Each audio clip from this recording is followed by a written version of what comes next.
You are live. Hey, good morning, crafty peeps. It's Kirsten. Let's take care of that. Oopsies.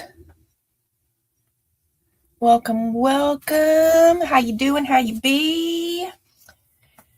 If you're catching on the replay, I would greatly appreciate a thumbs up and a comment down below. This is an impromptu crafty hangout with my friends. I don't know what I'm gonna do. I got up. Be proud of me. I got up. I got stuff to do. I could just pick one and do it. I could. But kind of what I want to do. Look, y'all. I got papers. Kind of what I want to do. I want to look through my clue journal stuff. Last year before, I don't know. I got excited about taking a clue game board and cutting it up and making like forensic, sciencey, true crime-ish, clue, detective, who did it vibes journals. I have a, what is this? 1, 2, 3, 4, 5, 6. I have a 6-drawer cart over here. And I have 6 journals started. And each little drawer has its own stuff I started collecting. See? Can you see? I don't know if you can see. So I want to look through it. And if I get inspired to make a little ephemera piece, then I'll make a little ephemera piece. And if I don't, then I'll just sit here and ooh and ah over it and chat with you peoples. Okay, let's make sure I say hey to everybody. Y'all saying hey to everybody. Good job. Sandy Pepper's in the house. Hey, Sandy. Hey, Keeks. Hey, girlie. Hey, Marie. Good morning. Evening, afternoon, y'all. Deborah. Hey, Alabama. Morning. You got your coffee going, Deborah? Okay, I think I got everybody. Welcome. Thanks for coming to hang out. What y'all doing? What is y'all doing? Keeks might be working. Ooh, Keeks. Ooh. No, good job. You adulting. Proud of you. Hey, Julie. Good morning. I don't know if I need to back it up. Let's see. Do I need to back it up a little bit so y'all can see more of my mess? Okay, there we go.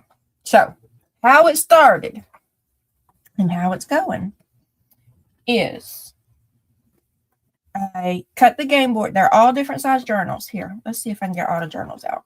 They're all different size journals because as I was cutting up the game board, I was cutting it out room by room. So the billiard room is a journal. The conservatory is a journal.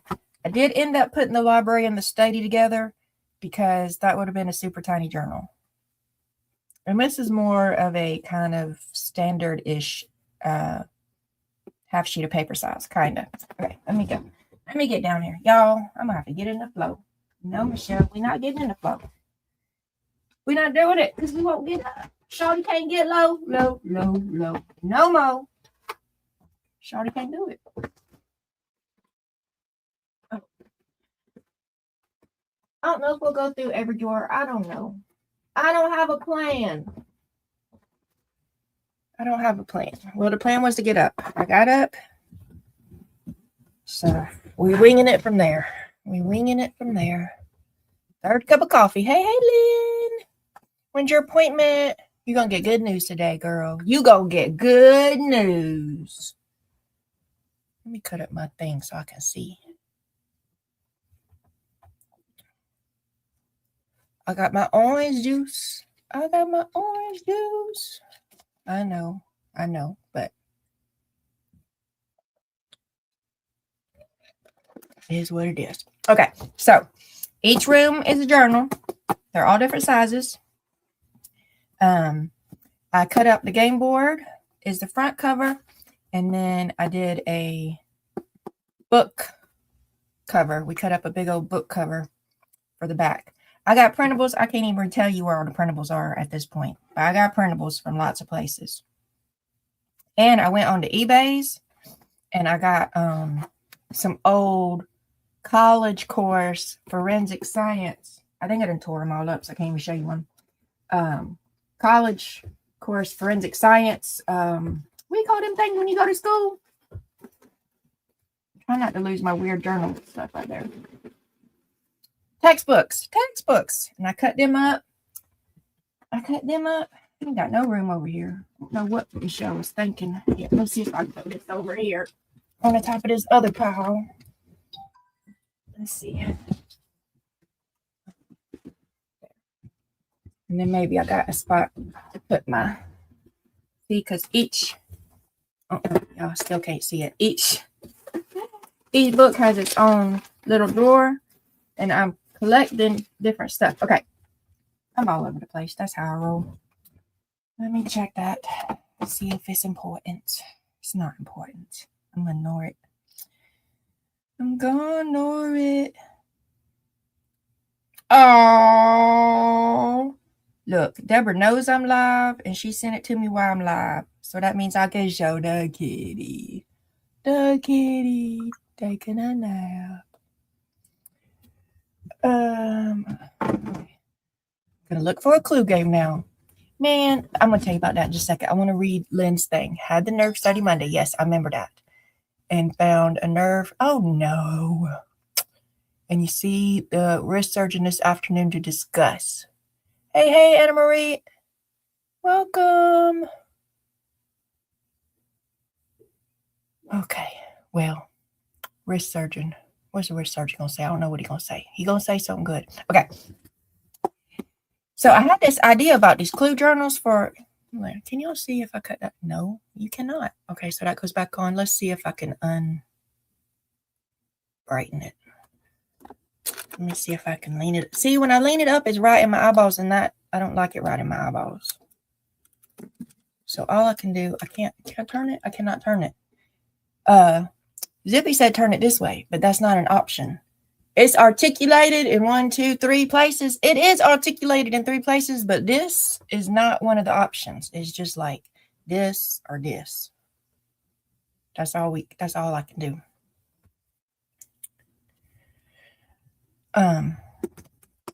Oh, so I scoured, I tell you, scoured the thrift stores, trying to find a clue game board for weeks.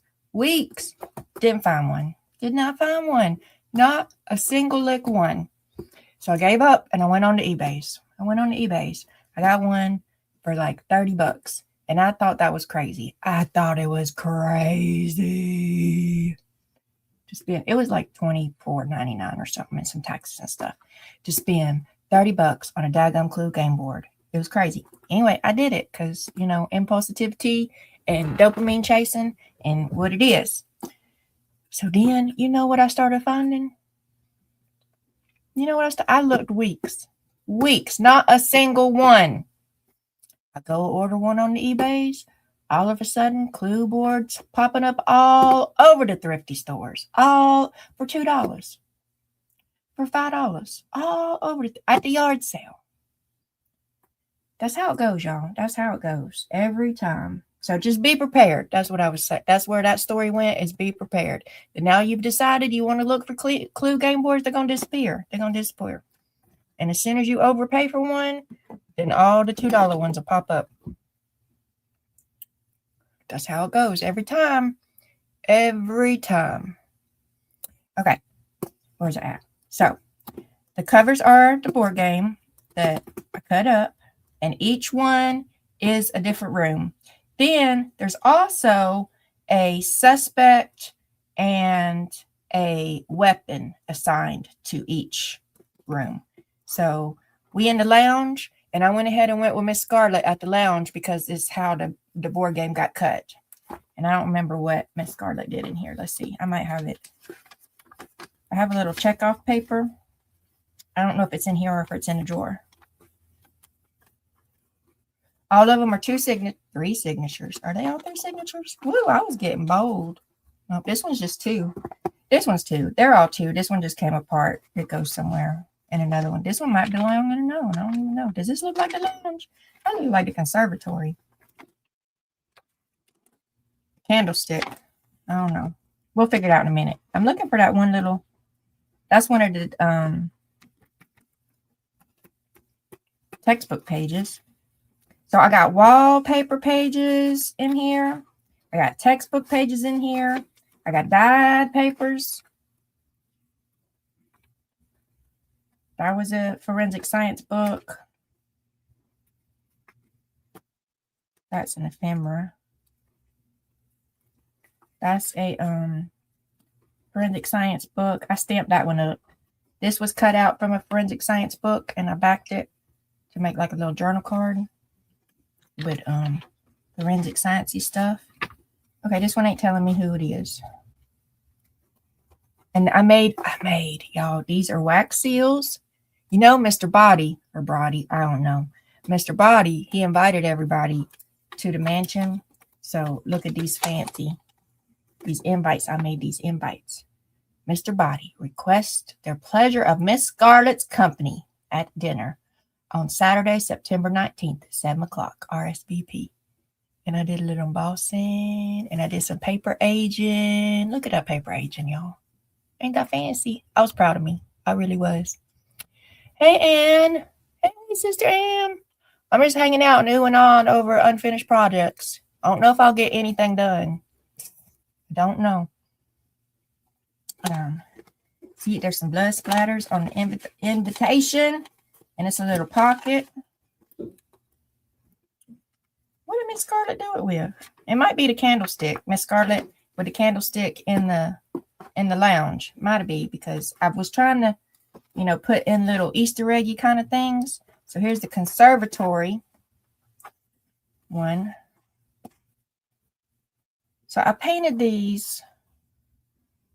I might need to put some kind of sealer on them, because I can't tell if the paint is scratching off right there. I thought I put some, y'all know that wax stuff? I put some wax stuff on it, but it still looks like it might be scratching. So I might need to get that spray clear coat. And I got this. It's going to go, I got a piece. Whenever I'm going to do hidden spines, whenever I get the signature sewed in, I'm going to put this chromosine tape over the thing. I got it good and planned out. I just got to get it done, you know? That's how my brain works, though. My brain is better at plans than execution. Didn't even mean to do that pun. Execution. Didn't even mean to. Okay. So, oh, and I put these little, I thought this was cool, too. I was proud of me. It's simple as could be. I'm still proud of me. I got some crime scene tape. Who's this? See, this is what I was looking for.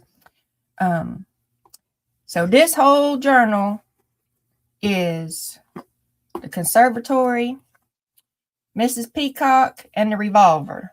So when I was going through my textbook stuff, or going through my printables or whatever, if it had to do with something kind of like peacocks or birds or revolvers, see, this pocket, this was from the forensic science book. And this is how you test for residues. Instructions for collecting gunshot residue.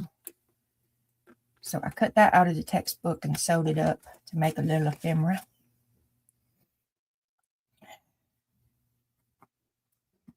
And this is a pocket. It's I put stuff in there.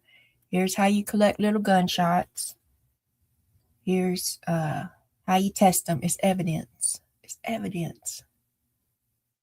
To test the bullets, like a little journal card. There's a little pocket. There's blood splatters. I found revolvers in an old, it wasn't a Sears catalog. I mean, it might have been. I don't know. I don't think it was a Sears catalog. Did they sell guns in the Sears long time ago? It was some kind of catalog that had guns, and I picked out the revolver pages. That's from the textbook. That's from like a little novel, crime scene, true crime. I found that at the thrift store. It was just a little novel. Blood splatter patterns.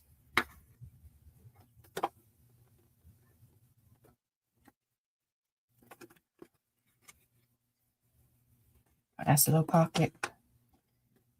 Evidence. What's this evidence? A computer-generated drawing of the cross-section of a muzzle. Oh. So that's a computer-rated drawing if the pew-pew is too close to your noggin. That's what it looks like.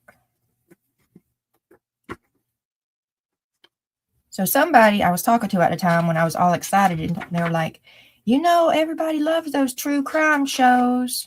And it could be like a true crime, journal. If you're watching the show, you following the case or whatever, and you wanted to make notes. They was excited for me. They thought it was a good idea. I thought it was a good idea. That's a pocket.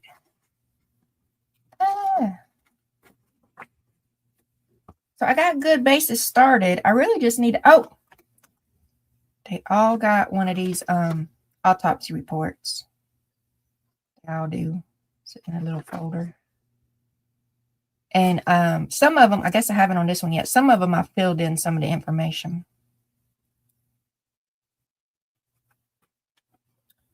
This is where the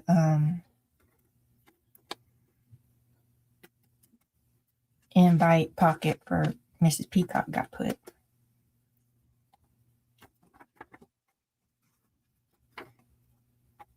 So going through those textbooks, anything I found about revolvers or guns or gunshot residue, or that went in the conservatory book for Mrs. Peacock.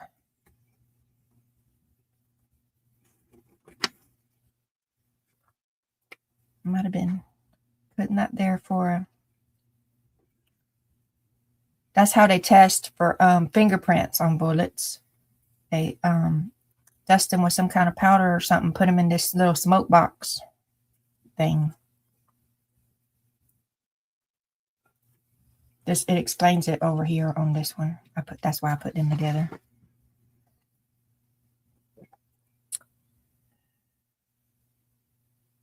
My Chloe like true crime podcasts. Don't know how the girls slept at night. They sold everything at Sears at one time. So Lynn's 1908 Sears catalog had rifles and handguns. Okay, so it might have been a Sears catalog. But the Sears catalog I have is from the 60s. I don't know where else I would have. I mean, maybe my husband found an old gun catalog and he was like, do you need this? And I broke his hand to take it off. Yes, I need that for my clue journals. Here's a belly band. Sometimes he finds me really cool stuff and I always break his hand to take it from him. Do you need this? Asking me crazy questions. I do. That's why you got it in my face. And the gun catalog was one of them. My Rolodex gallery was one of them. Okay, so that's Miss Peacock in the conservatory. Who did we already look at so far? Let's come back. See, and this is Mrs. Peacock in the conservatory's drawer. So why is this in here, though? I guess maybe just, because it was written on, so it was just for some extra. I got a fingerprint card. Anything like blue or teal or anything I throw in here to make some ephemeras. I did. So I couldn't find the Clue board games, before I went and paid too much one on eBay. But I did start finding them. So I started buying them. And I have extra card pieces and stuff. Like this one is a more modern Clue one. This is an older version. And this was a more modern one. Cluedo. What else I got? Oh, I got some bullet testing right there. I got toe tags for all of them, and some of them I've got filled out.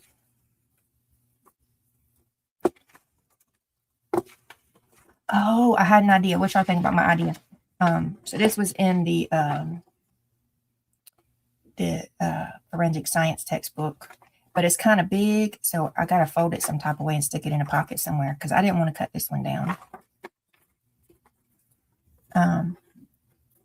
I thought I could make it an option because I was gonna sell these. If I ever get them done, I might still sell them. Maybe. I was thinking that like on the toe tag, I could offer customization, and if you bought it as a gift for somebody, or is this? Y'all tell me if this is too like morbid or something. This is where this story's going. Y'all like, no, that's too weird. If somebody did that to me, I'd feel some type of way and not happy about it. But I thought about we could customize the toe tag, and if you bought it, I mean, you could customize it for yourself if you want to. If you bought it for a friend, we could put your friend's name on there.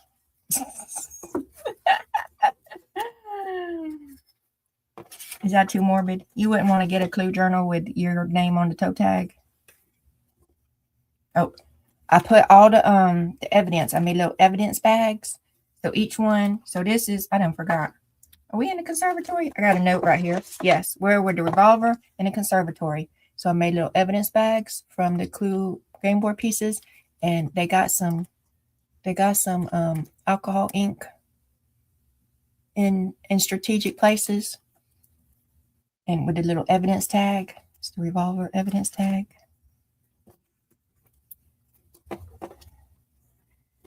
So I ain't made all this stuff in the ephemera yet. Some of us got started, like that's the tag started, and that's the journal card started. And this is just, I was just going through the textbooks and cutting stuff off and putting all the gun related stuff in this bucket right here. Okay. So that's Miss Peacock in the conservatory. This is what I'm doing, y'all. I'm just going to look through this stuff and chat with y'all. Shelly, hey, bug. Never too morbid. I worked in hospice. I mean, I figure it kind of depends on the type of person. I think some people would think it's hilarious, and some people might be like, "Are you wishing my death? Why are you cursing me? Are you manifesting? I'm gonna have toe tags on my toes tomorrow." As an option, some people are weird.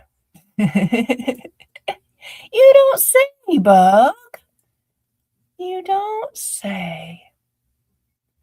Seats is where I met my husband. Everyone at Sears probably did autocorrect get you. Everyone at Sears was dating everyone. That's how them workplaces go sometimes. Because, I mean, all you do is go to work and go home. So if you don't meet them at work, where are you going to meet them? I kind of met my husband at work. Kind of. Do y'all know the husband story? I met him at church first. First place was church. And then years later, I met him at work. Okay. Let's see what we got next. Oh, excuse me.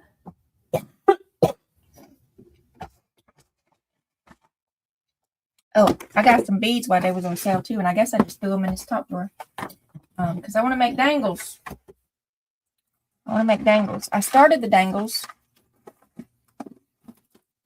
So I've started dangles. They're going to go. So I got these little, can you see? I got these little doohickeys, and the back screws off. So I'll put a hole there, and I'll put these on right there, and then they'll be clip on and off dangles. So this one's obviously for Miss White. And so I don't have any white beads in here yet. Maybe, okay. This one is for Miss Scarlet. I do got some red beads in here. So I found these beads on sale, so I went ahead and got them. I need beads in all the right colors. I don't have them yet, but I'm keeping an eye out on it. So I do have some red and some yellow for Colonel Mustard. And so Miss Scarlet, y'all saw this little piece stayed within the cutout of the cover. I don't think any of the other ones did. Oh, Professor Plum did. So Professor Plum in the study, he stayed. But Miss White didn't stay.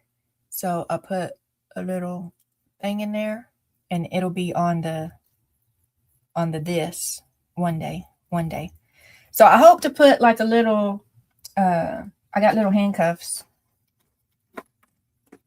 I got little handcuffs that can go on them.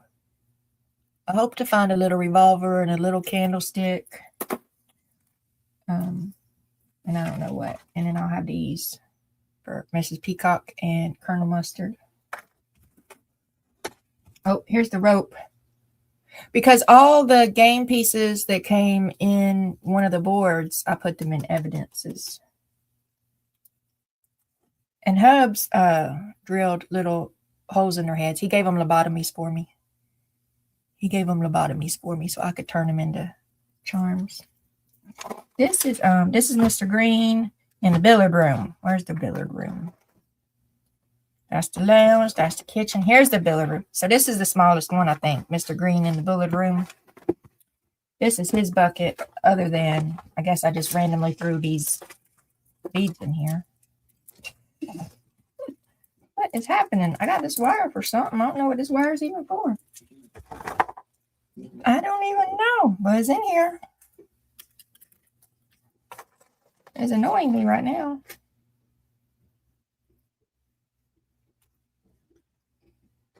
Okay, so what we got for Mr. Green? We got some big rick-a-rack. I got it for $1.24 at the Hobby Lobbies, I bet. This was a printable, some billiard signs. I got the game card. I got paint chips. There's Mr. Green. He looking guilty. He looked guilty. Did he do it? What was the weapon? Let's see if I can find the weapon for Mr. Green. That was from one of the forensic books. Asphyxiation with the rope. The rope. So it's the billiard room, Mr. Green, and the rope. There wasn't a lot of ropey stuff in the textbooks. So these got chosen, I think. I mean, because it's kind of generic. A footprint, and that was just green.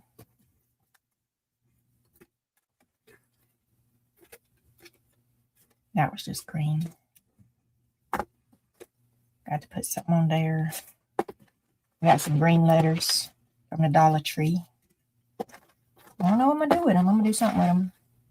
There's the rope. Favorite memory. Not dying at Mr. Body's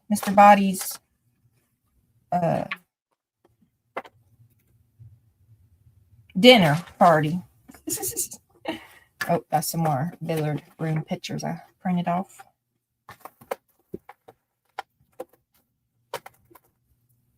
Why is this in here? Y'all, why is this in here? It's cute though. Who made me this?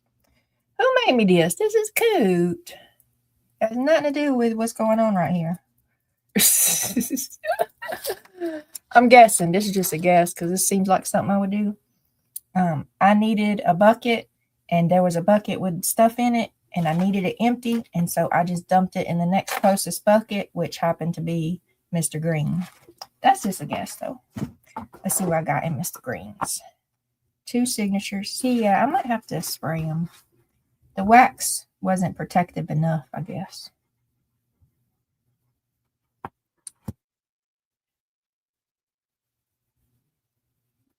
Work in mental health, so an off sense of humor is a prerequisite. But then you learn if they're truly your friend and get you. It takes the right sort of hubs to do lobotomies to support your heart, right? He didn't give me... I don't even know why I decided to ask him if he could do a lobotomy. Like, I don't know why I didn't just say, hey, can you put a hole in these for me so they can be dangles? I literally asked him, was like, hey, can you give them lobotomies? And he looked at me funny. And then I said lobotomies first. I was like, holes in the head for...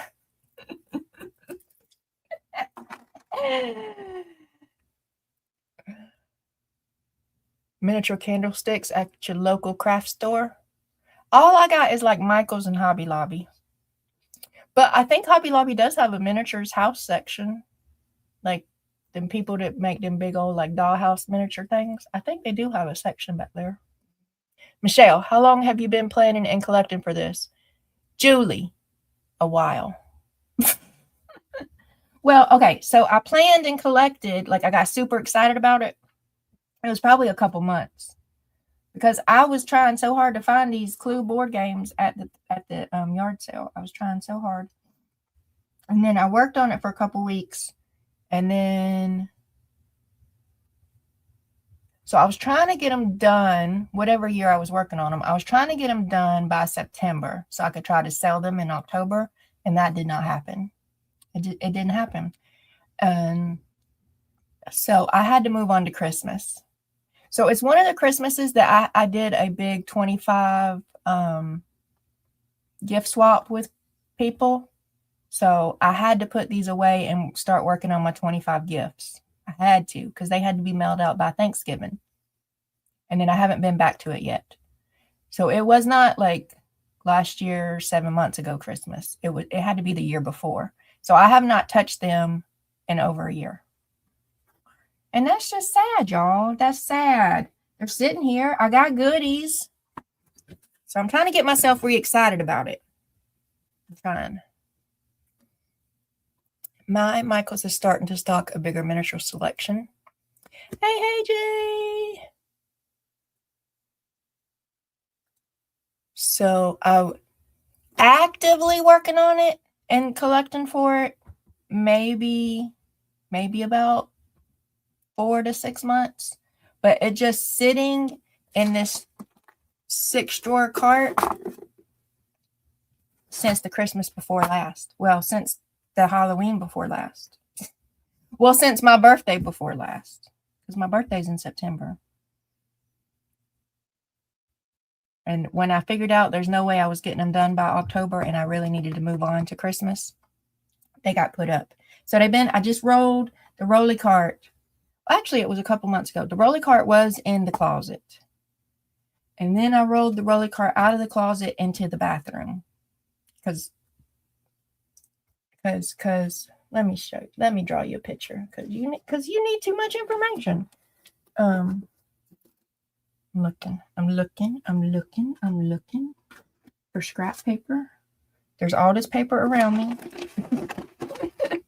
There's all this paper around me. So my crafty room is my master bedroom of the house. So I got master bedroom over here, and then bathroom over here. No, I guess it is like that. Yeah, let's try again. I'm trying to look. Yeah, I guess it is the same. It's the same. My master bathroom is the same length, but maybe not the same depth. And then my master closet. There's the door. There's the door. So this is my crafty room. Crafty room. This is my crafty room.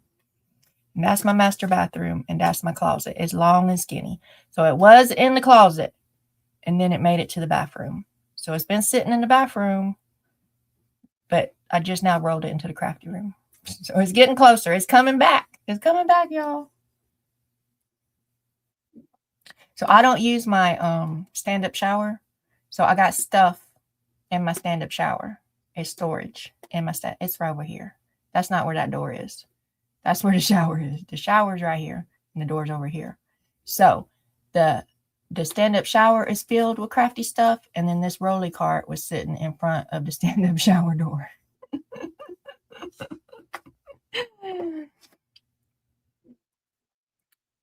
Okay, so I did have all this all over my living room because I don't got room in my crafty room, y'all. I do not. So I set up this little folding table in front of my couch, and I had this rolly cart with the 6 drawers, and I had everything in the rolly cart. And it was all set up in my living room. Okay, so here's some rope. Here's Mr. Body's invitation for Mr. Green. Guess I decided not to glue this one down, just to put it in a pocket. Asphyxia. See, we got the billiard room, Mr. Green, and a rope. I got some billiard room printables.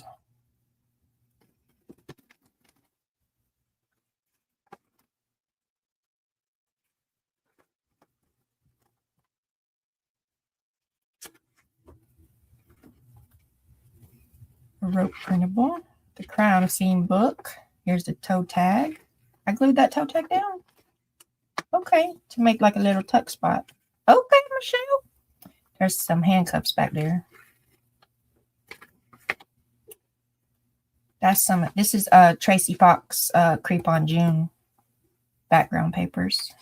This is kind of how, if y'all was at Dye's earlier and I was trying to tell Pam said she wanted some grungy looking wallpaper, and I didn't know if she had bought because she likes creepy kind of stuff. I didn't know if she had bought Creep on June last year. So that's why I was asking her if she had bought Creep on June last year, because she got these files, but she didn't, so she don't. But it was an idea, you know. I don't know where this came from. I mean, it might be Tracy Fox. I don't know, though. I don't know. I do know that the wallpapery ones are. That's from the textbook. Okay. And then here's some little green ticket, little tuck spot, little green ticket tuck spot. My bad. I'm working and lurking. Is also your bedroom bed in there? I have a day bed in here, like a couch sitting day bed area. I like working, but also just soda signature, so maybe lurking and distracting.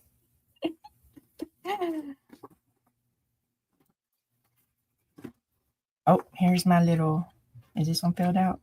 My autopsy report.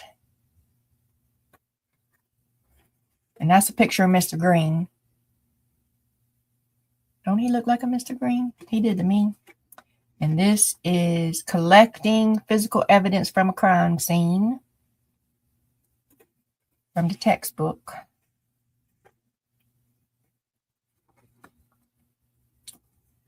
Blood splatter, blood splatter. Oh, my calendar's telling me to remember I got to do something today. There's some fingerprints. They're studying people's ears, apparently. There is scientific forensic science necessity for studying people's ears. I don't know what it could be. If somebody in the commission of a crime left ear prints at the scene, I don't know. I don't know how you would leave ear prints. But it could happen. And there's apparently studies.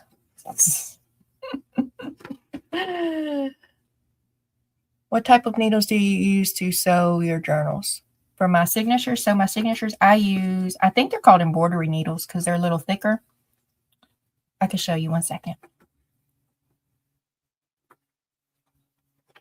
I don't think you have to use them. It's just easier for me to hold because it's a little thicker and the eyes are a little thicker for me to thread it.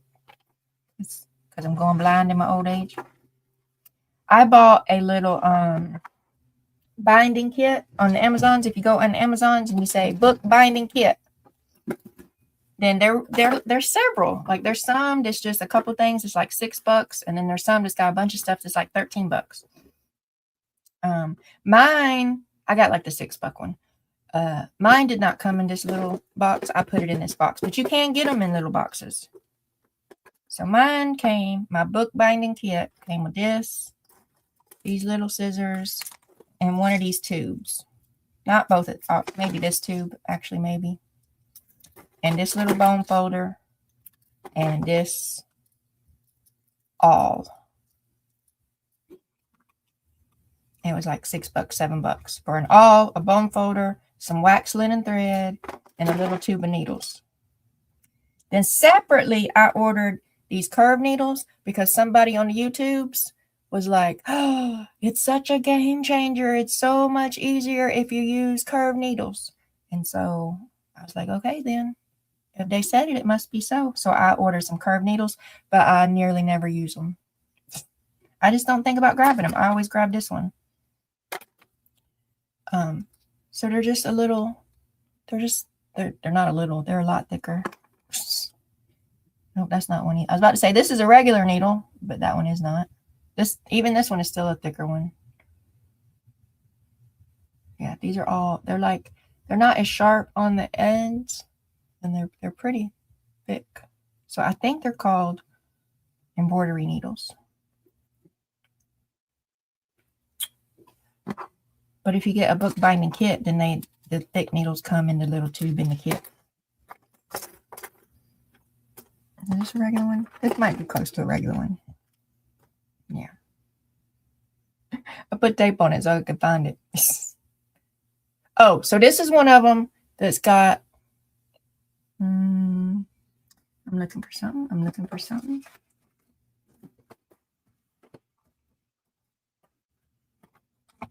It's got like a flat...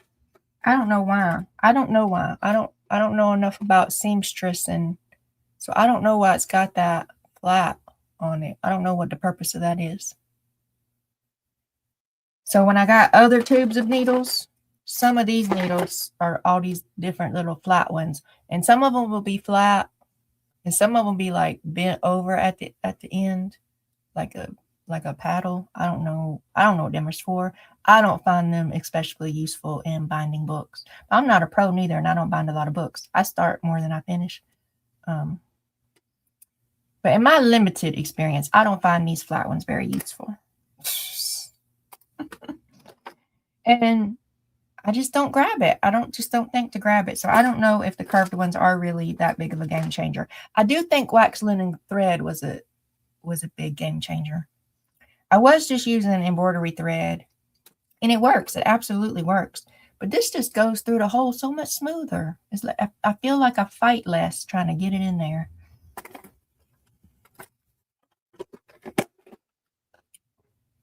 I don't actually sew. Tix has been working on the gel prints for the journals. Nice. I'm dumb about sewing things. Me too, Jay. Me too. Hey, Denise. Happy birthday, Denise. Happy birthday to you. Happy birthday to you. I mean, Wall Hell. Is that Wally World? We call it Wally World. But yeah, Wall Hell fits too. I can't go. I cannot go. Them people, I cannot do it. There's people in there, and there's dumb people in there.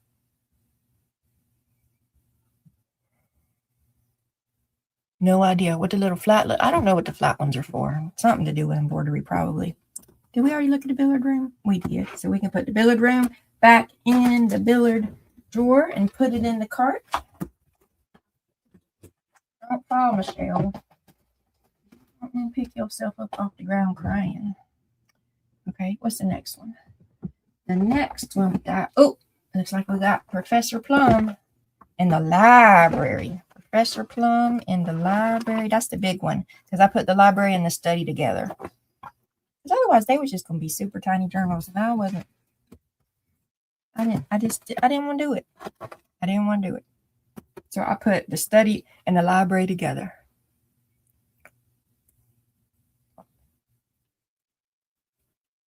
Keeks knows how to cross stitch. Good for you, Keeks. Good job.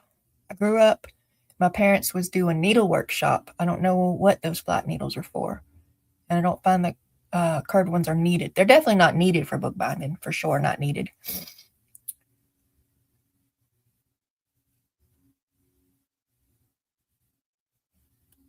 But I had the FOMO that day on the YouTube or something. I don't know. It was a while ago. It was back when I was working. I'm trying to do better now. So when I was working, every time I worked like a whole weekend, or I worked like a 20-hour shift or something, and I was dying, then I'd be like, I need to reward myself. So I would order me Crafty stuff. I can't do that anymore like I used to could. Or if I got like a big tip. I mean, sometimes people will dollar you to death. And I mean, even when they dollar you to death, if you serve 250 folks, that's $250 in one night. But then sometimes, you know, working weddings, you don't, depending on how the wedding is set up, sometimes the people who are ordering the drinks are tipping you. And sometimes you're not supposed to take tips from the people. You have to wait to I had to wait 2 weeks later, but you know, the host of the bar tipped. So, you know, depending on if your host of the bar was a cheapskate or not. Like you could get a couple $100 tip, a $500 tip from a bar. So if I got a particularly good tip, or or I was just dying, I'd be like, "You deserve crafty stuff." So that's what happened with them curved needles. I was like, I deserve crafty stuff. If curved needles are so much easier, I deserve them. So in my Professor Plum bucket, I got paint chips. I got some purple shoe prints. I am so tired of working on my weird journals. Oh, are you almost done, I hope? Doing several of the same is not my jam. No funds is no fun, right? It's not. Maybe it's used for Coptic stitching, where you do the fancy designs. It probably would actually be pretty helpful for that. I think, does Di use a round one when she does her Coptic stitching? I don't remember. Who wants to wait for tips, right? But we did. We didn't get paid but every 2 weeks.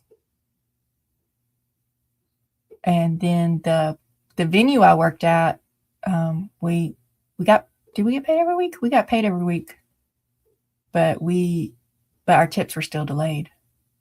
We didn't come home with tips because it's a cashless venue. Weddings, depending on the wedding, I could come home with tips. Depending. Like if the wedding, or it wasn't just weddings, it was all kind of events at the place. It was just mostly weddings. So if it was a cash bar, then I got to come home with cash. If it was a hosted bar, then I had to wait. I get tired of working on things too, Lynn. I do. I get so excited. I get excited for the plan, y'all. The planning part excites me, and the hunting for stuff.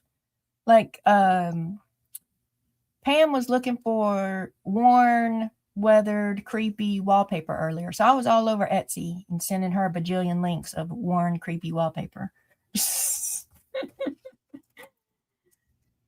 And then, like, when I was hunting all this stuff for the clue journals, like I was hunting for textbooks, and I got billiard room printables, and I got kitchen printables, which you haven't seen yet, but in a minute you'll see them.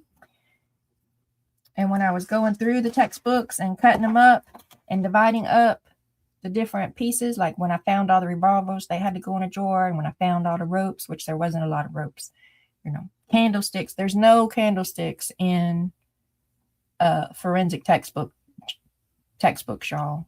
But there is blunt force trauma. So I had, take all the blunt force trauma stuff out for the candlesticks. What's this little card? What's this little card? Oh, there's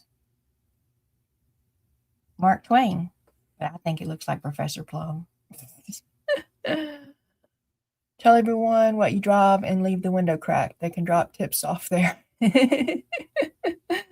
This one guy, poor fellow. He wasn't a poor fellow. I made him sad, but he was too drunk to be sad. So he apparently is a local craft brewer guy, like a home craft brewer guy. And so, no, it's against the law. It's against the law to bring your own beer to the wedding. Not all weddings. This venue, this place is against the law. But he was carrying around his little 6-pack of homebrew, and I had to tell him, no, sir, you can't. I was supposed to confiscate it and throw it away, but I didn't, because I'm sure he worked hard on that. So I told him he needed to go put it in his trunk. He couldn't have it out. And he's like, but all the beer you got is disgusting. And that was not the colorful language he used. And I was like, I'm sure, sir, but I cannot let you just walk around with your 6-packs of craft homemade beer and passing them out. So it took a little convincing. He went to put it, and actually I think I had to recruit somebody else at the wedding. I was like, I really need him to go put this in his trunk, or I'm going to have to pour it down the sink. So then he goes out, he puts his craft beer, like not homemade bottles, but like nondescript, like it's a home brew guy. Like Then he comes in with little mason jar. Not a little one, a regular size mason jar with clear liquid in it that probably smelled like kerosene. This is like an old, almost gray, white-haired dude, y'all.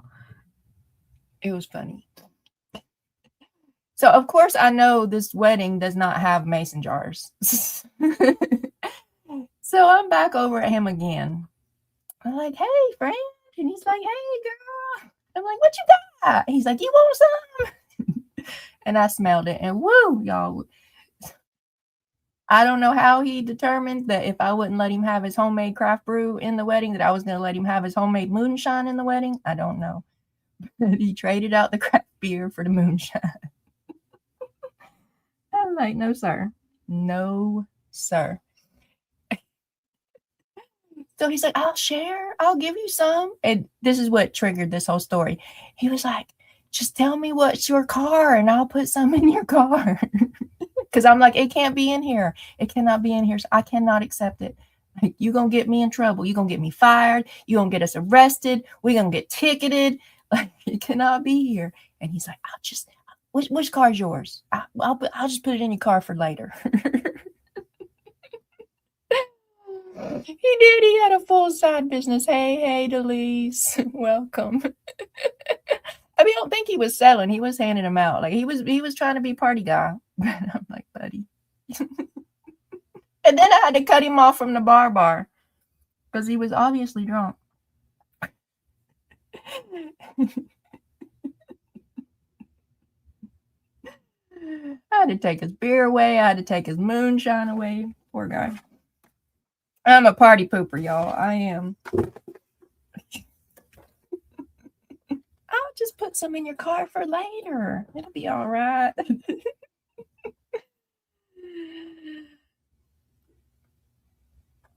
Oh, another time that was kind of funny, not funny. So the man was marrying a woman. I don't know these people's lives. I'm not judging. I just thought it was funny. The wedding was a man and a woman got married. This is the after party. Then, gosh, I can't remember if it was the groom or the best man or something. One of them is sitting in a chair and the other one is dancing, like giving him a lap dance and starting to strip tease. This is not that kind of place, y'all. This is not that kind of place. So I go over there and I remind them, I'm like, hey, you're having fun. Congratulations. Great party. Blah, blah. Just so you know, it's illegal to serve intoxicated guests. So if your behavior that you're showing makes the bartender think that you might be intoxicated, then you're not getting any more drinks.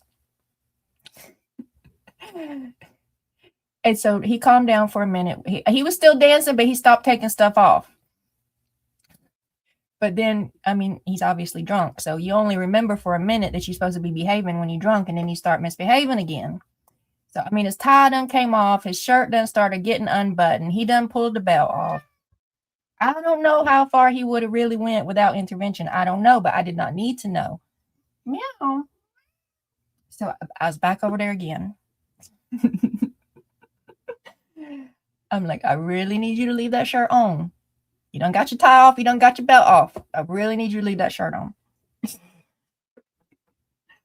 I am not going to be able to serve you no more alcohol if you don't quit. Then the bride. So I'm back to the bar. Then the bride comes over and she's like, why are you getting on to my husband? I'm like, why are you letting him strip tease for the best man in the middle of the floor? I didn't say that. I'm just, I'm like, I'm not trying to get on him. I just really need him to stay dressed. And so I repeated my little speech about, it's against the law for me to serve intoxicated people. So if the behavior is showing that they may be intoxicated, I can't give them another drink. And then she's like, well, how do you know if they're intoxicated? And I'm like, I feel like public stripping, when you've been told twice to not public strip, is a good indicator. That's just me. She called me a party pooper. She was also intoxicated. I tried not to cut people off, y'all. I did try. I do know it's a wedding. It's a party. They're there to have a good time. I tried. I didn't go out of my way to try really hard to find every little thing possible to cut people off. I tried to not to. But the man really needed to keep his clothes on. And the other man really couldn't have his craft beer and his moonshine. She was not a nice drunk. She was just upset I was ruining her party. I didn't think strippers were in the Bible Belt.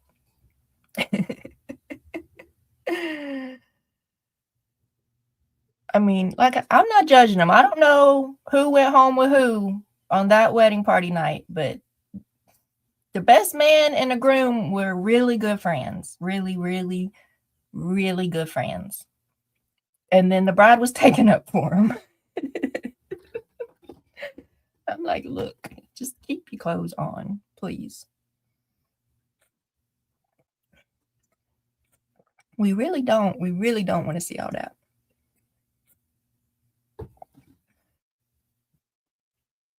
Oh, I wasn't there for this one, but I heard, because you know we bartenders talk about things. The Dental Association reception apparently got pretty crazy.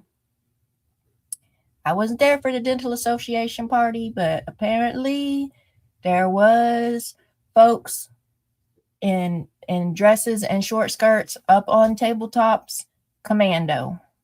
That whoever had to get them off tabletops was over trying to, like, got to see way more than they wanted to see. They was airing it out.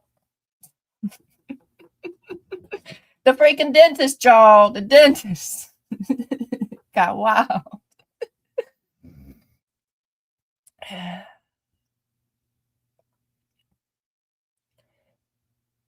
Oh no. I don't know, Denise. Johnny the Jehovah Witness stripper? I don't know.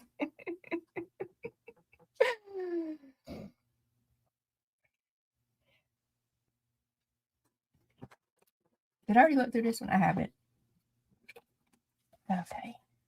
Here's my. I did make this one a pocket. This is my Professor Plum in the library. What was his weapon in the library? A wrench. A wrench. Here's the evidence. I don't know how I ended up with a wrench in the library, but there's a wrench in the library.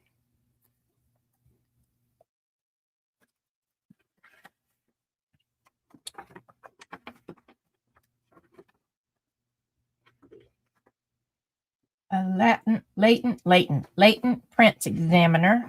That looks like a latent print, right? I don't know. You think I learned something? I'll cut up all these textbooks. I did. I read these textbooks, y'all. I didn't mean to. That was not the plan, but then I got sucked in while I was trying to cut out pictures.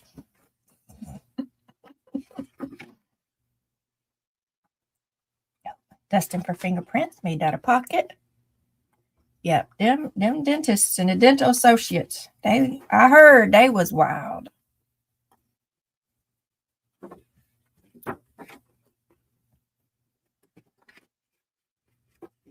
I think that's probably, well, I probably shouldn't tell that story. I probably shouldn't tell any of these stories. I was about to say, I think those were the two wildest stories I heard, but I did catch some people doing some things they really should have been doing at home. I had to interrupt them and be like, y'all can't do that here.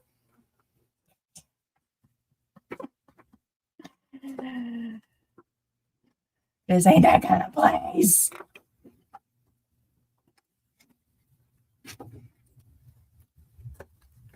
Library books. Here's my little autopsy report pocket.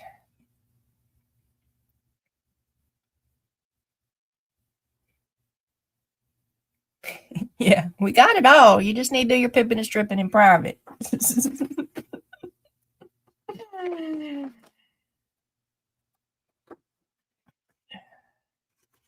Not at the botanical gardens. It's a family-friendly place, y'all.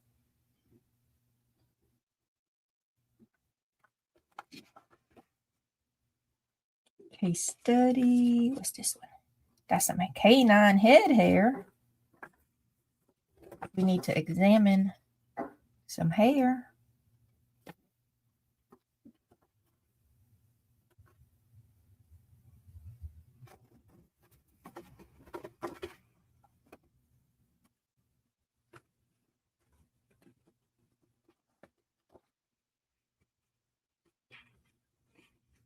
Don't serve at the nurses' convention. Well, I see too much there too. No, I mean anywhere, not even just at botanical gardens. I just feel this is the personal preference. I guess if I know I ain't got drawers on, and it seems like I would know, I would be the person to know if I left the house with drawers on or not, and went to the party. I just feel like if I know I ain't got drawers on, no matter the good time I'm having, I feel like I'm not getting up on the table where the people on the ground have to look up and also know that I ain't got drawers. That's just a personal preference, I guess. I don't know. If you ain't got drawers on, stay on the ground. Stay low.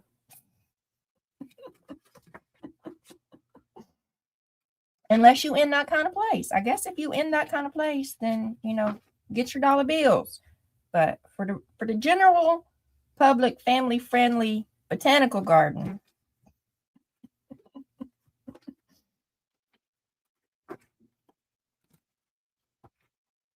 you can get air. You can have airflow. We just don't want a show about your airflow. I'm party pooper. We already know I'm a party pooper. I won't let them strip, and I won't let them bring their moonshine. Okay, what we got now? We got the kitchen. Yeah, see the kitchen printables. There's Mrs. White in the kitchen. She did it with a knife. I mean, because you can't have the knife not in the kitchen, right? Right.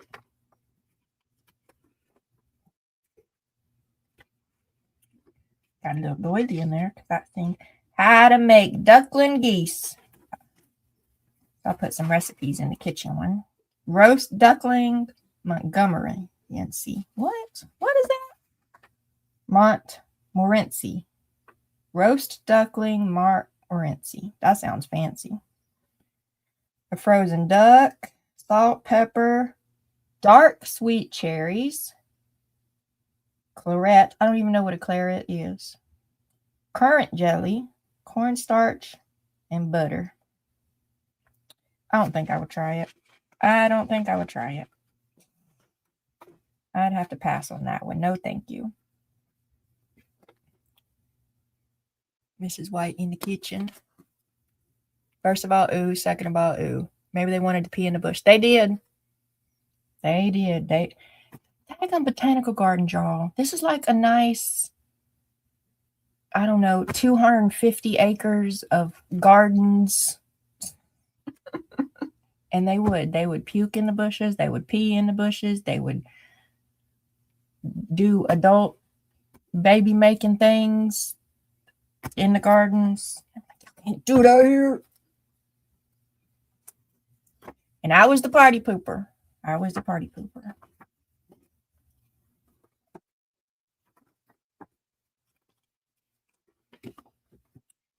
can't do that here. This is for the ceremony, the dinner, a little party, have a couple drinks, have fun. But when it's time for the wild side, y'all got to take that elsewhere. Y'all got to take it elsewhere. Rock Cornish hens with red raisin sauce. I wouldn't try that either. Nope. No, thank you. Honey rock Cornish hens. Soy sauce, dry sherry, ginger, onions, honey, iceberg lettuce. Yeah, no. I'm not going to Mr. Body's dinner if he has in this stuff. Can't do it.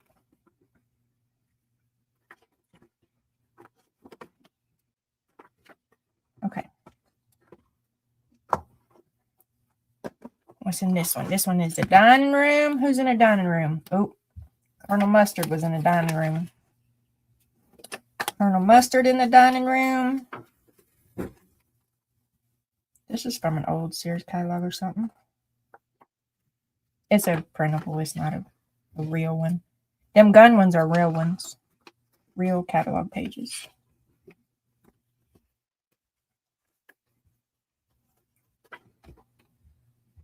Colonel Mustard. Just eating the grannies for a little bit.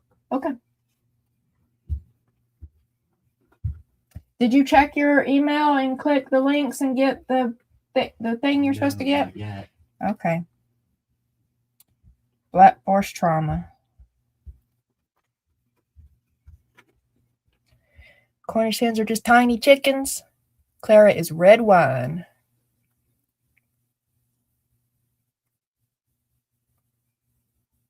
We need all adults to be adults and the act right reinstalled. IVF? I don't know. What's IVF? Baby making in the garden? Yeah, it was IVF.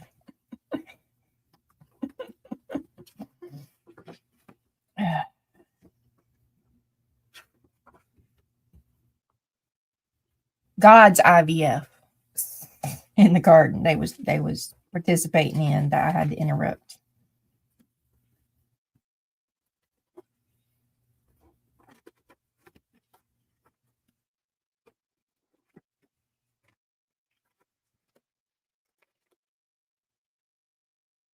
More than once. One I caught. Another one I just suspected, and so I stayed way far away and just kind of yelled out into the abyss. I don't know if anybody's out there, but if you are out there, in 3 minutes I'm locking these doors, and you're gonna be stuck out there. You're gonna have to call the police to come let you out. So I'm gonna block it open. I'm gonna go check something. I'm gonna be back in 3 minutes. And if you gone, yay. If you still here, you know how to call 911 to let you out later.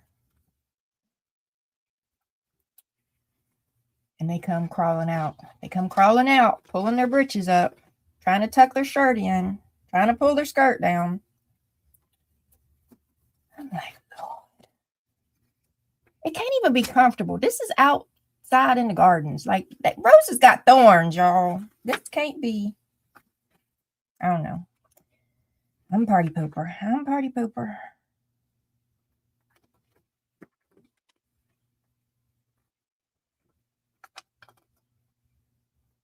The papers. Stamper Girl likes the papers. I don't know which paper she likes, but she likes them. These are printable. Is it actually this one? This one is not a printable. This one is the actual Sears catalog. This one is a printable.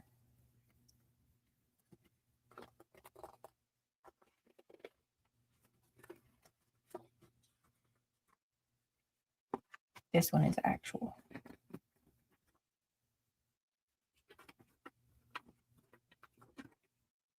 Fingerprints. You got the arch. You got the whirl, and the loop. Okay. Who's that one?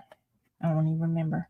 Last one, y'all. And then I got to decide what I'm doing. Am I going to do something or am I going to do something? Scarlet. Mrs. Scarlet in the conservatory, in the lounge. Scarlet's in the, I got to figure out if this is supposed to be Scarlet. I feel like this book should have been in the conservatory. So I wonder if, where is the conservatory? I wonder if my things got, because I don't have them sewed in. If my things got misplaced, you know.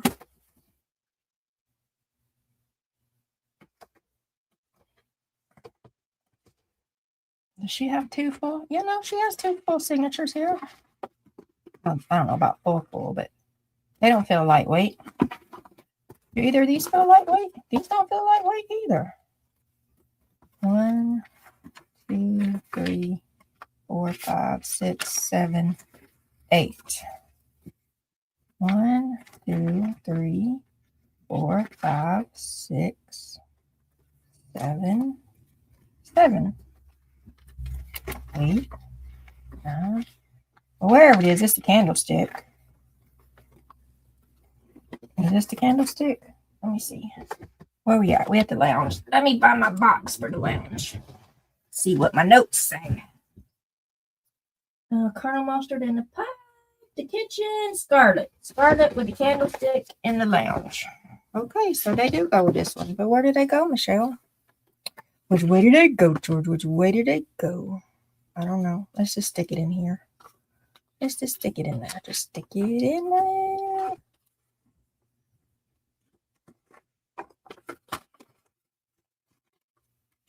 Okay. Let's see what we got. Okay, we're in the lounge with Miss Scarlet. She did it with the candlestick. What is this? This is the crime scene officer's kit. If you is a crime scene officer, you better have your kit ready.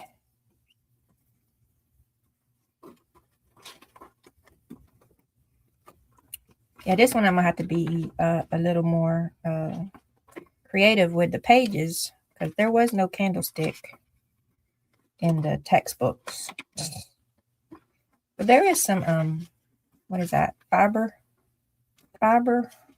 looking, researching, magnifying. There's some candlesticks I found in a magazine. Oh, Nova's in there hollering. Y'all hear Nova hollering? We ain't fed her in a year. Can you believe it? A year. Here's the little candlestick. Here's the evidence. She did it. People at weddings are the worst. Some of them. Oh.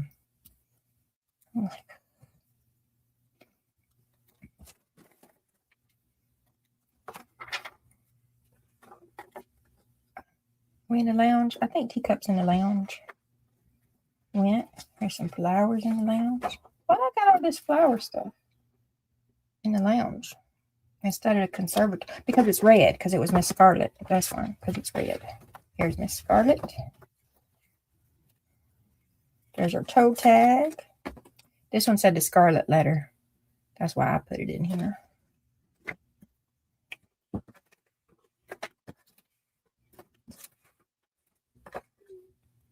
Candlestick.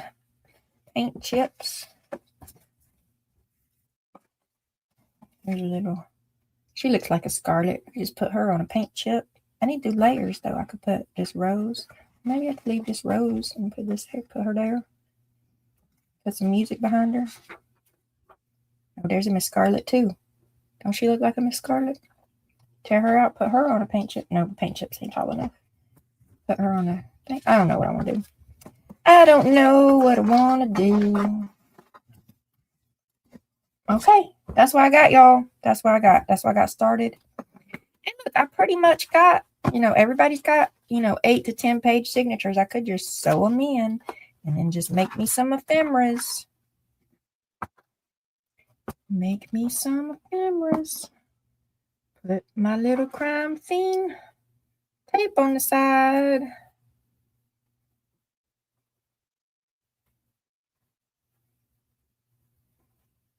I think they're cool, y'all. I think they're cool.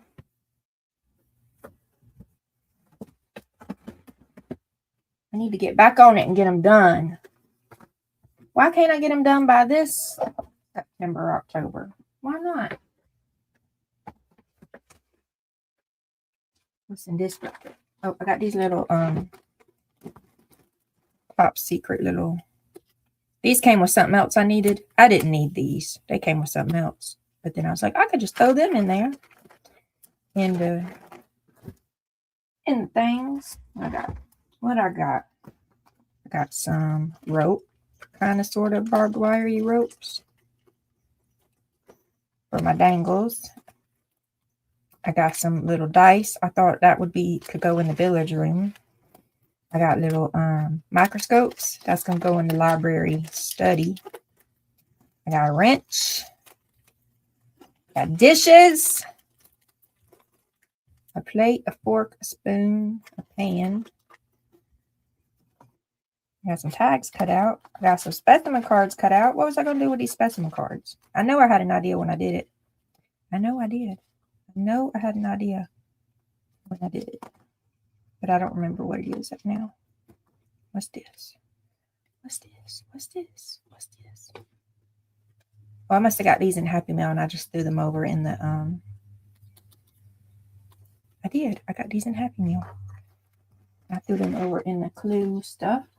I got this from Michael's on clearance.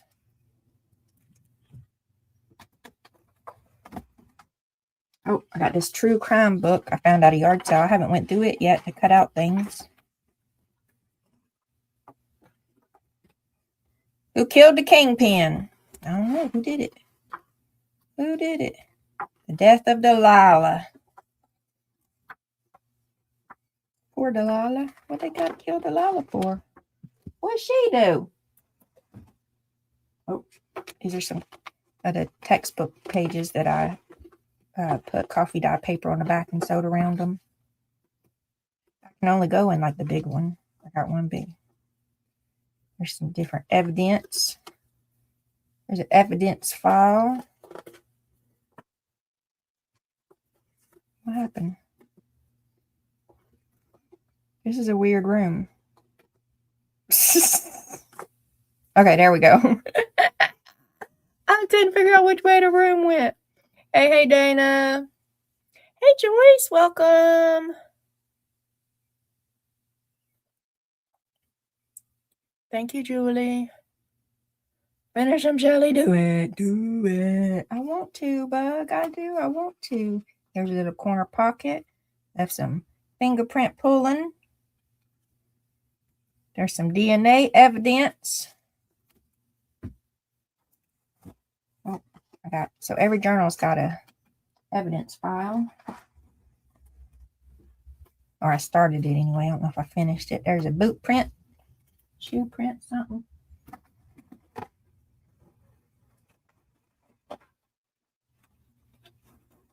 Oh, somebody sent me that. Who sent me that? I don't remember.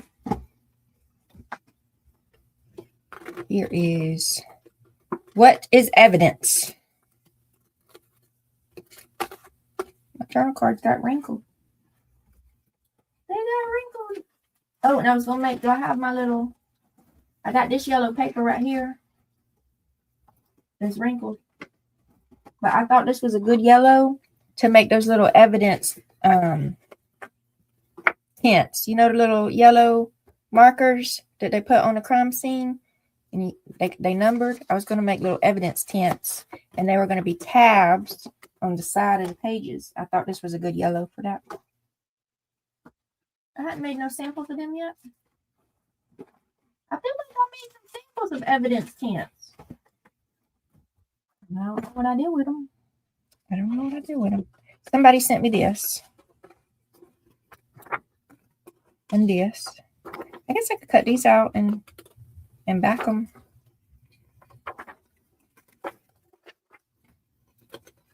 Was it Michelle's dinner?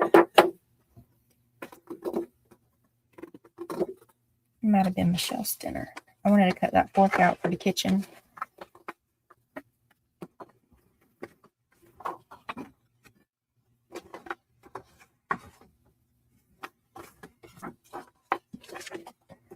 Oh, somebody sent me this. That's got to go in the kitchen. That's got to go in the kitchen.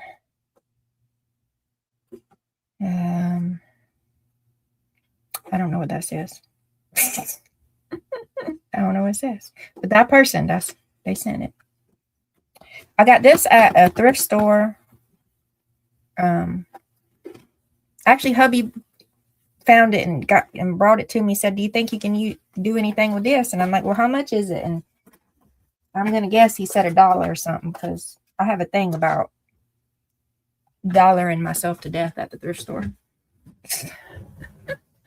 Hey, Amber. Joyce joined the weird swap.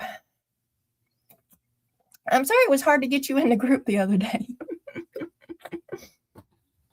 I made you jump through all kind of hoops. Shame on me.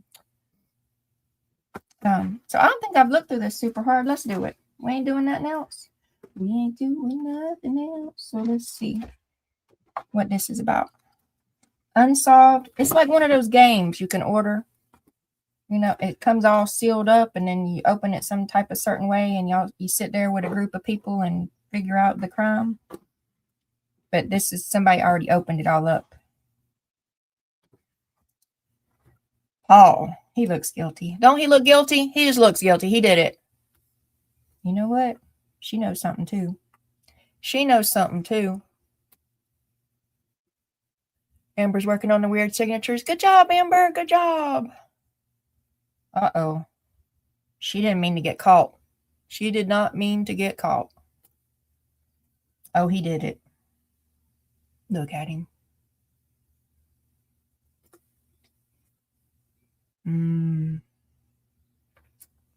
Feel like it might have been an accident. He could be guilty, but it might have been an accident. I mean, he looks like he's caught. You know. He did it. He's like, you can't catch me. Joey Ferrari did it. Joey Ferrari was on the booger sugar. Joey Ferrari. You will not convince me that Joey Ferrari is not on the booger sugar. You will not convince me that he is not on it. So he had too many shots and too many lines, and he don't even know what he did, but he did it. He's guilty. I'm going. Ears, I need to some work done. Okay, Bug, thanks for hanging out. Get some work done. Be productive. Everyone is too tipsy to finish it.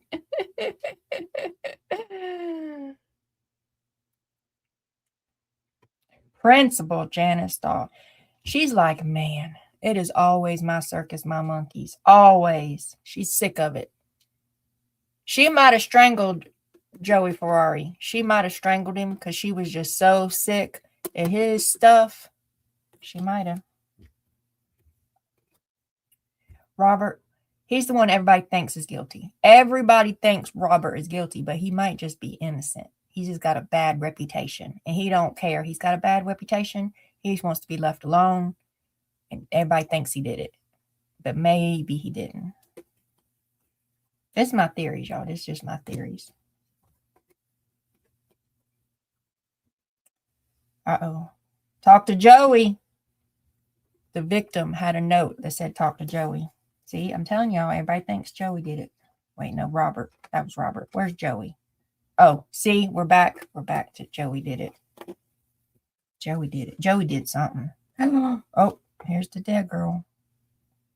Where was she found dead?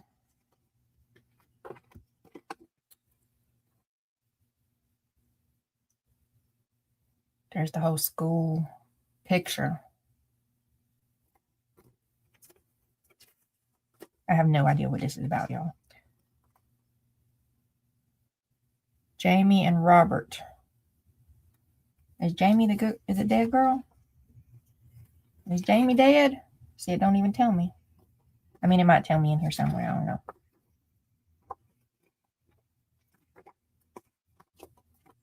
Oh, we got witness statements.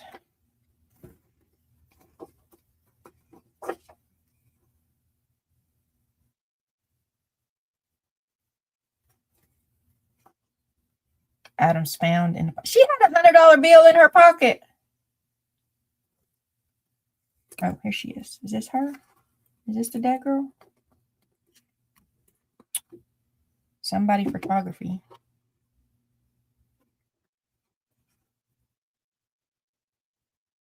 If you enjoyed it, visit them online. Here's the evidence. Thanks. I got to put this in one of the signatures. These are more envelopes. Local teen died of suicide. Well, if she died of suicide, why is person of interest? Paul. I think Paul might have did it.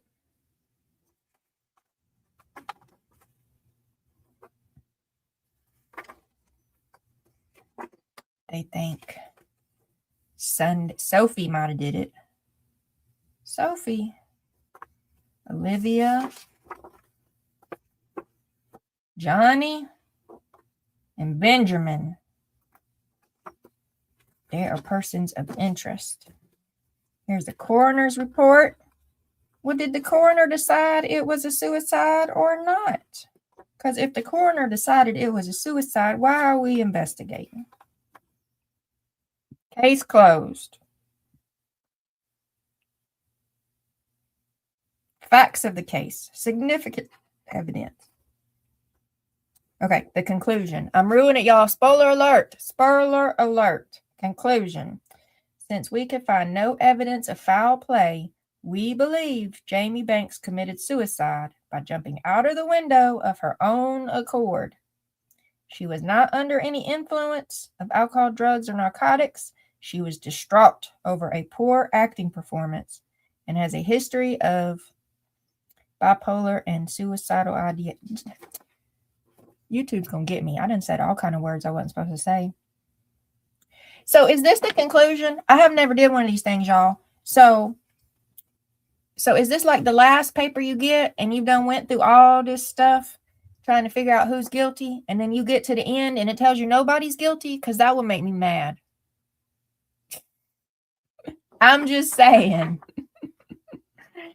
If all of this was packed up pretty and just right, and there's all these envelopes to open, and you open them one at a time, and every time you open one at a time, there's more evidence, and you looking through the evidence, trying to figure out which one of these fools, I'm telling you, Ferrari dude's guilty of something. You trying to figure out which one of these is guilty, and then you get to the end. Did they think the principal might have did it? I mean, why the principal? I mean, I watch them shows. He's got to be a teacher. I mean, he might be a teacher too. He's the football player too big for his britches. She's the cheerleader girl.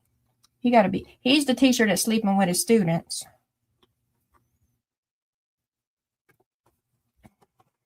So you go through this whole file with these envelopes at a time, trying to figure out who did it. And then you get to the end and they tell you nobody did it. I would be mad.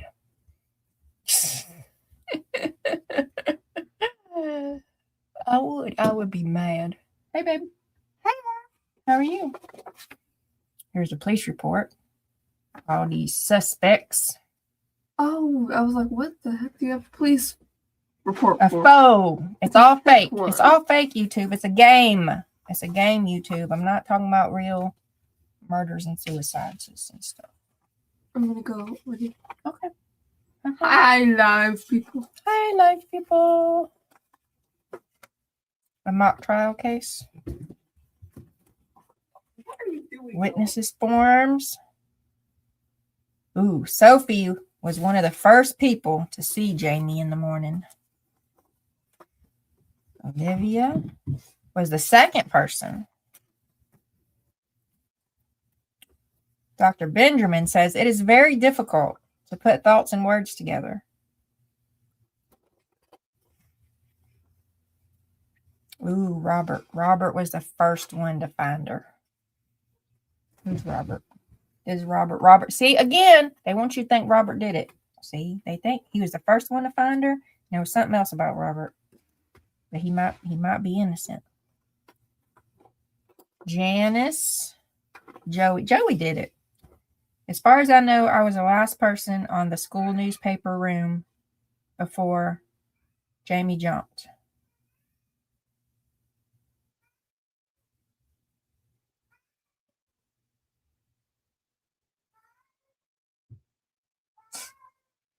Joey's a football player, apparently.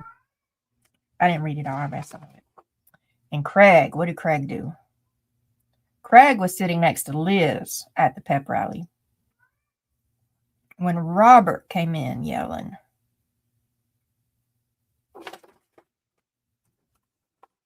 That's me. I'm like, I was on the third row bleachers sitting next to Sue and Bob, and Bug was in front of me, and Sandy was behind me, and we was talking about junk journals, minding our own business. And that fool Robert came running in from that door over there, huffing and puffing, hollering about something.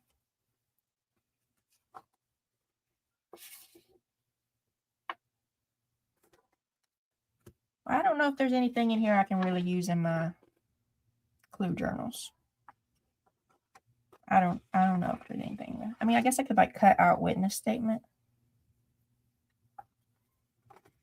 And what else was there? Police departments. I could cut out police department stuff.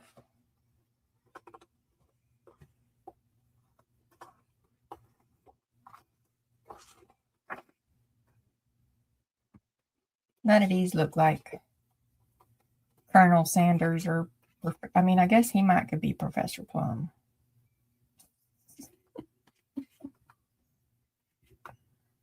Ferrari. Joey Ferrari did it. He did something. I don't know if he pushed the girl, but he did something. He guilty. I have decided.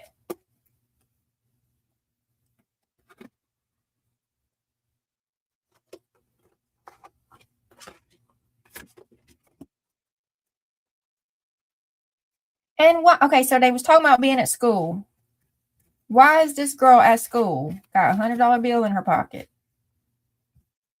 and a bottle of poison?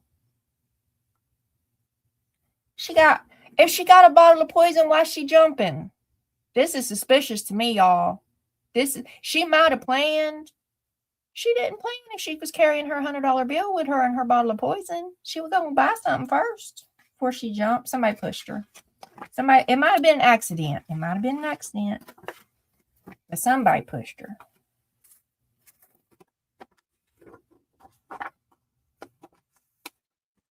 Where does a high school girl have a $100 bill?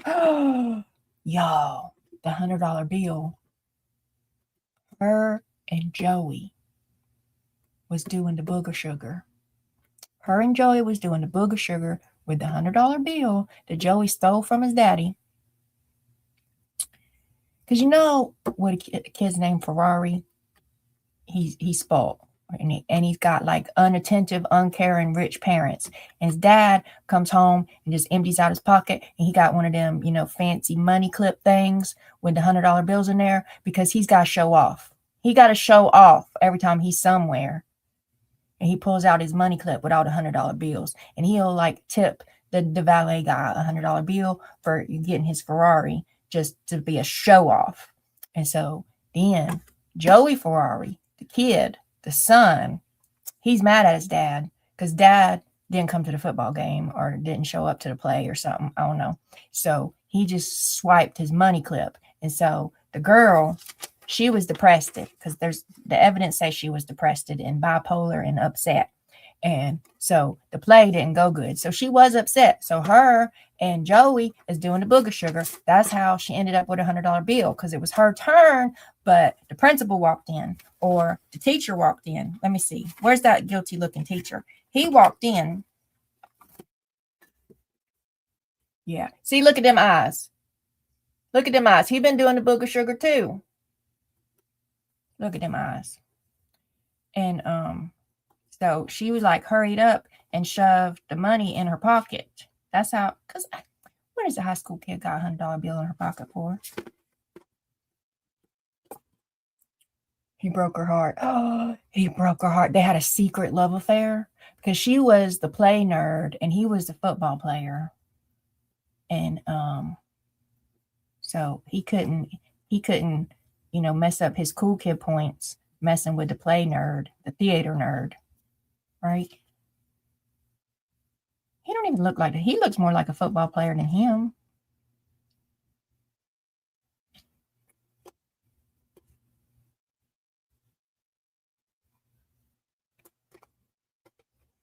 That's how she had the $100 bill. That's all I know. That's how she had it.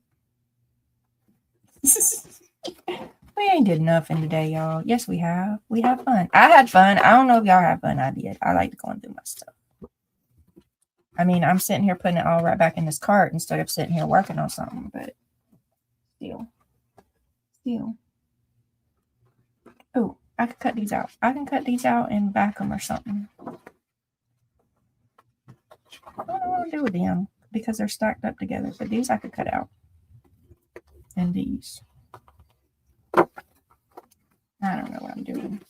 I thought I made some prototype evidence things. I really did. I need to find them.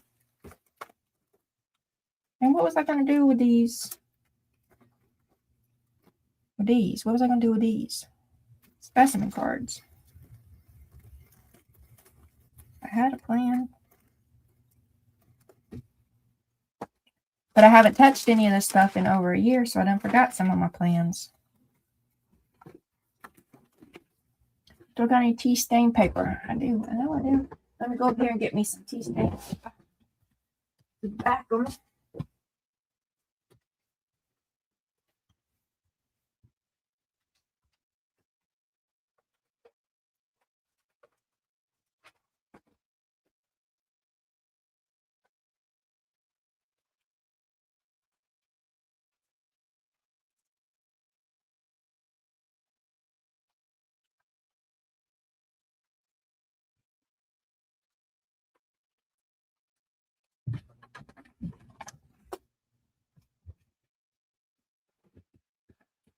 We set her up to take the money and then poison her. I'm suspicious of the whole thing, right? For sure. Amber.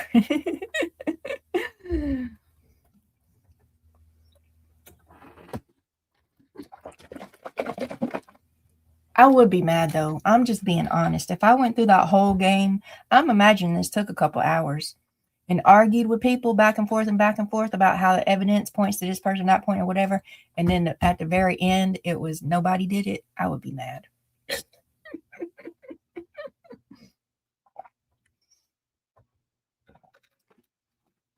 I would be back to Joey Ferrari did it, and his dad paid off the coroner. That's what happened. That's what happened. His dad paid off the coroner.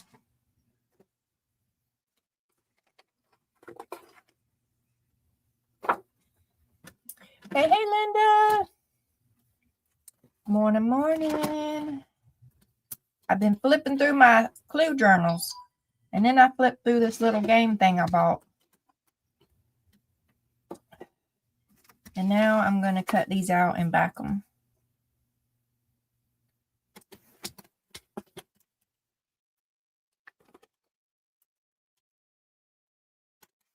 Somebody messaging me. Somebody ringing the bell.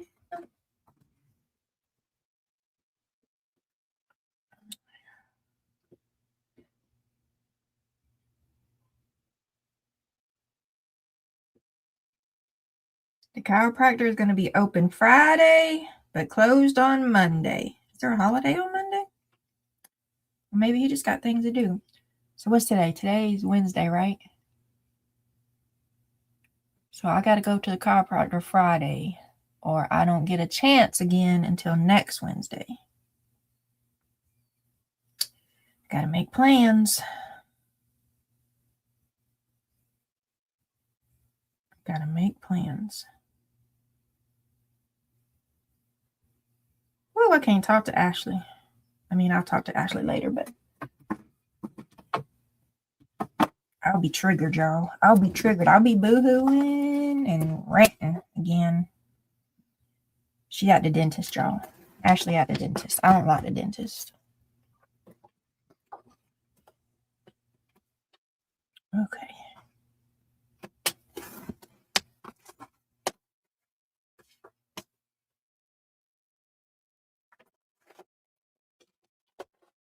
I mean, I guess a lot of people don't like the dentist. So I'm a couple stages past just not liking the dentist. Like,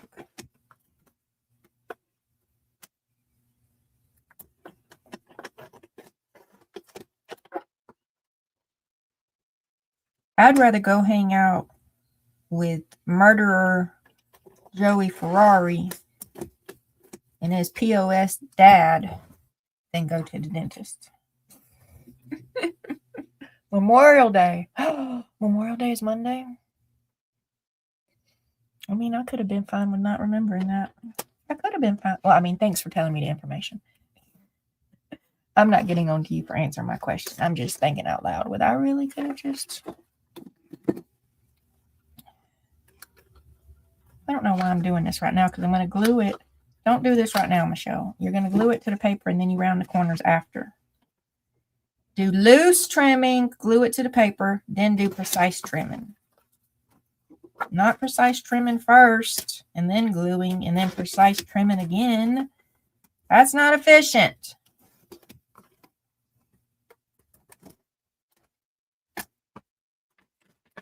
Trying to figure out what I'm making today. Thinking about making file folders. Do it, Linda. Make some file folders. What you going to do with the file folders, though?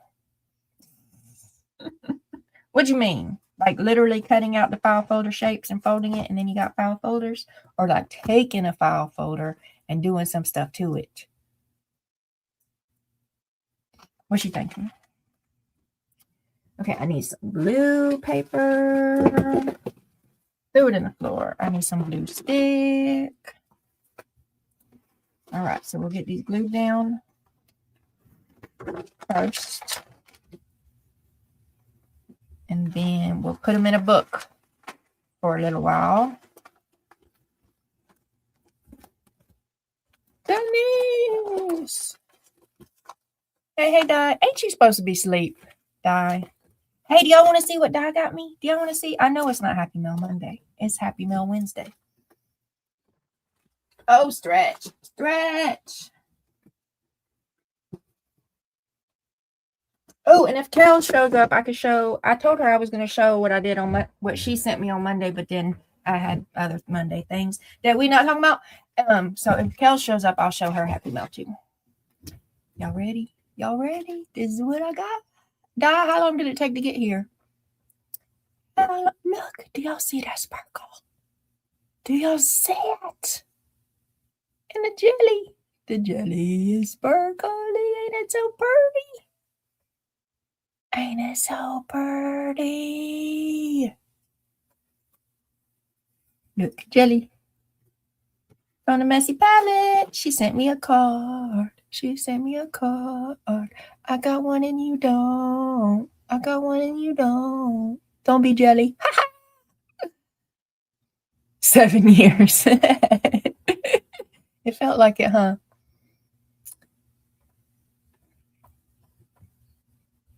All the way from Australia. Cutting the shape and making the file folders to store die cut pieces. That's smart. That's smart. And that could be a little Happy Mail too. If you had a little file folder with die cuts in it. Going to cheat and use the envelope punch board. That's not cheating. Why is that cheating? That's efficient use of resources. That's not cheating. That's getting her done. I got a jelly. I wonder if it'll fit in my. Let me go see. Let me go see if it'll fit. I probably got to make a whole nother jelly journal. That's probably what I got to do. I got to make a whole nother jellyfish journal and make that jelly be the cover of the journal.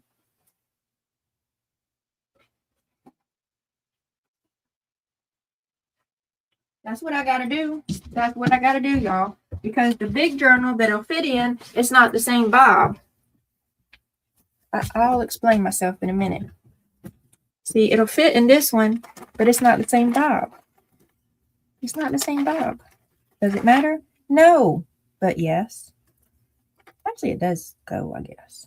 Just slide it in a signature over one of these bubble papers. I don't think it'll fit. Yeah, it won't fit in this one. Almost, but not quite. And this one's like sewn in, so this one is elastic bind, so I can slide it in there. Don't put it across on the puffer. Don't put it on top of that jelly.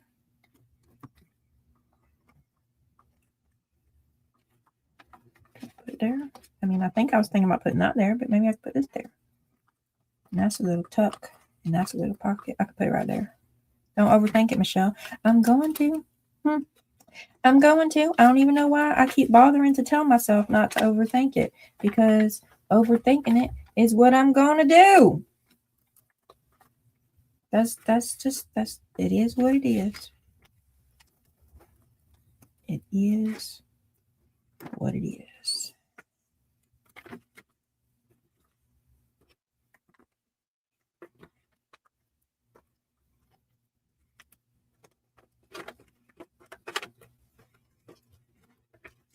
Well, it looks like I got a card in the second signature. All right. So then we'll put this card in the first signature, and then I'll have a card in each of the signatures.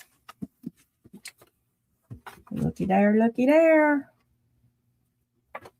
Ta-da! Thank you, Di.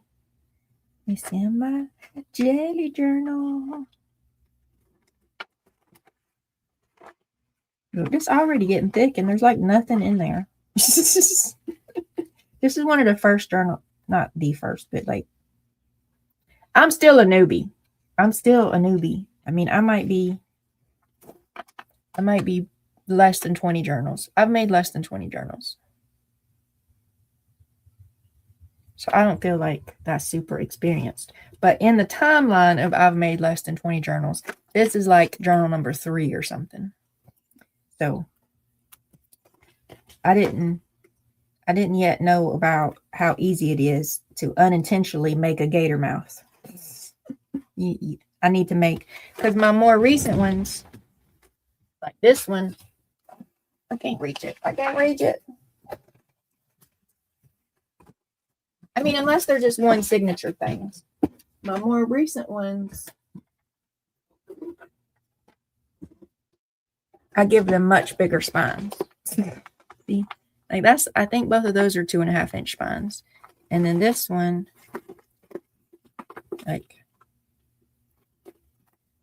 so early on, I didn't realize how easy it was to accidentally gator mouth. And I made little bitty 1-inch spines. But now I try to remember to go bigger. Because I don't love gator mouths. A little gator is okay. A little gator. But for the most part, I have shelves that I want to set my journals on them like this. And I can't if they sit like this. I mean, I can, but that's just not efficient use of the shelf space. You know?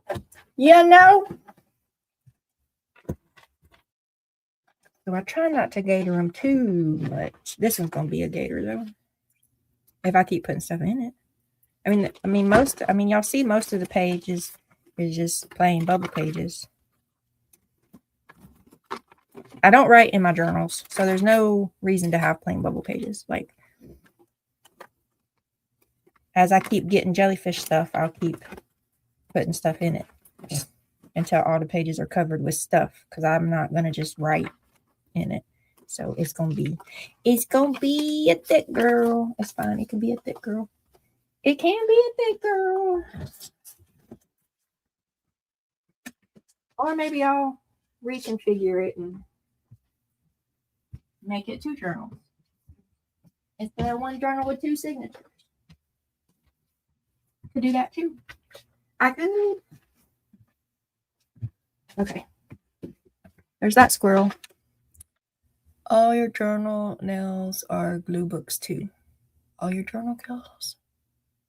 I have a spinny bookshelf. I want a spinny bookshelf. Why don't I have a spinny bookshelf? I don't even know where I'd put it. Hey, everybody. Hey, Beth.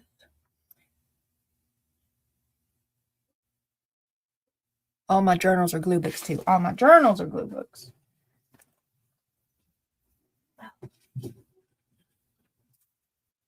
Yeah, I don't really know what mine are. The only ones I work in really are my Happy Mail journals that I put Happy Mail in when I get it. So like I have a jellyfish themed one. So any jellyfish, I have 3 jellyfish themed ones.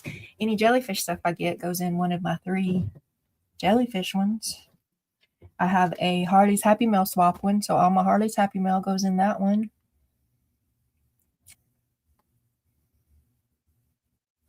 Yeah, those are really the only ones I work in. I start themed ones. I get super excited about a theme and I start them and I don't finish them, i.e. the Clue journals or the Wednesday journals. I have 2 Wednesday journals started and sitting there staring at me, taunting me. And then I have the 6 Clue journals that we just looked at started, just sitting there. taunting me about being a slacker who starts things and never finishes them.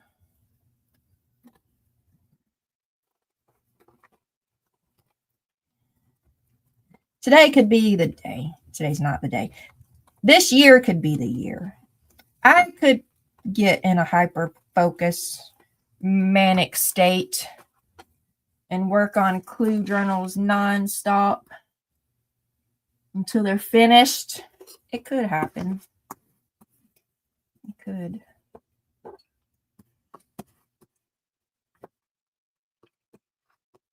When is season 3 of Wednesday supposed to come out? Because whenever that's going to come, that's when I'll get excited about Wednesday again, probably.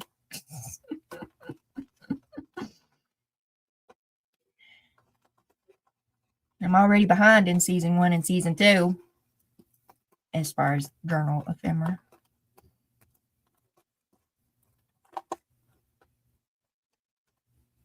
I really want you to finish the Wednesday journal. Me too, girl. Me too. Me too. Firehorse made the first mini journal with no idea what would go in it.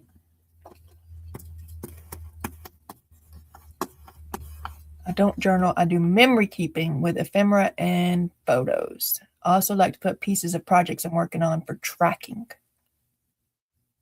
We have an Addams Family pinball machine. And by we, I mean my husband.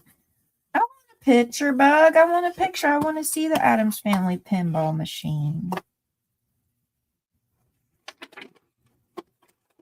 Bug, I think you've been around enough. You've seen the start of the Wednesday journals, haven't you? I think you've been around enough, here long enough to at least see that I started them and have not finished them. I'm so proud of Di. Di starts a journal, and then every time you see Di live for the next week or 2 weeks or 3 weeks or whatever, she is working on that journal. She's getting her done.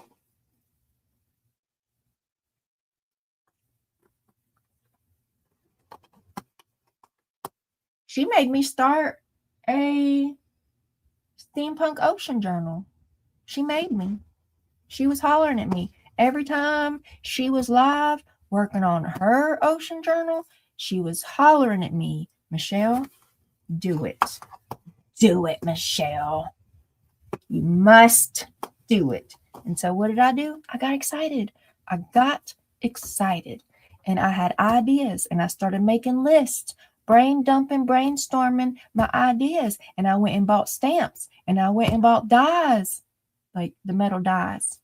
And I started making die cuts with rusty paint and patina and bubble paper, and digging through my stash. Got it. It's all collected in a basket. It's all collected in a basket. I started it.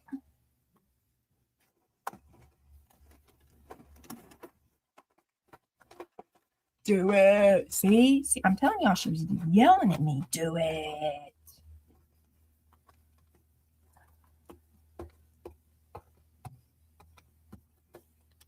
It's in a basket. It's in a basket under a pile.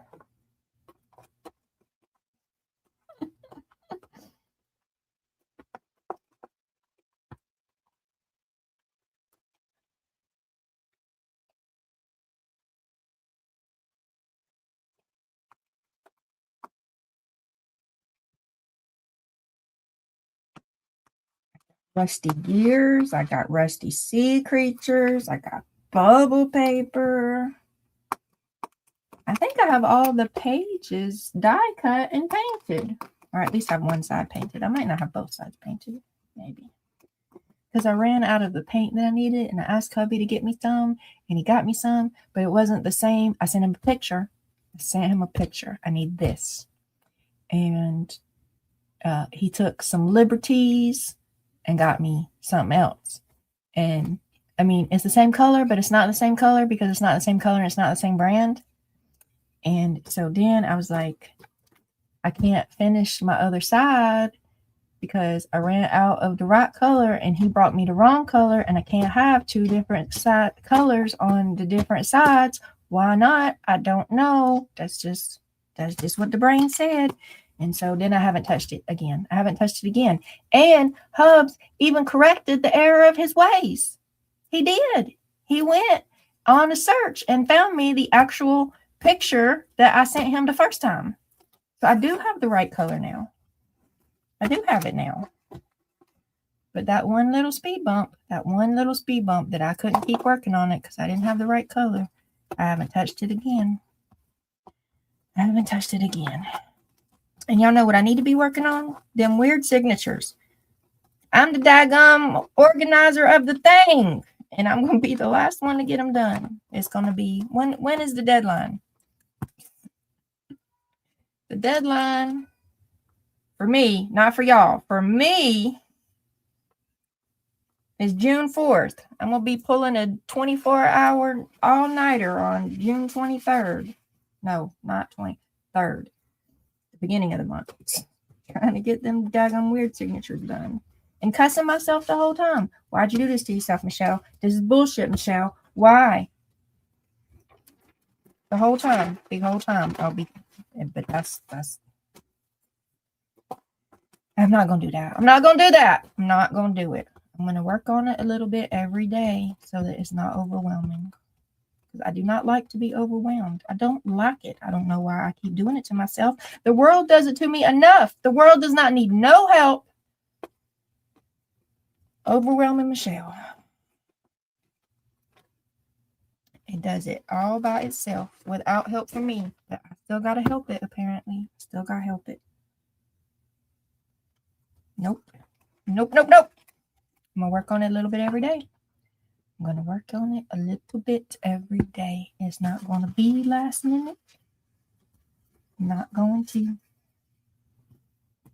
I'm not trying to convince y'all. I'm trying to convince me, just in case you was wondering. Delise started her eyes. Good job. They look more ugly than creepy. That happens. I mean, hey, Linda. After I started all 7, I realized the cost of tracked mail, but I'm still considering. Bug, you don't have to make 7. Okay, I guess I got to explain this. Oh, unless you want to join 2 pods.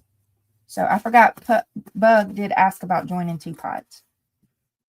Okay, so some of y'all might hear some conflicting information and be confused. But if you are not, let me write it down. I'll forget too. Let me get a pen. I got a pen. Okay. Seriously, Michelle. That's me. Michelle, Delise, Tammy.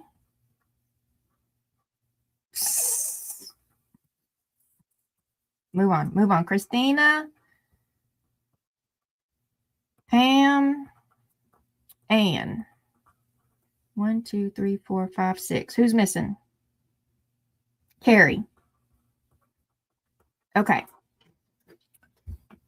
Michelle, Delise, Stamper Girl, Tammy, Paper Nest, Christina, Scrap Craft Stitchery, Ginger Pam, Pam at the Ginger Cat Lady, Ann C. Lar, Carrie, So Much Glitter. These 7 people have different rules. They have different rules.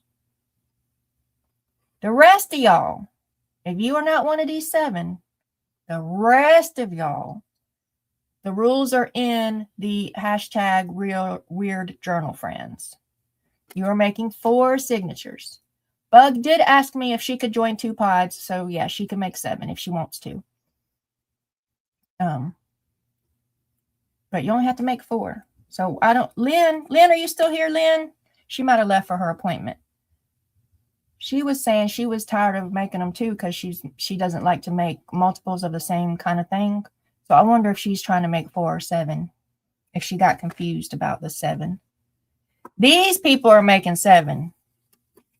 The rest of y'all do not have to make 7. Hey, Casey.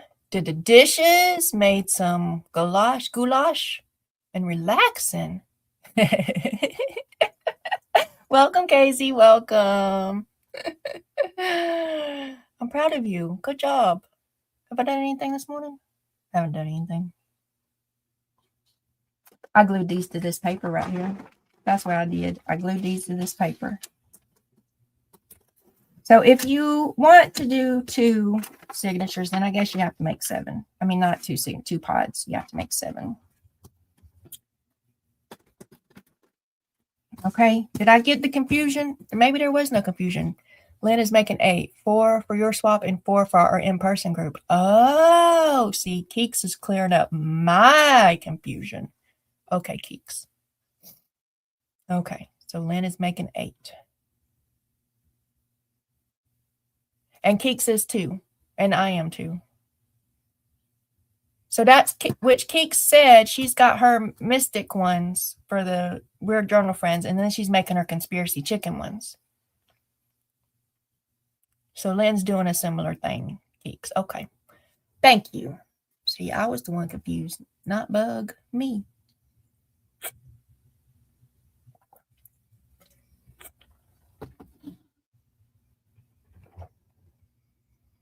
Oh, there's Lynn. Making the extra past the 4 to give to the in-person group. Yep. Oh, you're making one for me? Don't tell me that, Lynn.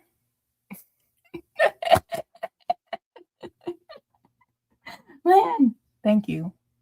Thank you. That should have been the first thing out of my mouth is thank you. That's kind and sweet. But it made me panic because then I'm like, I got to make you one. I'm already struggling with my 8. Now I got to make 9. I don't have enough bubble paper to make 9. I need to put this in a book. I need to put this in a book so they can dry, squished it flat. Here's the book. Here's one. But this thing's in the way. Here, I'm going to get them out. I need to work on them. I'm going to need to work on them a little bit every day.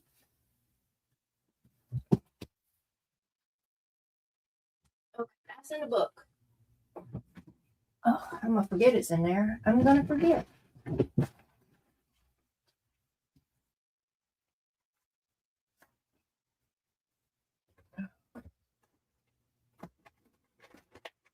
Okay, stretch. Okay, here we go. We bring this back. We dig through this. See what we can work on. What can we work on? Here's my stamp.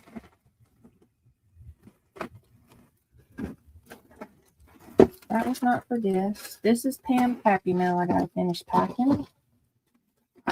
That is not for this. This is a glue book. Can go in the glue book. It can go in the trash. Put it in the trash, Michelle. Put it in the trash. Okay. All right. Let's see. Let's see what we're doing. I guess we can die cut bubbles. That would be so exciting. Y'all want to watch me die cut bubbles? Over and over and over. Because I need a lot of bubbles. I mean, y'all obviously ain't doing nothing else. I ain't doing nothing else. It'll be productive. I'll feel better. I'll feel good about being productive. If anybody wants to come on and hang out with me anytime, y'all just tell me. Y'all just tell me. Michelle, send me a link. Because I paid for StreamYard for a year and it's over in August. So I will, and I'm not paying for it again. I'm not. So in August, I won't have the perks of the expensive StreamYard no more. So I need to use them up now. Going to be mixing the butterscotch chips with the... Oh, Casey making cookies? What's Casey making? I'm taking off to Nebraska for cookies. Let me catch up. Lynn's here. I'm going to do videos, but I think everything I need to know about timing is in the group. Yes. Yes, Bug is in the group. Scrolling. Puppy chow for the potluck at work tomorrow. Do it after work. What is puppy chow? It's a little snack. It's a little snacky snack. I don't think it's as cool as cookies though. But if I had to choose between baking cookies or making puppy chow for the work potluck, I would choose puppy chow too. I approve of your decisions, Casey. Oh, bless her heart. I need to make the last page of the chicken ones. I'm procrastinating. Yep, party procrastinating over here too. Chex Mix or Chex cereal, the little square cereals with the little holes, little grainy, weedy, something other cereals. Chocolate, peanut butter, and powdered sugar. No one knows what Lynn's weird things are. Sounds yummy. Gonna put in some butterscotch. Okay, there we go. Gotta start getting ready for work. Ew, Casey. I'm proud of you being an adult. I am. I'm proud of you. Butterscotch and the pumpkin bread. No, thank you. You can keep the butterscotch pumpkin bread. Hey, Juju! What's up? I suck at cookies. Haven't figured out the magic to keep them soft and moist. Me either, except for to undercook them. I don't think that's the secret. That's like what unskilled people do. But the only way I can not get them too hard is to just, like, if the recipe says cook them for 5 to 7 minutes, I cook them like 3 to 5 minutes. I'd rather them be slightly raw than too crispy hard. That's just me. Y'all burn y'all's cookies if y'all want to. If y'all like them crispy. I'm a rebel. I'll eat raw cookie dough too if I want to. If I'm sitting there mixing up cookie dough and the intrusive thought says, eat it, then I'm like, okay. Because it's cookie dough. Okay, what are we going to do, y'all? We going to die cut bubbles or are we going to think of something else to do? I don't know yet. I don't know. But here, let's put them together. Why are we thinking? Y'all don't look. This is a surprise and stuff. Y'all know. Hey, he's so cute. Y'all can't tell me he ain't cute. Y'all cannot tell me he ain't cute. I could paint his little doodauber. Let's paint his doodauber and set him out over here, all everywhere. Paintbrush Michelle. Paintbrush Michelle. A little tiny one. A little tiny paintbrush Michelle. This one looks a little tiny. Is that good? Nah, this still looks a little big. That still looks a little big. Oh, what about this one? What about this one? Nope, that one looks all willy-nilly. Oh, this one looks like a good one, I think. Yeah, this is a good one. All right, we got this one. Let's get us my spare paint book under the pile. Next is a cereal. I have to make undercooked brownies and undercooked Toll House pants. Exactly, Lynn. I like them mushy. I like my brownies and my cookies mushy and moist. Like cornflakes. It's a dried cereal like cornflakes, but it's not flakes. They're little puffy squares.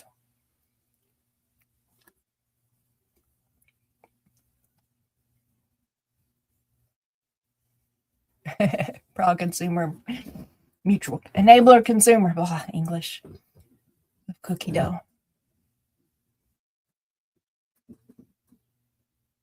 Okay, we're doing this. We doing this. What am I looking for? Oh, this thing over here. Stretch. Okay. So I got my premium low acrylic in yellow.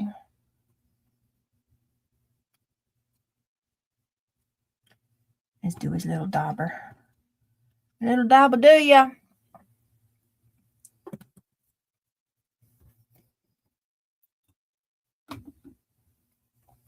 My dirty paint water. Okay. Let's color in his little glow in the dark thing.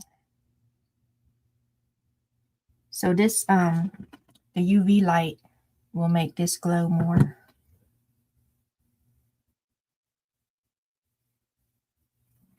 Y'all not watching this, by the way, either.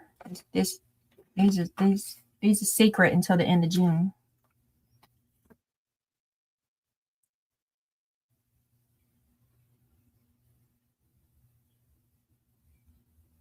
I can trust y'all to keep a secret, right? Y'all my best internet friends.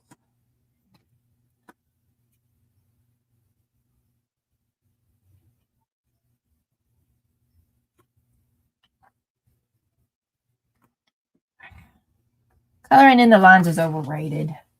Nobody colors within the lines.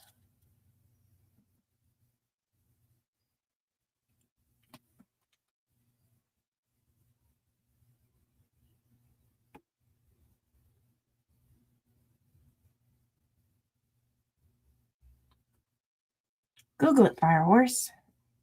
Google checks cereal USA. I mean, I think the UK has more rules and regulations about producing fake food, fake overprocessed food for consumption over there. I think they got more rules than we got. So maybe that's why y'all don't have checks. Or maybe y'all just call it something different. Maybe you got it. It's just called something different.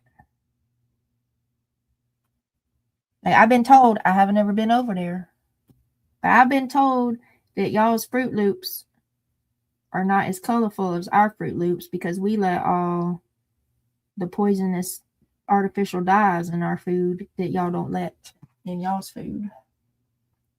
So y'all have little circle cereals, but it's not all the bright colors like our circle cereals is.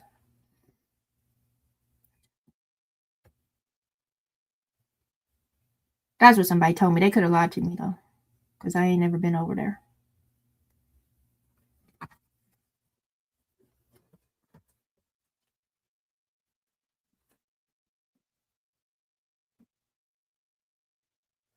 Okay, Denise.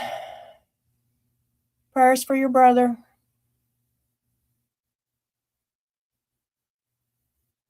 It's glowing outside the lines. Yeah, I did it on purpose. Exactly, Bug. That was the plan. That was the plan. Hey, dear Angela Vintage. Welcome. Morning, evening, or afternoon.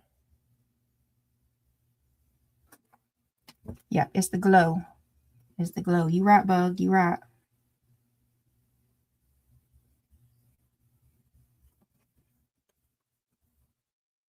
Oh, is that all? 1, 2, 3, 4, 5, 6, 7, 8. That's all. And we done. And we did it. Okay, now what we gonna do? Now what we gonna do? Still haven't put a jellyfish on him. I'm gonna put a jellyfish on him somewhere. Y'all, I finally got me a spare paint book. I got it from the Ollies. It's Denise's fault. Thank you, Denise. It was like $5.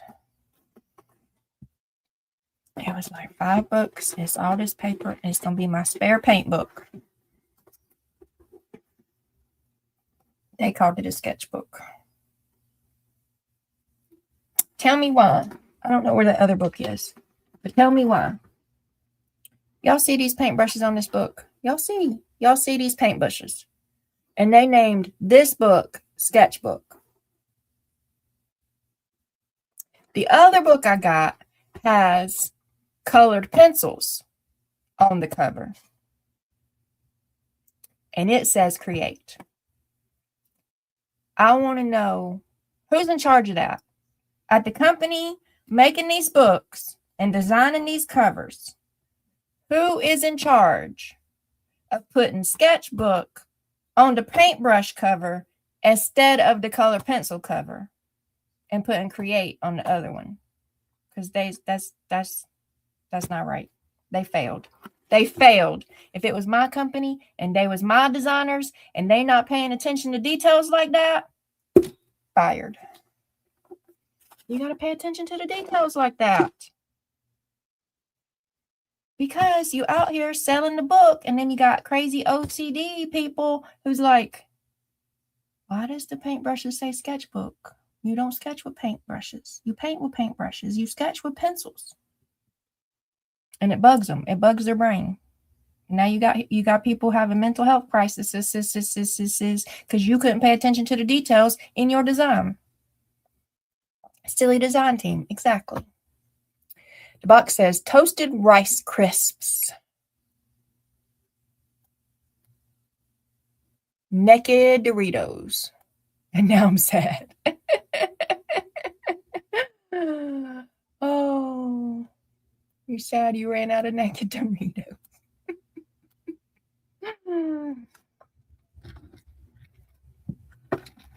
Not paying attention to the details.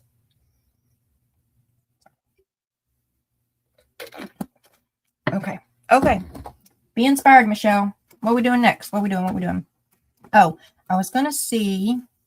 So I either want to put like into the deep, which that seems, now that I'm looking at this, into the deep is probably going to be too big. So what if I just put deep? But then that's not going to take up DEE. That's not going to take up enough space. Like I want to fill this up mostly. The abyss. I could put abyss. I gotta make sure I spell abyss right though. I'll be paranoid trying to make sure I spell abyss. Down deep. DOWNDEEP. Down deep might work. Okay, there's letters that I was thinking about using. Let me find them. And we can lay them out.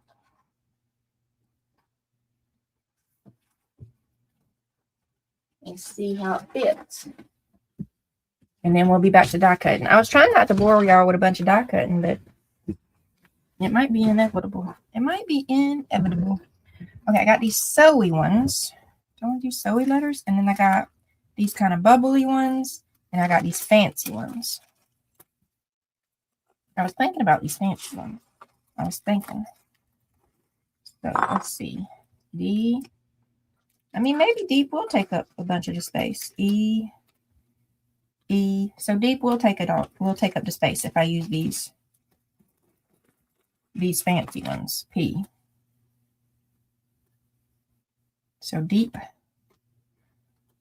Maybe I can put with smaller with my these. Maybe I could put down deep, into the deep, into. Maybe I could do into. What y'all think? What should I say? What should I put? In the deep.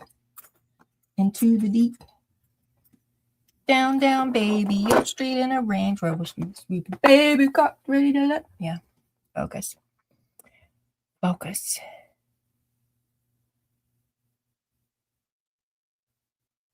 Only 3 words. Which words? Which 3? Into the deep. Okay. Well, so for these dies, I know you were answering before you saw these probably, or the lag is getting us. Deep will fit. Into the deep will not fit. Unless I use like these and put into, like if I slide these down just a little bit, and then that leaves, I could put into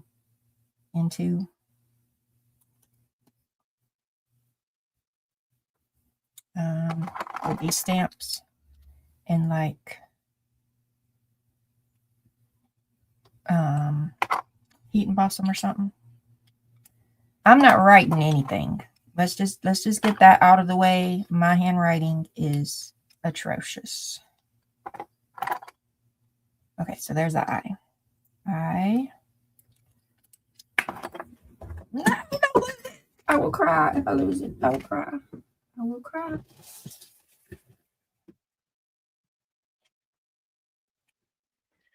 Hi, Lynn. Thanks for hanging out with us. I hope they got good news. Okay, Tyler. Who's Tyler?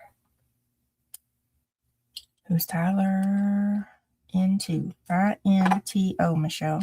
I-N-T-O. Okay, there's the O. N-T.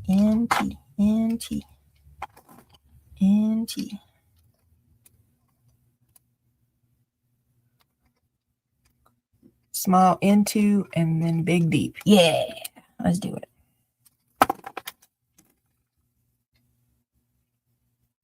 There's an E.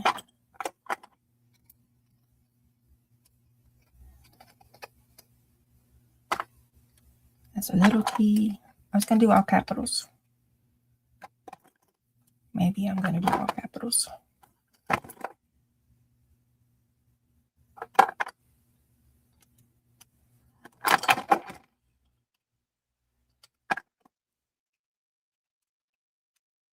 T-H-E. T-H-E-I-N. There's the N. I already got the O. There's a T. There's a H. I got everything. Let me see. Into D. Okay, we got D. We got D. So what are we still missing over here? We got that. Still missing a T over here. I don't know if this set has 2 T's. We can look. It does. Hallelujah. Okay, so we'll stamp into V, and then we'll have deep. Die cut with these fancy letters. That's the plan. That is the plan. I approve of this plan. So the next question is going to be, oh, what do y'all think? Okay. The question is going to be what to cut these letters out of. I have an idea. It might be too bright, but not. I like sparkles. But we're in the deep. Maybe I could put a little ink on it. We'll see. We'll see. Let me get it. I don't have enough of this. This is the one I was picturing. Maybe I have a pack of it. Let me see. Let me see. Maybe I have a pack of it. Throw it in the floor. Throw it in the floor. How about deep with this paper? Is that too bright? It's not too bright. Is it too bright? No. Maybe. Where's that little piece here? I'm gonna cut them out with this little piece, and we're gonna test it.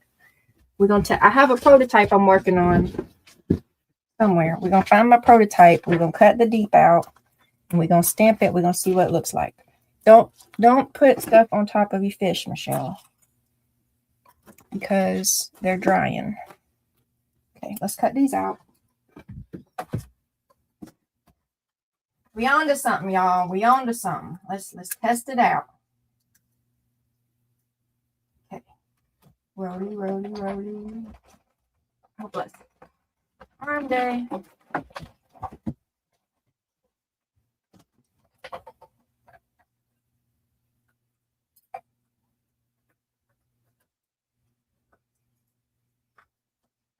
Okay, we got these. We gotta get another E. We gotta get another E.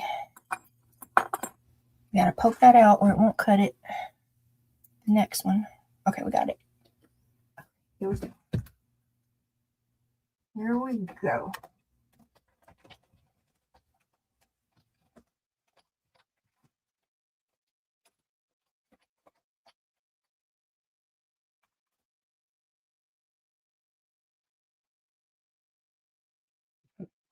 So where is my prototype? Where is my prototype? Not in the basket. It's not in the basket, so that means it's just laying here somewhere. In the way somewhere.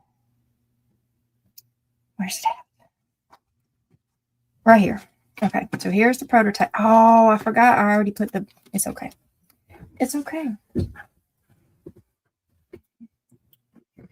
So I put the bubbles on there because I was testing.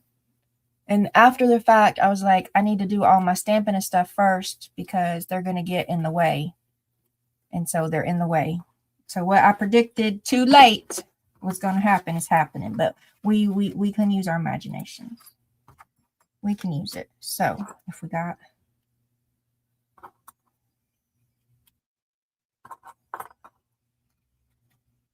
in the middle. Do y'all like the holographic for the deep? With these fancy letters?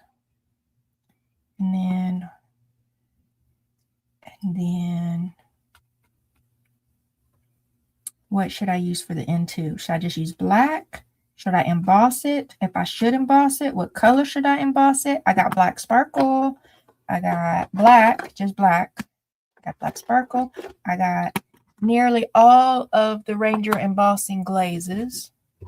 So like I got a dark blue, I got medium blue, I got gray, I got I got purple. I got Mermaid Lagoon. Ooh, wonder what Mermaid Lagoon would look like. I got this bluish, dark blue. What is this one? This one is Chip Sapphire. Let's test them. Let's test them. I got this. What is this one? This one is Seedless Preserve. It looks like it's dark. I feel like it's not as dark as it might look like it is. And then I got neon. So, but I don't think I want to do these. I don't want to do. I got neon, but I don't think I want to do them. I don't have. Oh, I do have, but you won't see it though. I do have glow in the dark.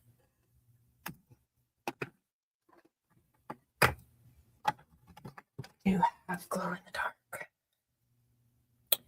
But like I don't think you'll see it like unless it's glowing. Like it wouldn't stand out. And I don't know if it's translucent, that if I stamp the color under it and put this on top of it. I mean, I guess we just test it, right? We just test it. Hey, Frida. You're late? You're not late. Black sparkle. And emboss the edges of the deep too to help it stand out. I like writing in cursive more than standard. My standard is 100% trash, but my cursive is legible. We're writing in code. Yeah, do the edges of the deep, because it's pretty fancy. I don't go there. Like there is a delineated little border that I could make darker.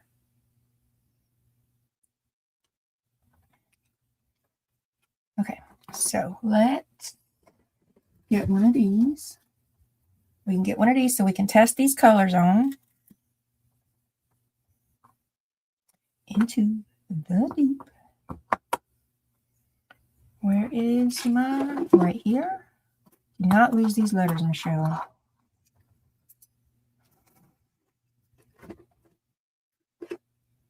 Black sparkle. Who's messaging me? Catherine is messaging me. Y'all, one of my moderators, Catherine, I'm going to tell her business. She's not on YouTube, so she ain't even going to know I'm telling her business. At her place of employment yesterday,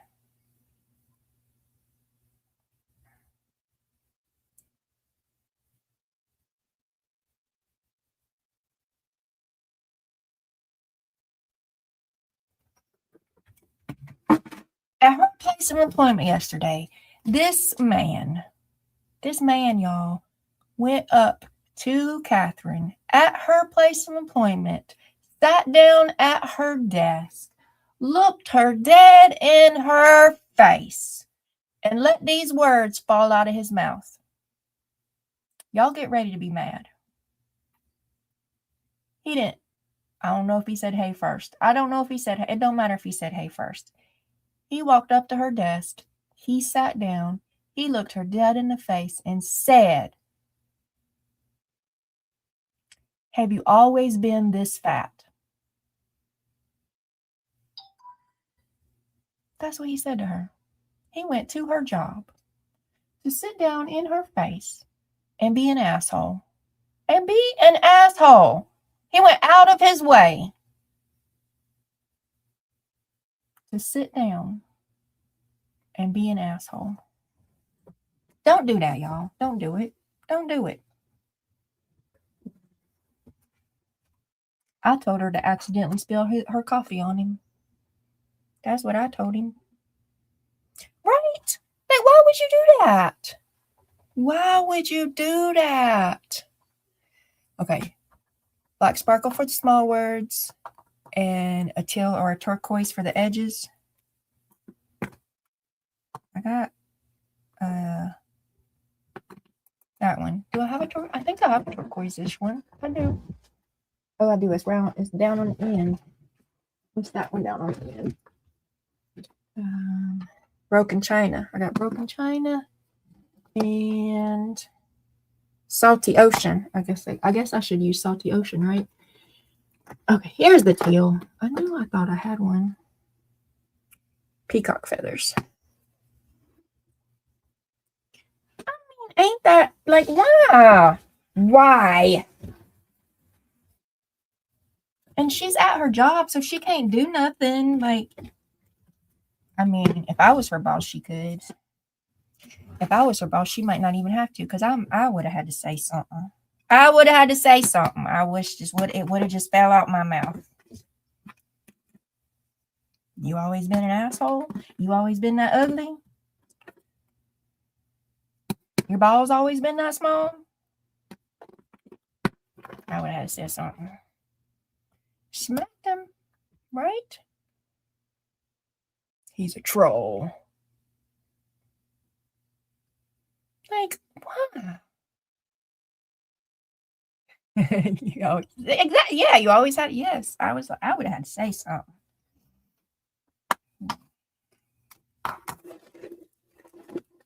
I know jobs are scarce and she needs her job, but that man wouldn't have sat at my desk, said that to me, all like,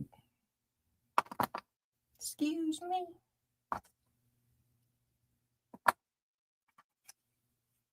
Okay, we're gonna test it. What we testing first? We testing black sparkle.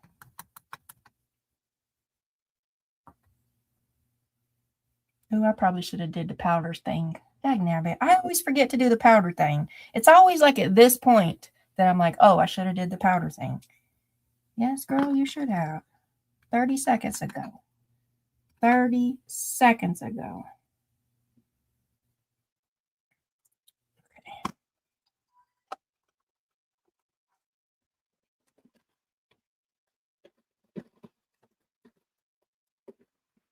Dagnabbit. Pam's Happy Mail done fell behind the desk, y'all. And I have to get one of my children's to crawl up under there. One of my children with the young knees. Crawl under there and get it. Get it back out.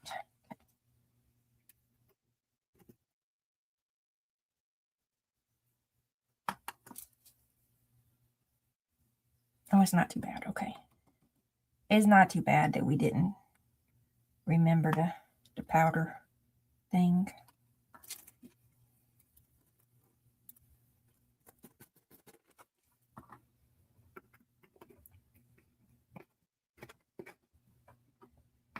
With too much privilege.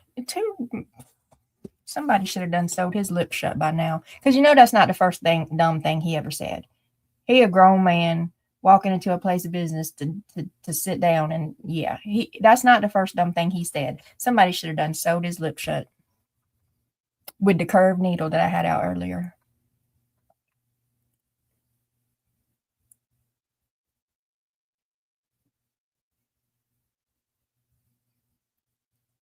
And like,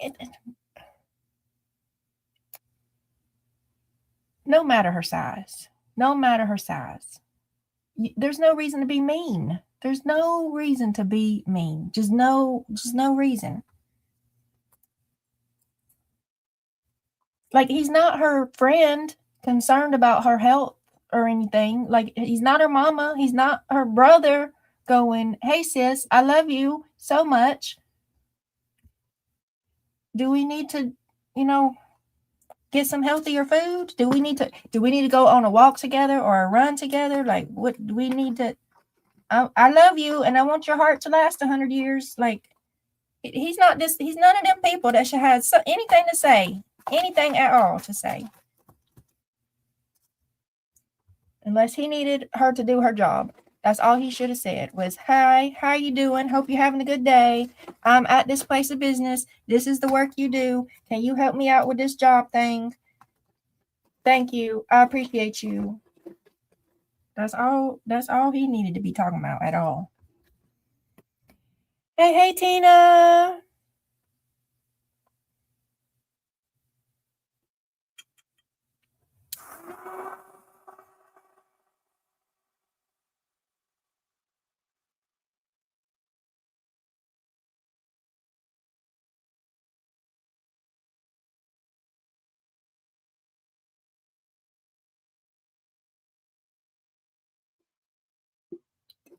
So I think Catherine is a little bit of a sensitive soul.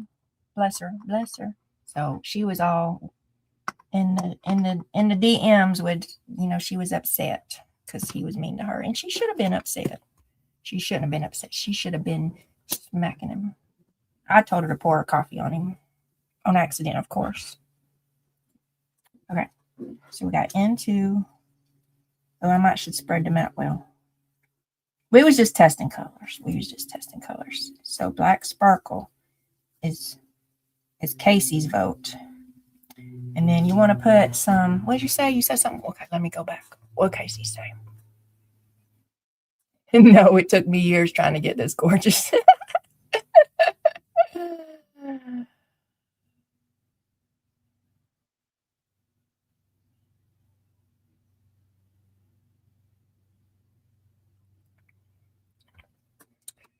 Bye, Fire Horse. See you tomorrow.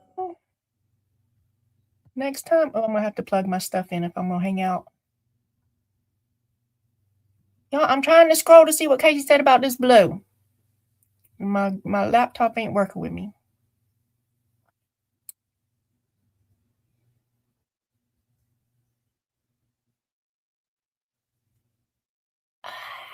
It's jumping when I'm trying to scroll.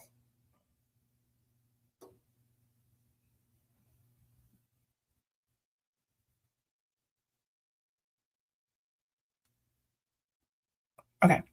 With the blues and emboss, ink the edges, and sprinkle a bit of each. All the colors? You telling me to sprinkle all the colors? You might be getting too much now, Casey. You might be getting too much.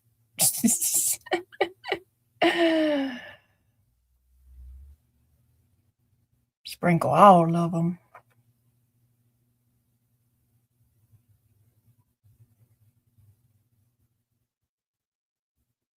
Bye.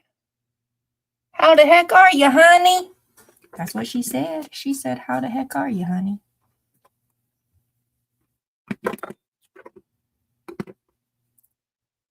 I'm wondering. Not purple. We down deep, y'all. We down deep. We in the abyss. This is the anglerfish, y'all. Down in the deep. So. And my bubble papers have some kind of purplish on them. Kind of. It's got a lighter blue and I added purple and so Mermaid Lagoon or Broken China. I'm not feeling the teal. Okay, I'm not feeling the teal. I'm not feeling it. So I'm looking at these.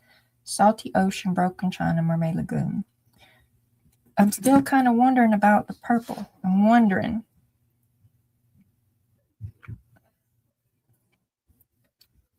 What if I try?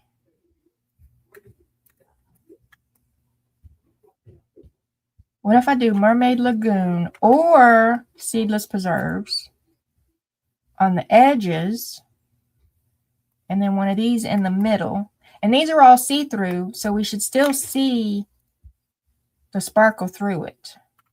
It might be less see-through, these two darker ones. Try it, Michelle. Just try it. We're going to try it. Okay. Where's our spoon? We're going to need our spoon. We're going to need our little marker pens. Where's our marker pens, y'all? Where they is? Under the pile. It's called Salty Ocean. Am I saying it wrong? You've been sent brownies. Oh, yeah, I like brownies. One for me, one for you. Or the other way. Caleb didn't want a brownie? No. Or he had one over there? No. Oh, he just didn't want one. Yay! Well, thank you for bringing me a brownie. Got to get ready for work. Have fun at work, Casey. Thank you for your help. We're going to figure it out. We're going to test it and figure it out. Oh, the piles, y'all. It's my own fault. Shut up, Michelle. It's your own fault. Just move the pile and find what you need. Just move it and find what you need. If you're not going to clean it up, then this is what we got to do. That's your choices. Clean it up. Or deal with having to move stuff all the time to find what you need. Can't always get what you want. If you try sometime, you just might find. Okay, what's this one? This one is brush tip. Okay, there we go. All right. So think this through, Michelle. So if we're going to do 2 colors, I don't want to, or do I? Maybe I do, but I feel like I shouldn't color the edge, put the powder on, heat emboss it, color the middle, put the powder on, heat emboss it again. I don't think I should do that, right? So I should figure out how to color it and put both powders on and heat emboss it. One heat emboss go. Probably making it harder on myself. Probably. I need to find my tweezers too, because I need tweezers to deal with all this. So just might as well go ahead and find them. They in one of these cups. Hey, if y'all do a lot of heat embossing, or if you want to do a lot of heat embossing, and you don't have some ceramic tip reversible tweezers, you're making your life harder on yourself. I'm just saying. Reversible ceramic tip tweezer is your friend if you heat emboss small things. The only thing is finding them when you, there we go. Here's a pair of them. Okay, here we go. Reversible means that you squeeze them to open instead of squeezing them to close them. And then the ceramic tip helps with the heat. It absorbs the heat or whatever. And you can also, when you get powder on it that melts, it just peels off or scratches off or whatever. Have a great day, Amber. Where's your brownie? She didn't bring none of y'all brownies. She brought me brownies. Mermaid in the ladder one. Broken china. Mermaid in broken china, you think? Okay, that'll be the first one we test. We're testing Mermaid in broken china. But I also want to test purple. I want to test the purple. I might not like it, but I want to test it. When will you start lives again, Sugar? Who are you talking to? Is there somebody in there named Sugar? Let me scroll up. It won't let me. My scrolling is not working with me. Why? Stop being difficult, StreamYard. See, this is why I ain't paying for you another year. I mean, it's not, but it could be.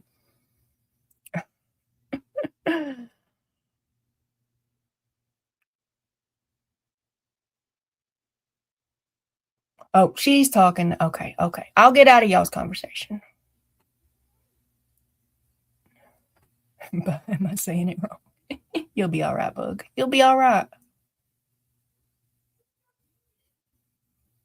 Y'all, she brought me a brownie and then she took it. Chloe Grace, did you just bring me a brownie and then take the brownie? This doesn't seem right. This seems like mom abuse. Doesn't it seem like mom abuse?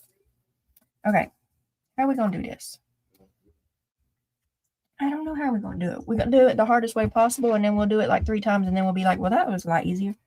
Did you bring the brownie and then take the brownie? I didn't know you wanted it. What you mean you didn't know I wanted it? At this time. What you mean? I don't know. You didn't say you wanted it at this time, so I didn't know you wanted it this time. There is never, ever, ever, ever a time that I don't want the brownie. right? I feel like that's a given. This is my offspring, y'all. This is my offspring. I haven't raised her right, apparently. Apparently, I have not raised her right. Okay, so if we put the stuff all over it, and then we try to just sprinkle the edge with our little spoon. Well, here's your brownie. Thank you, child. It's mushy, y'all. It's mushy. That's a good one. That's a good brownie. Okay. So just the edge, Michelle. It don't have to be perfect. It don't have to be perfect. Just the edge. Ah! See?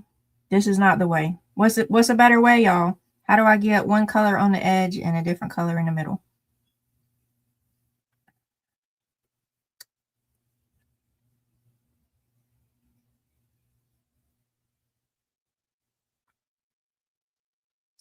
Maybe I just need practice. Maybe it'll get better. Because I got to make 8 of them. Well, 9 of them. And that's 4 letters. 4 times 9 is a lot. So probably when I get about 10, 15, 20 of them in, I'll be better at it. You think I'll be better?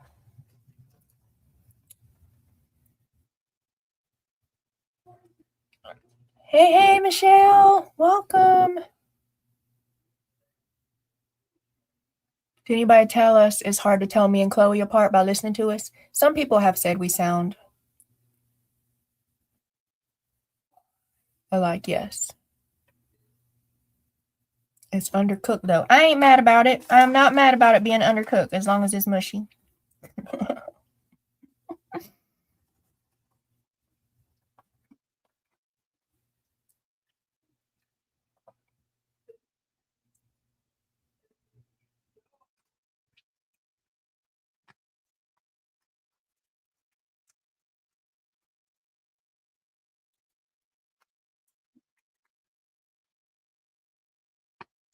And then we do this one everywhere.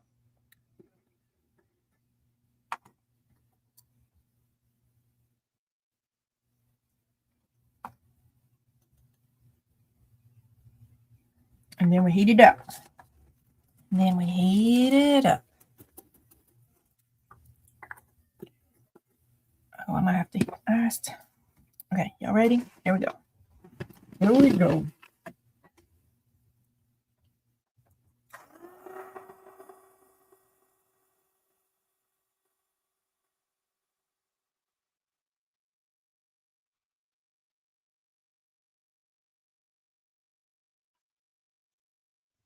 Okay, so this is the Mermaid Lagoon and Broken China, and I feel like it's not dark enough. That's how I feel about it.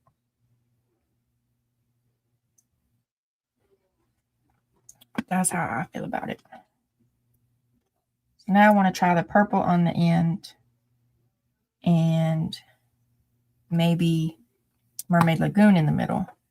Because that's the darkest blue I got is Mermaid Lagoon. So let's, no, Chip Sapphire is probably blue. Okay, let's try Chip Sapphire and Mermaid Lagoon. Let's try these two. See how they work. See how they look. Got excited about the Dorito conversation and ate way too many of them. Now you need a medical intervention. Too many Doritos? Well, I'm about to eat this brownie. All of it. The whole thing.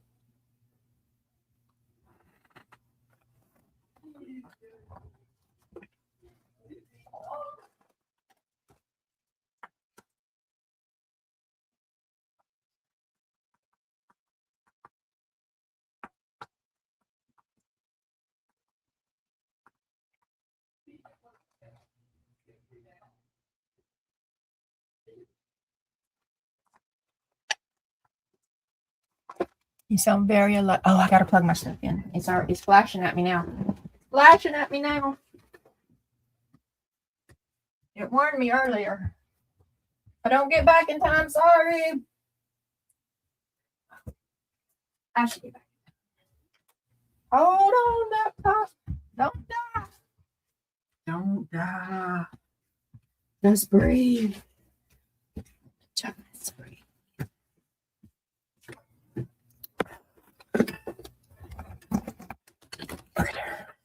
Okay, we're gonna do it. Here we go. Lifeline. We did it. There. We got it on lifeline. Before it died. You sounded like when I pick up the phone, everybody on the other end would start the conversation with, "Hello, Gabby, blah, blah, blah." No, it's Tina.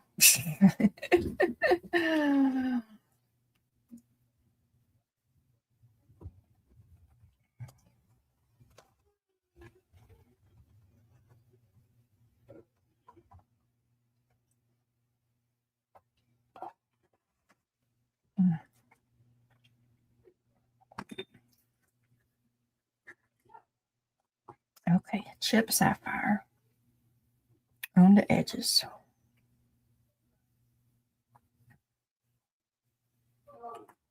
I don't know why I'm holding my spoon like that. I need the tap.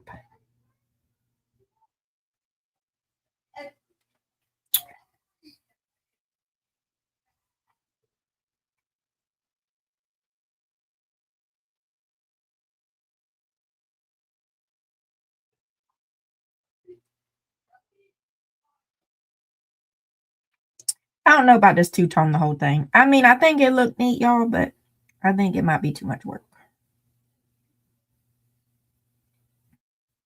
I might just have to pick a color.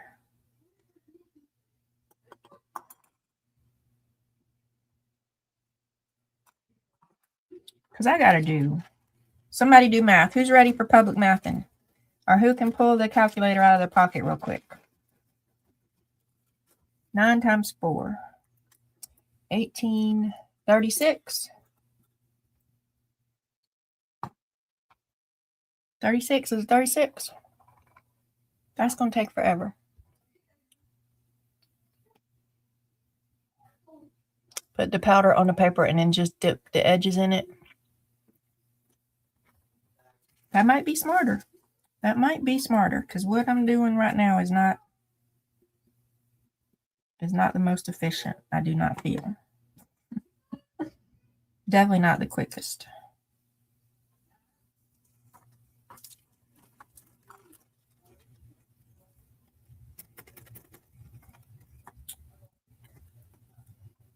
Let me get a bite of brownie and then I heat it up.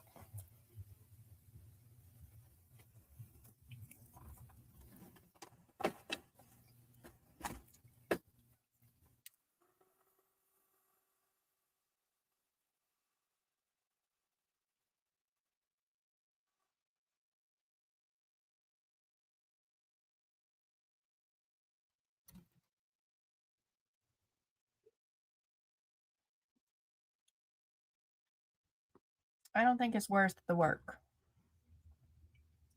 You know what I'm saying?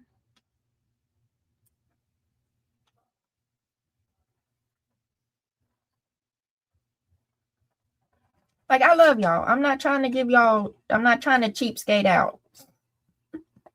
I'm just not amazed by it, that it's worth all that work, you know? Like, these little pocket windows were fiddly too, but I was amazed by it, so I did it. And this bubble paper, I mean, it wasn't hard, but it definitely took me a while because it's two-tone bubbled. It took me a while, and I was like, "Ooh, wow, that's so cool! I gotta do it." I'm not feeling, "Oh, that's so cool! I gotta do it" on these. You know, I definitely don't prefer that one at all. Okay, so now these last two letters we're gonna choose. I want to see what the whole letter chip sapphire looks like. I want to see.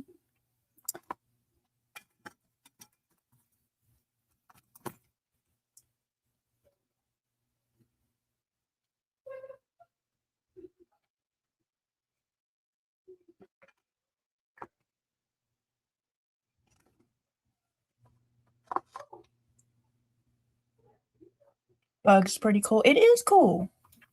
I think the idea is to put all the color on at once and end up with a weird or maybe beautiful mix of embossing powder leftovers.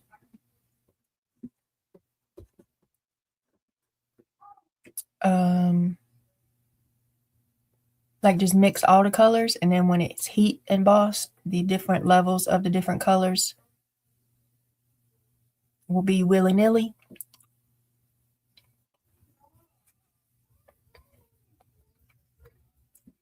Hey, View.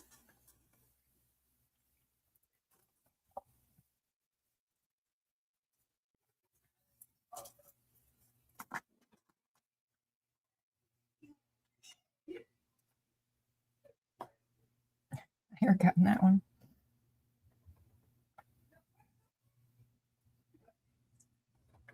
Hey, V, what you doing, girl?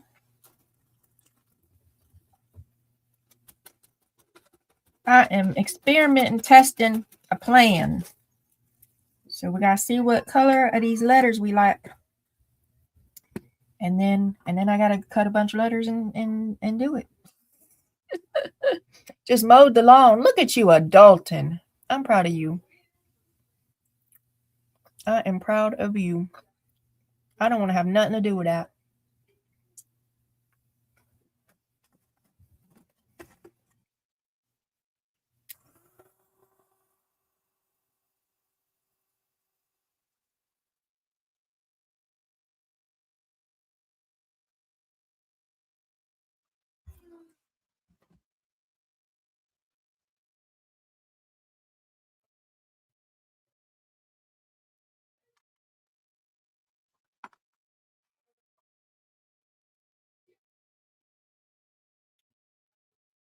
I like that color, y'all. I like that one.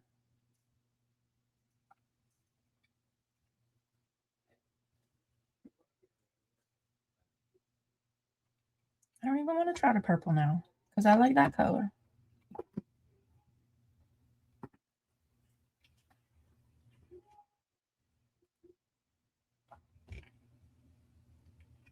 Y'all want me to try to sprinkle willy-nilly? I don't want to because I like that one. Just do that one. You like that one, just do it. Let's try the purple. Let's just try it. Let's just try it because we have this extra letter.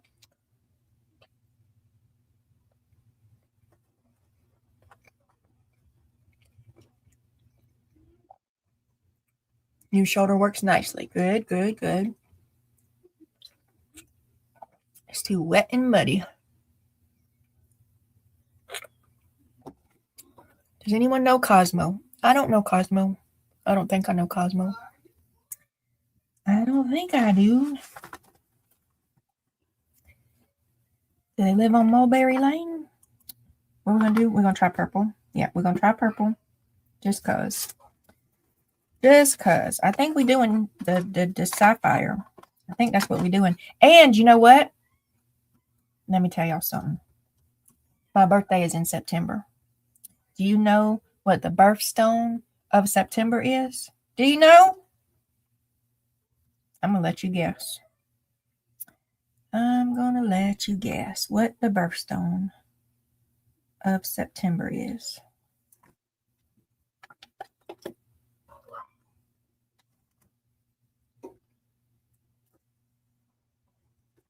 Oh, I know the Cosmo drink, the Cosmopolitan. No, it's not Topaz.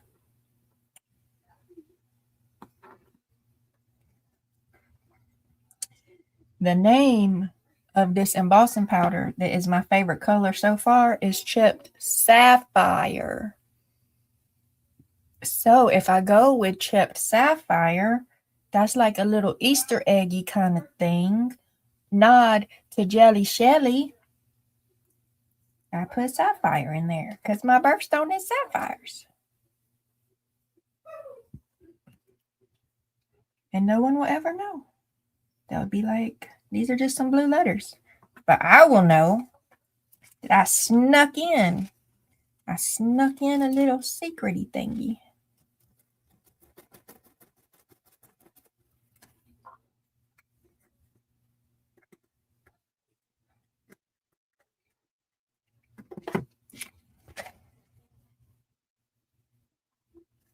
Wanda's Cosmo.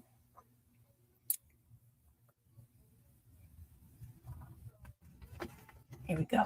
Here we go.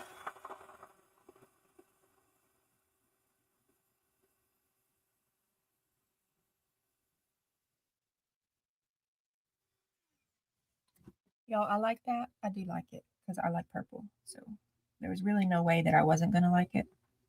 But for the purposes of this plan, I think we go on with Chip Sapphire. And by I think we're going with Chip Sapphire, we are going with Chip Sapphire. That's what we're doing. That's the plan. We have a lot of September birthdays. Well, y'all better get on the card making.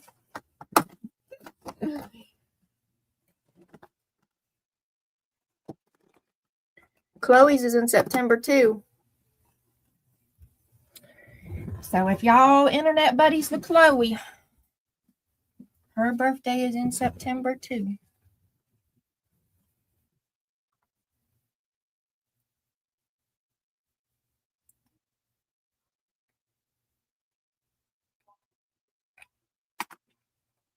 Okay, what are we going to do? Are we going to sit here and we're going to die cut a bunch? Or we're going to stamp the into the deep part? 1, 2, 3, 4, 5, 6. Why is there only 6? Do not give me a heart attack. 2, 3, 4, 5, 6, 7. There should be 8. Shouldn't there be 8? There should be 8.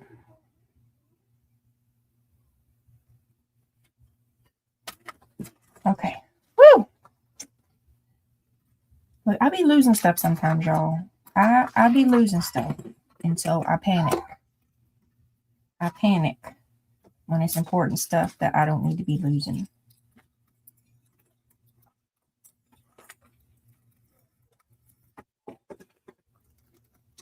Because many of projects have been derailed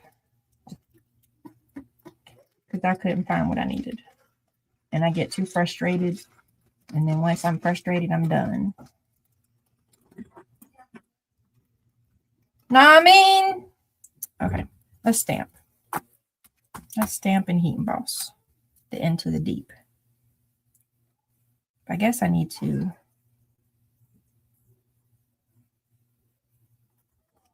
like finagle size placement ishness.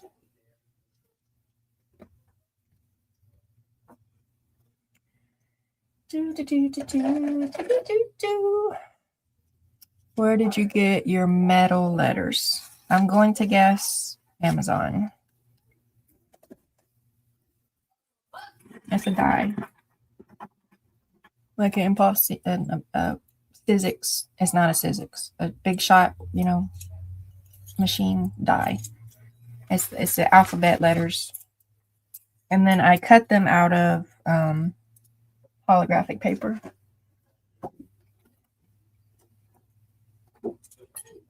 And then I heat embossed them. It's possible that they came from Temu. It is possible because there was a period of time that I had a job and I had spare money and I didn't have no moral crumbs about Temu and I felt like if I was going to order something and wait 3 months for it to arrive, I might as well order a bunch of something. And so I did. So it's a slight possibility they came from Temu. But I think I had these before then. I think I've had these a super long time. So they probably came from Amazon. Yes, I cut them out of paper. Shelly, I need one to send me something. Can I DM you on Discord? Yeah. Yep. You can message me on Discord or Instagram or Facebook. Michelle's whole house celebrates the month of September. Yep. My wedding anniversary is in September. My birthday is September. And her birthday is September. And then we skip October. And then my boys' birthday is in November, and my husband's birthday is in December.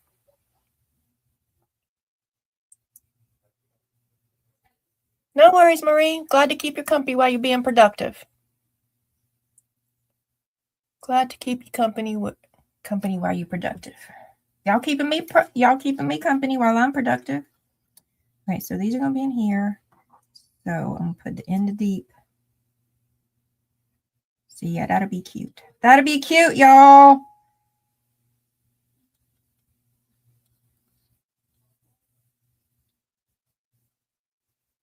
So just right about the middle. Here, let me look at this. I got this whole little thing right here. Why don't I, figure out how to line it up, and then I can line it up. Right? Right. Okay. So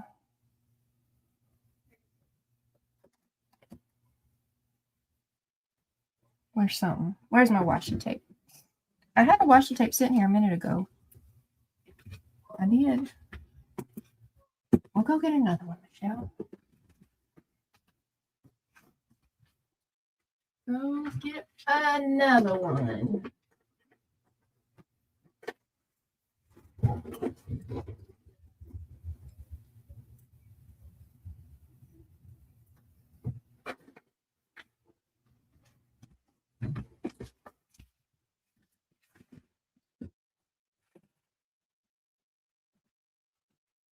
Yeah, we was testing out different colors, Casey, and I'm gonna go with chip sapphire. I'm not gonna do all different colors every time. I'm gonna make them all the chip sapphire. I do believe. Do y'all need to see better? I guess I can go down a little bit. I had backed up so that y'all could see the other thing I was doing. But now y'all need to see what I'm doing now if you want to. It's fine if you don't need to see. It's fine if you're doing things. That's what I do on lives, y'all. Hey, y'all, I already tell y'all, and I'm going to tell y'all again, because I need y'all to not feel any type of way. If I pop up in a live and I say, hey, crafty friends, and then y'all start haying Michelle and me to death, and I don't answer every single person, or later on in the live, you be saying, Michelle, and asking me something, and I don't answer you, I'm not ignoring you. I'm doing something. I'm doing something.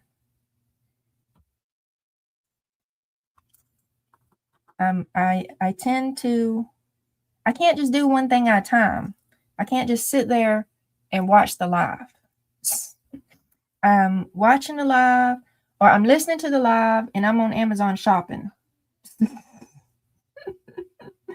Or I'm on Etsy researching, or I'm coloring, or I'm fussy cutting, or I'm fussy cutting and eating and shopping. Like I'm nearly never. Occasionally I am. I'm nearly never just sitting there, just watching the live and keeping up with the chat. There is a couple places that I'm a mod, and so sometimes, not all the time, sometimes I feel more obligated that I need to pay more attention. So then I try. Like last night for a little while in Christina's, because IT guy wasn't there and I'm her other moderator, I tried. But I got I don't want to hurt nobody's feelings. I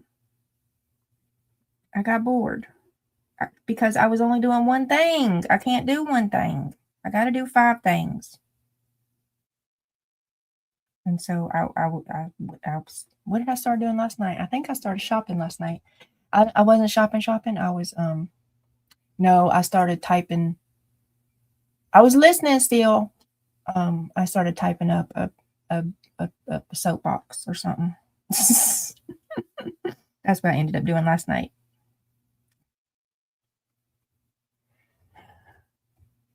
Watching and chatting and working, right?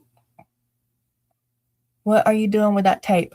I am setting me up a little thing because I got to make 8 of these and I want them in a similar spot.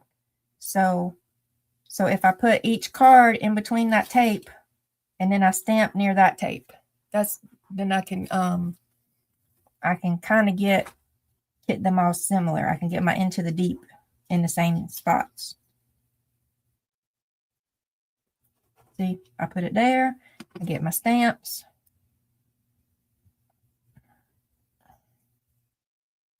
Come on. They snug, y'all. They snug.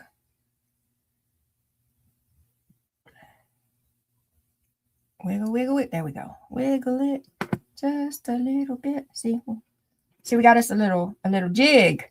Is that what you call them? A little template jig.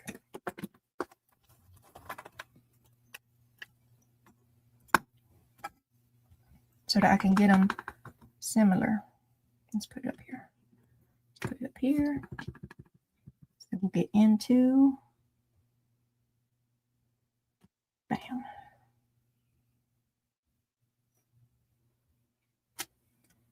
And then the.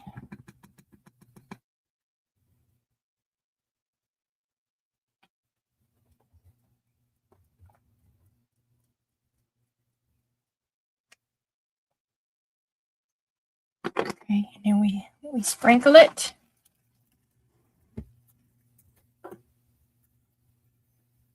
I'm watching and chatting because I have no more energy left to do anything else. That does happen sometimes. That's true. If it's 4:30 in the morning or something, I might just be laying there chatting.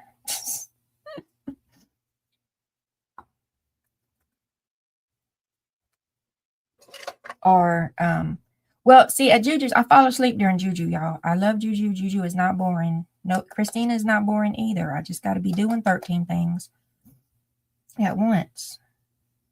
I just got to. It's a problem, I know. But Juju, I'm falling asleep.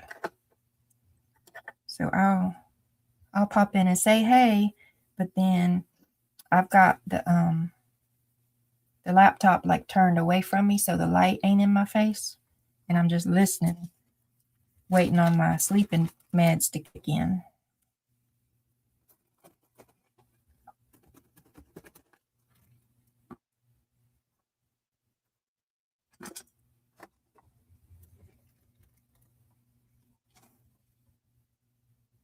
Yep. I don't even get to see Pam unless I wake up early. I get her for like an hour in the early morning.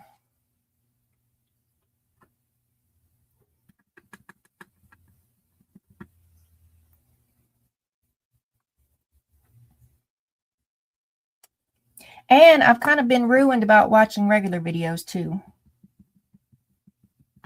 So all I did was watch regular videos for a long time. The algorithm didn't show me lives yet. But then now I'm in the live circle. I struggle with regular videos because I want to comment. I want to say things. Not all the time, but sometimes. So I'm fast forwarding through those. If it's a regular video, I'm fast forwarding through it. I watch a little bit and I'll fast forward, and I'll watch a little bit and I'll fast forward.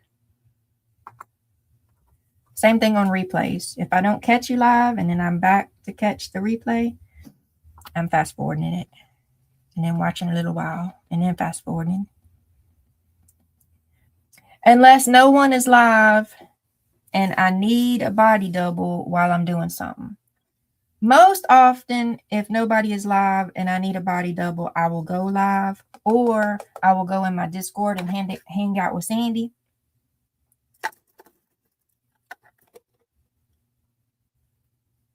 But occasionally,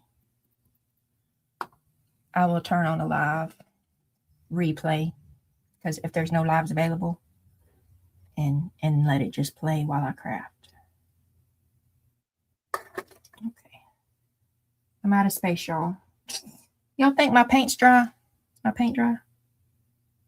Yes, it's dry enough. They just stacked. Okay, so that'll give me space to lay these out, because I'm going to try to powder them all up and then heat them all at the same time. Oh.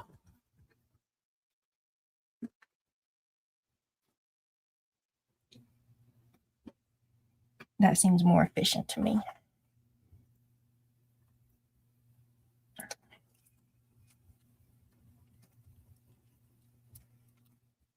Trying to adjust to the time zone change. Did you lose an hour or gain an hour? I mean, when you stay there, it's neither way, but just like, are you forward or back? We are body doubling right now. Exactly, Bug. And we being productive. We so good. Have to watch the regular videos at 1.5. Beth, 2. An hour's difference shouldn't be this hard. I mean, life shouldn't be this hard, but here we are. Here we are. They need to reprogram the Matrix. For real. They need to reprogram it. There's bugs in this system. Try again. And put it on easy mode.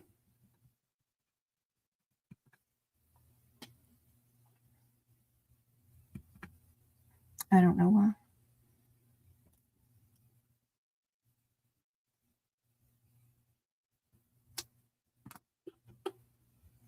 Not upside down, Michelle.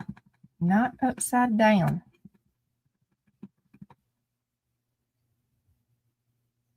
Y'all, I'm breaking my own rules. I know I am.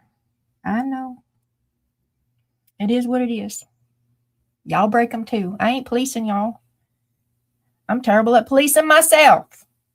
If I can't even make my own self mind, I can't make you mind.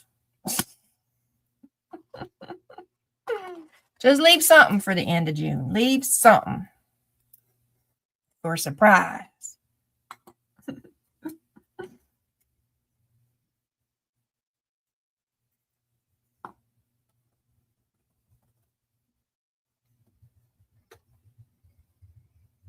Takes time to build savings. It does. It does. And then you build in your savings and you feel good about it, and then something daggum happens. The tire goes flat, or the water heater goes out, or somebody breaks something. Somebody dies. Gotta go to the damn funeral in the other state.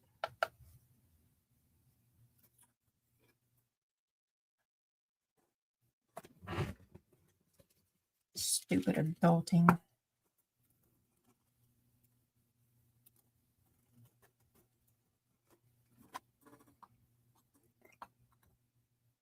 You're back in Central. All right, we on the same time, Tina.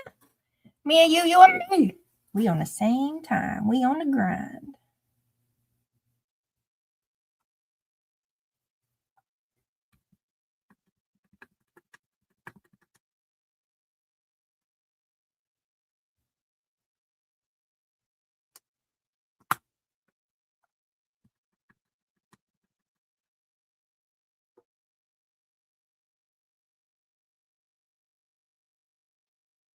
Until 2 weeks ago, you was Eastern. Well, you backing it up now. Back it up, Tina. Back it up. Y'all remember that little meme thing that kind of went viral? Back it up, Terry. Back it up. There was a guy Terry was in a wheelchair, and he was setting off fireworks, and something happened, and the fireworks started going off too early or something, and everybody was yelling at him to back up. Back up, Terry, back up. Because the firework was going off in his foot, in his face.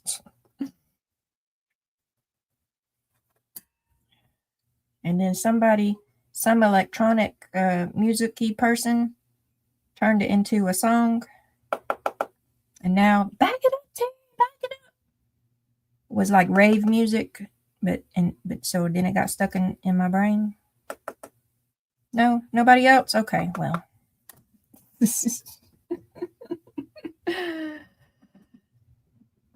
That's what he said. Can never catch up on the spring. I hate the daggum daylight savings time changing hours. Bull Shasta. That is ridiculous. I don't know why we do that. We should rebel. Everybody rebel. See, in Michelle's dictatorship, we ain't doing this. We not doing it. Hey, Jenny. Welcome. Yes, Tina moved. She moved from Eastern to Central.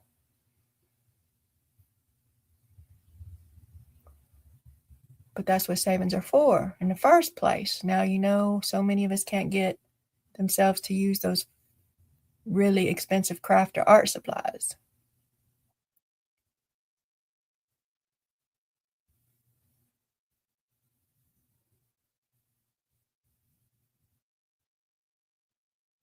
Okay, there we go.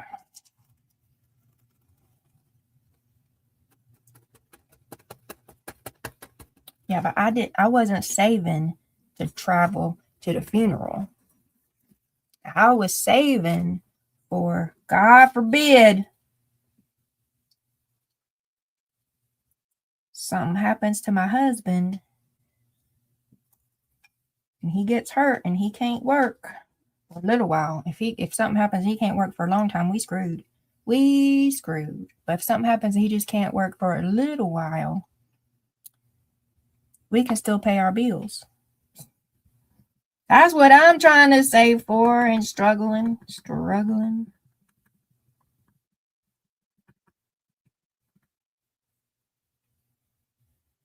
I guess we're kind of sort of trying to save for a car, but we're also not because I don't work anymore. So for a long time, we didn't have any car payments. And then my van died. So then we went and bought a used Toyota and had a little car payment. And I had to work to make that car payment and that car insurance. And then Hubs went and wrecked his truck. And all the new truck payments are crazy.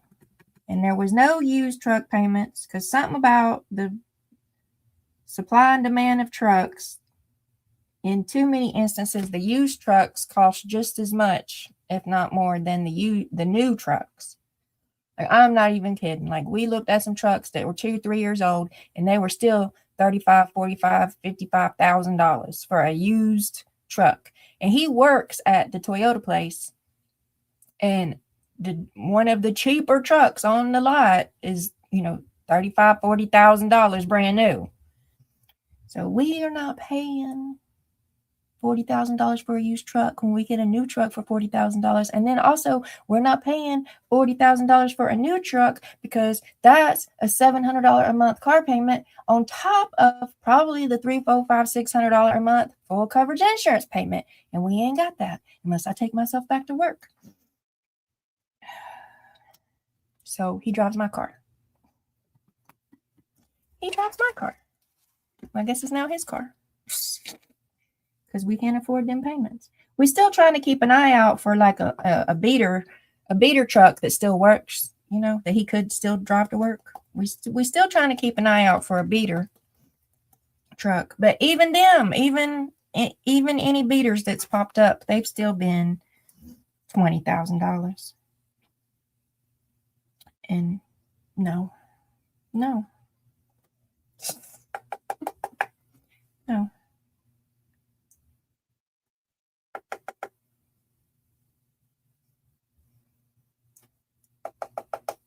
So I'm kind of trying to save for a car truck, kind of, but mostly I'm just saving for if his paycheck stops coming, because we need it. All the bills are divvied out into a week. The first week of the month, we pay these bills. The second week of the month, we pay those bills. Well, we pay the mortgage the second week. The third week of the month, we pay them bills. It's all divvied out. And if any one of them weeks' checks don't show up, that designated bill ain't getting paid. It ain't getting paid. Or it's getting paid late. Or it's getting paid partial.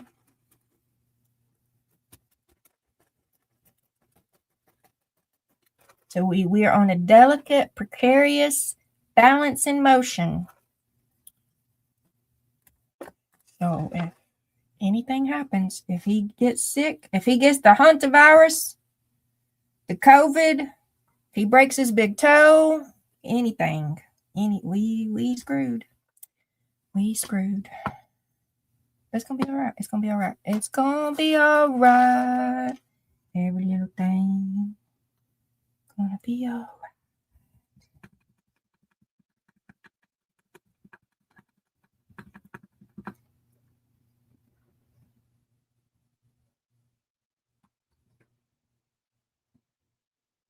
Thankfully, I have experience with juggling bills. I know the tips and tricks of paying just enough that they don't cut your power off or your water off.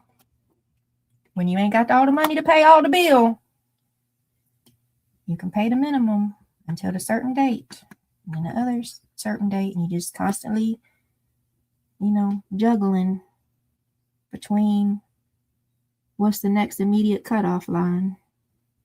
We don't have to do that right now. Thank you, Jesus. Thank you, Jesus. I'm just saying, if things happen, I could figure it out for a little while. For just a little while.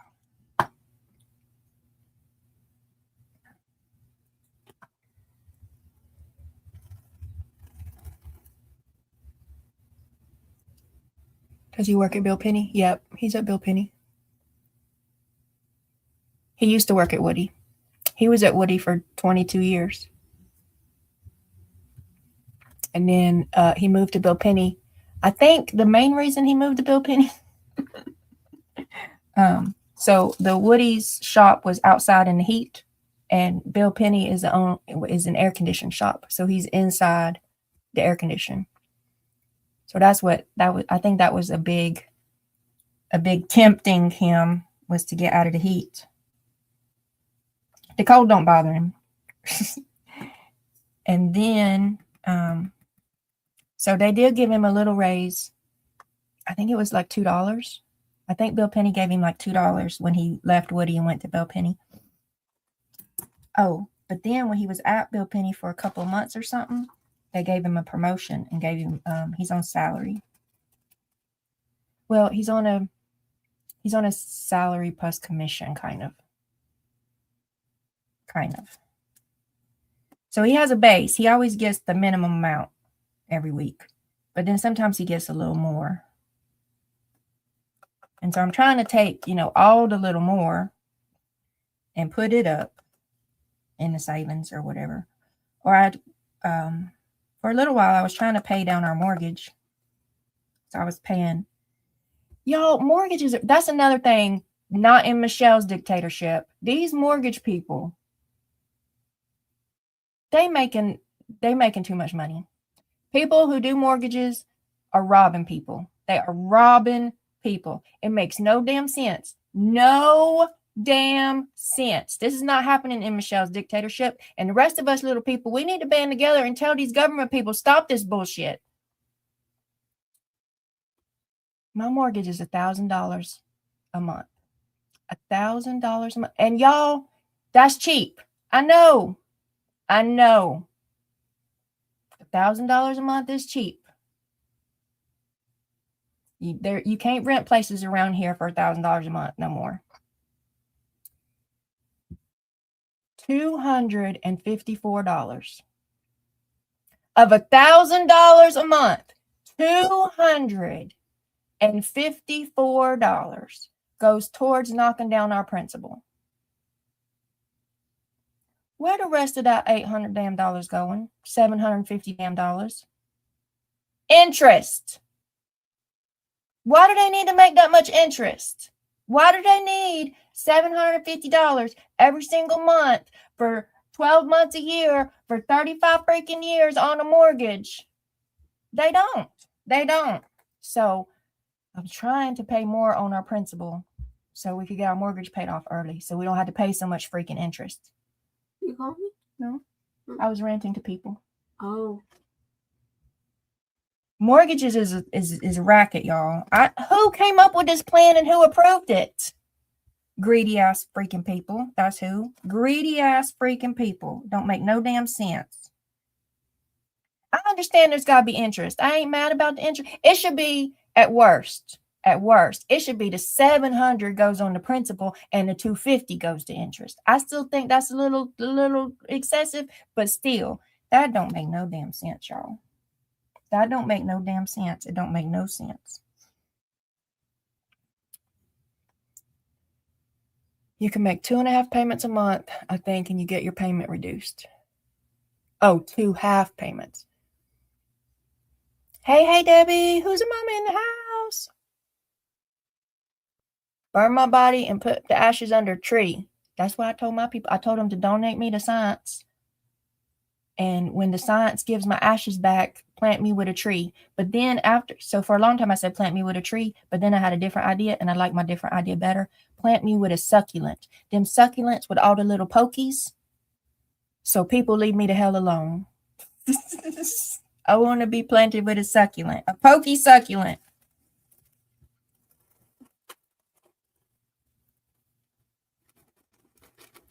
When we signed up for our mortgage, I think we had the option to do 2 half payments. I think like you could set it up from the get-go that way, but it was the same payment. It wasn't any cheaper. It's just divided up on the 1st and the 15th instead of, one payment. A huge cactus, exactly.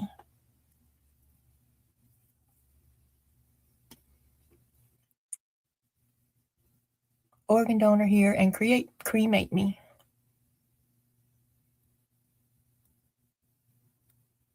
I mean, it's a lower payment in the individual payments, but it's still the total $1,000 in the month. Like I would pay $500 on the 1st of the month and I'd pay $500 on the 15th of the month.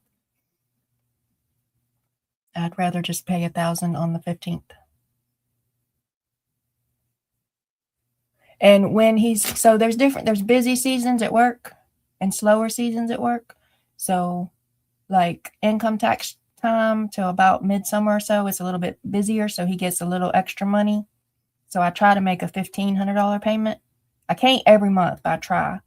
And so that whole extra $500 total, like go plus the $254 goes to the principal instead of just the $254 when you pay over your $1,000.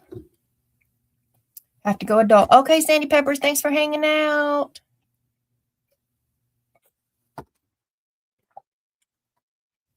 I don't know how they figure it. I do not know mortgage math, but it's bullshit. That's all I know. Mortgage math is bullshit. And they sure enough did not make us understand that. Like, I didn't know that's what I was getting into when we bought our first house. I probably didn't know that's what we was getting into until I bought our second house. I definitely didn't understand mortgage math. I don't understand mortgage math, but I didn't have any kind of inkling of mortgage math the first house we bought. And then I understood a little bit more our second house. And then now this is our third one.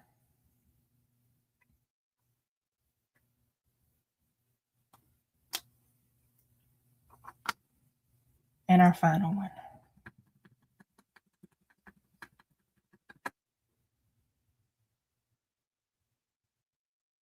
And honestly, we didn't know what we was getting into. We defaulted on our first house. They repoed it. It's not a repo when they take your house. What is it? We defaulted the loan. Because we could not afford it. Which don't make no sense either. So we working with the real estate guy or whatever, and they took my husband's income and they did all the mathing, however they figure out their mathing, and they decided that he could afford a $2,500 a month mortgage. That was their math. So this realtor guy was showing us all these big $2,500 a month mortgage houses, and we was like, no, absolutely not. No. So we went and got it started at $750 a month, but then it ended up about $850, $900 a month because every year apparently it goes up. They don't tell you that either.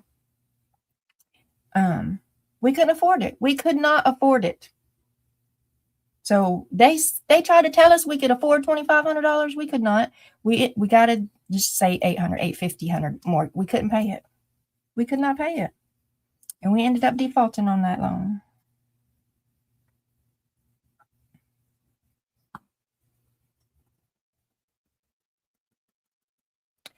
Now, also, that was early baby making days. So we had a baby and then we had a toddler.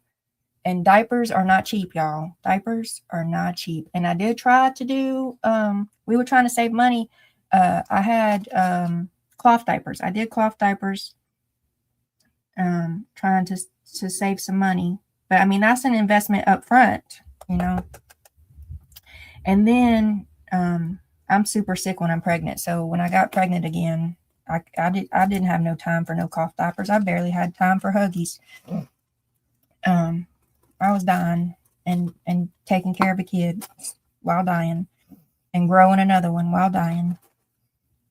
And baby food ain't cheap and formula is not cheap.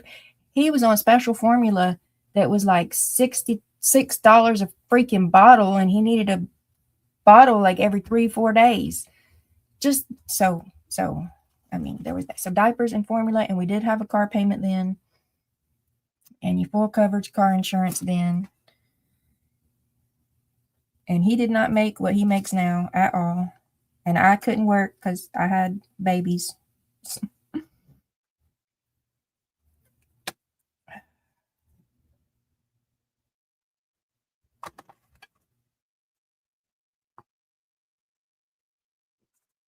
So we had more expenses then than we have now. Teenagers are cheaper than babies. They just need some clothes every now and then. And well, we homeschool, so I've got to buy. I ain't got to buy, but I got to buy. We're trying to get our high school credits. And one way to get a high school credit is 120 hours worth of learning, but you still need something to learn in that 120 hours. Or buy a packaged curriculum, like buy 9th grade math curriculum that somebody made and then finish it. And then you can get your credit. So we need 4 math credits, 4 English credits, 4 science credits for 2 kids.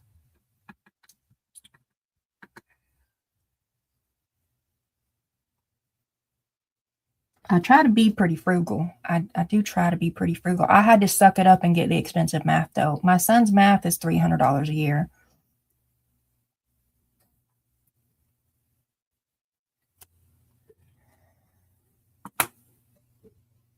Their science is $160, I think.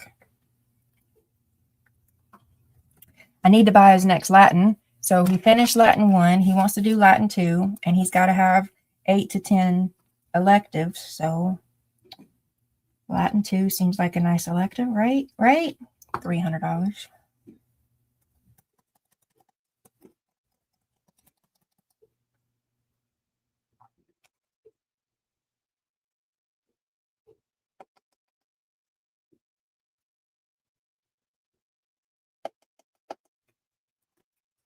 Okay, we did it, y'all. We did it. 1, 2, 3, 4, 5, 6, 7, 8. All right, now I'm gonna start heating embossing, and it's gonna take me a minute to do all 8. So y'all gonna have to entertain yourselves, like y'all already doing, because I'm not keeping up with chat. Do I send the photo of Weird Journal to you or Pam? Me. To me, please, Joyce. Bye, Keeks. Have a great day, Keeks. Thanks for hanging out. Life happens. Oh, that would have been frustrating. So close to having it paid off. That would have been frustrating being that close to paying it off. I counted Latin 1. That's 1 elective. He needs 10 electives. And he doesn't want to learn nothing. I need 9 more electives. I don't really need 9 more because I gave him, I gave him elective for paleo art for all of his dinosaurs he makes. So that's 2. So I need 8 more. I gave him an elective for the typing and what's it called? Word processing. So that's 3. We're down to 7. Yeah, we still need 7 electives. So Latin 2 would be another one. So then we're down to, we need 6.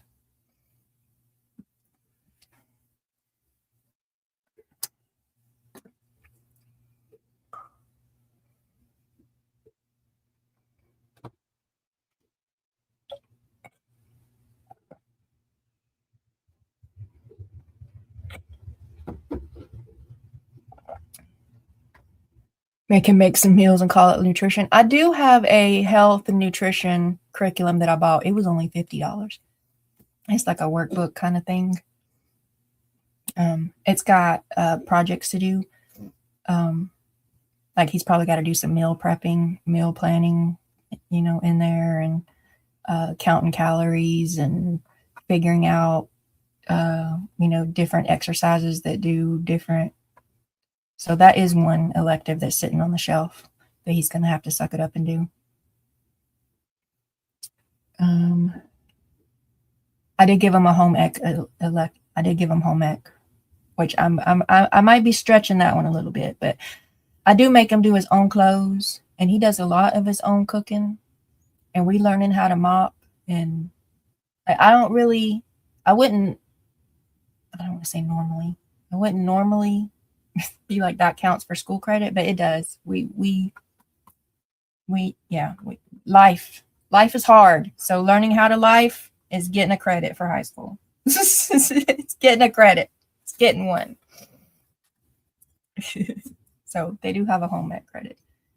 They will do 120 hours worth of home learning in their 4 years of high school to get the elective, to earn the credit. Yep. Life skills. Yeah. And she's doing sign language. So our homeschool cover requires a foreign language. So he chose Latin, she chose sign language. Okay, so I'm gonna be doing this in a minute, y'all, and I can't talk while I'm doing this.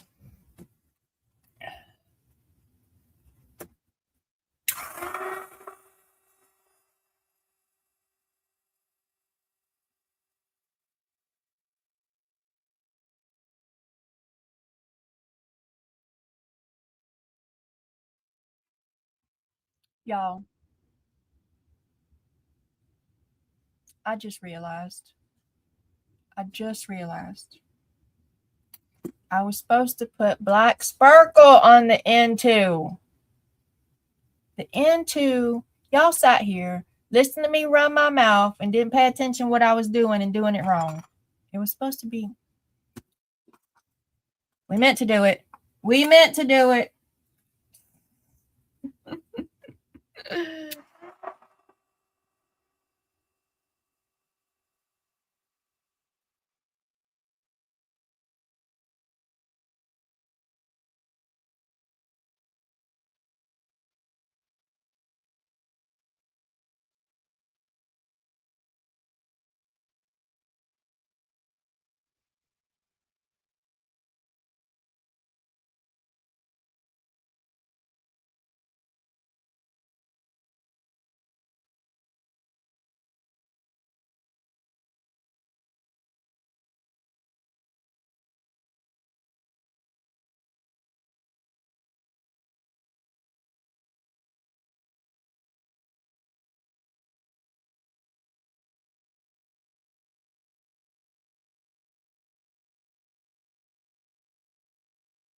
It was supposed to be black sparkle.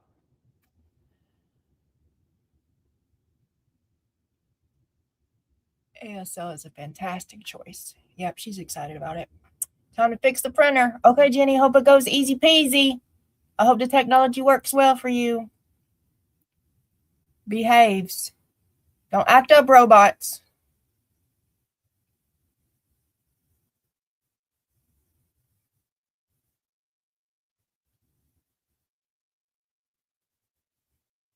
Diapers are ridiculous. Yep.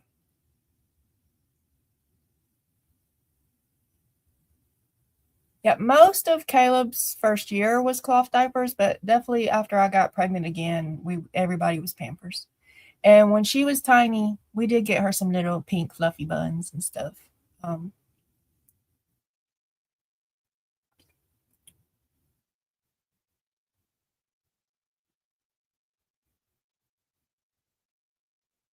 Because they're cute. Because cloth dinosaurs are cute. Foreclosure, that's the word. That is the word.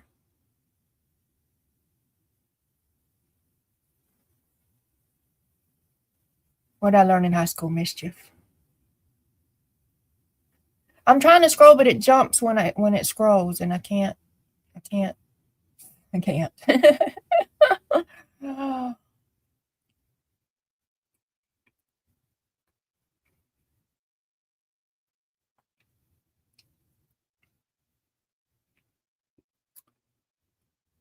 got that one. Make some meals and call it. I jumped. Call it something. Call it home ec.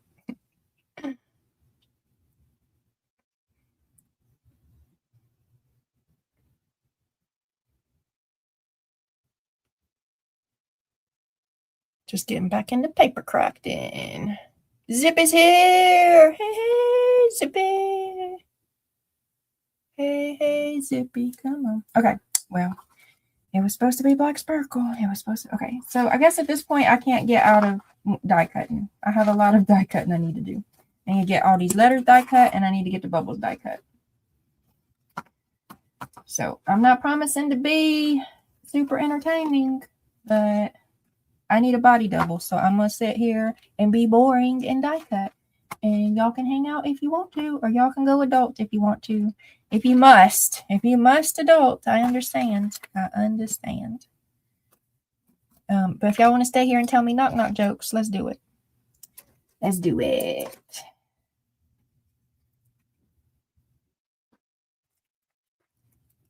Or, I mean, if y'all want to listen to me rant, I'm sure I could find something to rant about. Something. Time for a last effort before I fall into bed. Okay. Thanks for hanging out with us, Frida.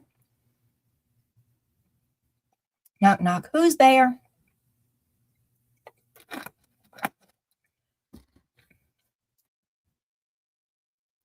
Zoopla. Zippity doo dah, zippity a. Who knows where my bubble die is? Who knows? I don't know. I'm hoping it's in that basket. I'm hoping. But I don't know.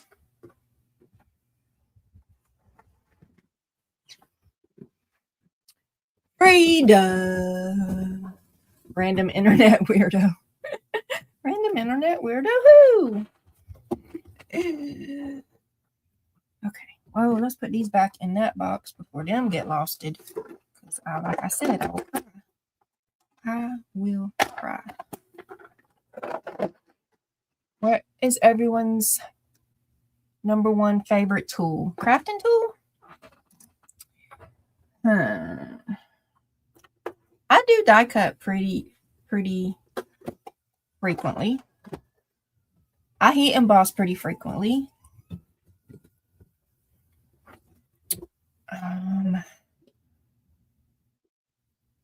Number one favorite. Do I have any gadgets? I would have to be my die machine or my heat tool. I can't. I'm trying to look around. At what I got. My paper cutter. I wouldn't call my paper cutter my favorite. I wish I had a better one, but I feel like it's a necessity. Favorite tool, my hubby. Zebby. Teflon bone folder. What's so fancy about the Teflon bone folder? Huh?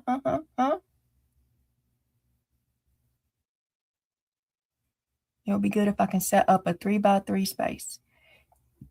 Tina, you can make these flower papers in a little space. You can't. You can color in a little space. You can make doodle papers. Scissors and ink daubers. I know. She said Teflon. That's what she said. She said Teflon bone folder. And I don't know what my bone folder is. I don't use it. I tend to use this when I should probably use the bone folder, but it's never like handy. So then I end up using this.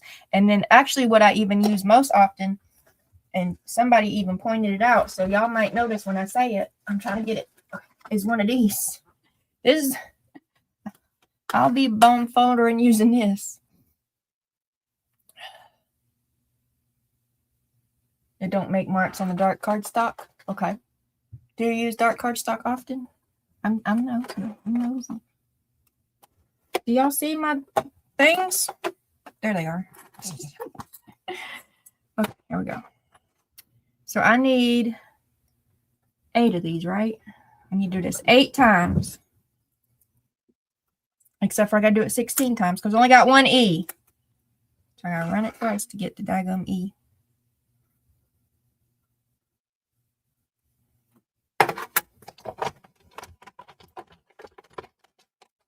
A lot of black cardstock for bases and layers.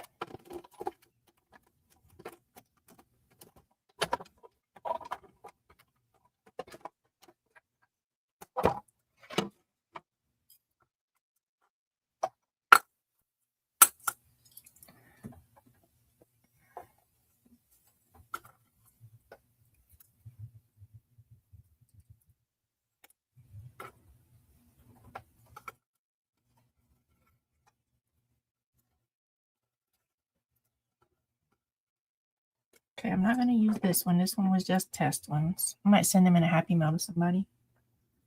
Right? I might do something like that.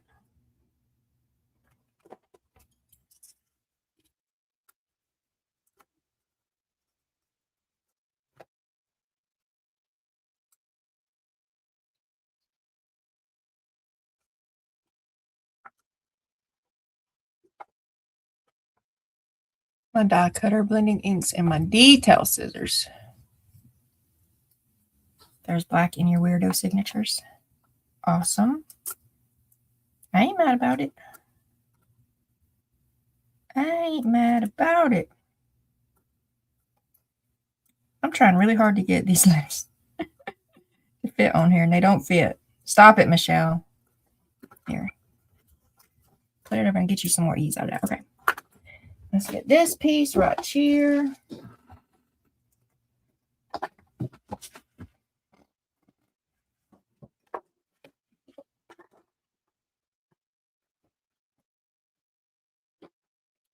Let's cut it down.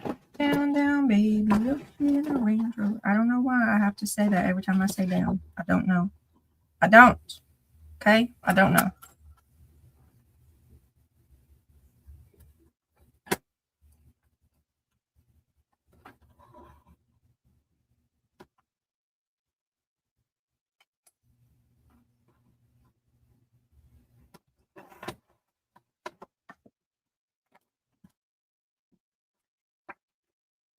Don't have an ink dauber. No ink dauber. There's a bunch of cardstock packs and scrapbook paper pads clearance at Hobby Lobby. I should go see. Y'all. Monday, we was traveling Monday. And we saw a Hobby Lobby. And I was like, ooh, a Hobby Lobby. We could go and see if their Hobby Lobby got different cool stuff than our Hobby Lobby. And my boy one, he was like, no, absolutely not. We're not going to Hobby Lobby. And, you know, that just did something in me. It just did something in me. And so I decided to tell him. I was like, son, did you know? And he's like, what?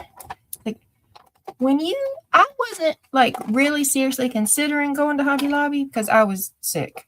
I get car sick. I spent 7.5 hours bent over with my head between my knees with a bucket. So I wasn't like for really real serious thinking about Hobby Lobby because I just wanted to get home. But he said, absolutely not. We're not going to Hobby Lobby. And I had to take a deep breath and I had to be like, you are the adult here, woman. You are the adult here, woman. You are the adult here, woman. You're setting the good example.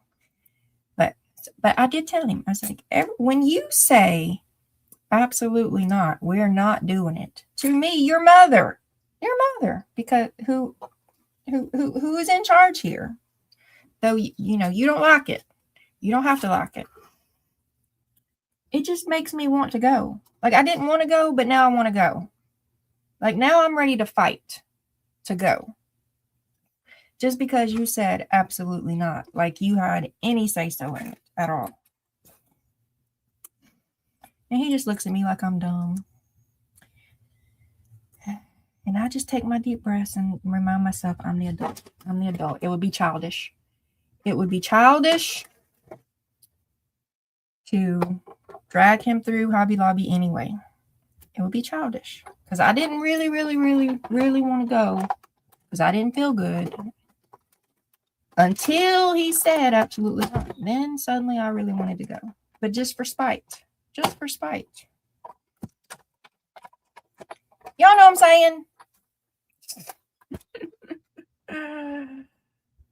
Don't slap the kid. Don't slap the kid. There's that too. Sometimes. Deep breath. You are an adult. Deep breath. You are an adult. He's just a kid. He's just a kid. You have to set the good example.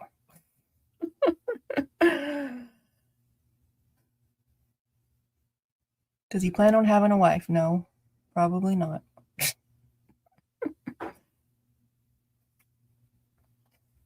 Because she's going to want to go to Hobby Lobby. Yeah, mine's not just down the street. It's 40 minutes, 45 minutes away. But we was, I don't even know where we was. We was in Georgia somewhere. One of the few moments. So I had to, my back, when you're bent forward, when you don't exercise and you're not flexible, and, when you're bent forward with your head between your knees in a cramped up car for hours upon hours, sometimes you got to sit up and stretch the other way. So it was one of the times I was stretched the other way with my head up and my eyes closed, and I'm chanting, don't puke, don't puke, don't puke, don't puke. You hate puking. Puking is not fun. Just breathe. Don't puke. That's what I said for like 7.5 hours. Don't puke. Don't puke. You hate puking. It's going to come up your nose. It's going to taste terrible. It's going to burn. It's going to stink. And then when it stinks, you're going to have the whole car stinking, and the whole ride, the car's going to be smelling like puke, and you're just going to want to puke even more. So just don't puke. That's what my brain did the whole time. Except for, the few minutes it had to be like, you're the adult. We're not going to Hobby Lobby. You didn't even want to go to Hobby Lobby that bad anyway. It's childish for you to go to Hobby Lobby just out of spite. But you would have felt better with fresh air. I did feel better when we stopped driving. Like, once we actually got to the actual funeral, I would say it only took maybe 15 or 20 minutes, and I wasn't nauseous anymore. But then we got back in the car, and within 15 or 20 minutes, I was back to, this freaking sucks. Freaking sucks. And then something about the last 2 hours. The last 2 hours felt like 3 damn days. We could not get home quick enough. I was pissing my husband off because I kept making comments about he needed to put some pep in his step. And he's like, I'm doing 5 over. And I'm like, well, then do 10 over. I don't care. And then he kept getting stuck at freaking red lights. And I'm like, if you stop at one more damn red light, I am going to puke. And I'm going to make sure I puke on your lap. I got really pissy the last 2 hours. Because it felt like 2 days. It felt like 2 days. I had been in that car trying not to puke for 3 days. And 2 of the days was the last 2 hours. That's what it felt like. Okay.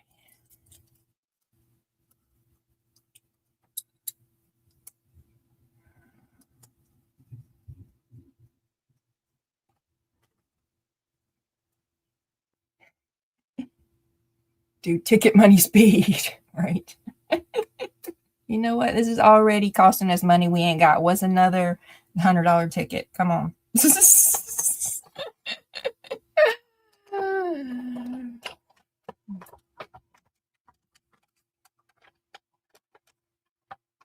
We're here to help you live your creative life. We are here to enable your creative life. Roll the window down, head out, and speed. Man, I was so ready to be home. I was so ready. Actually, y'all, this was an actual contemplation. So on the way there, I was sick, and my mom got some kind of crick in her sciatic or whatever. So she's like, pull over, pull over, pull over, pull over, so she could stretch her leg out. So he pulled over in a parking lot, and she was out there stretching her leg out or whatever. I was seriously contemplating. I am not kidding. I was seriously contemplating. There was like this like, I don't know if it was an empty building, abandoned building. I don't know. It didn't look like a currently operating business that had a little awning in the shade and stuff. I was like, I have a blanket. I have a pillow. If I just get out of the car now and I just sit over here, I just lay here under this awning while they go ahead and finish the ride to Georgia and do the funeral, and they can just pick me up on the way back through. Like, I really wanted to be out of the car. I wanted to not be nauseous. I'm just gonna be sitting here under this closed down abandoned building with my blanket and pillow. Y'all pick me up on the way back home. My husband would have never went for it, ever, ever, ever in a million years. But like, I was pretty serious that it was a possibility. Oh.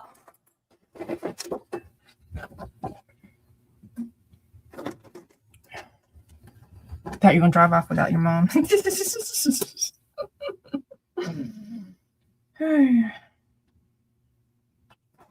Some people think that should have been a possibility too.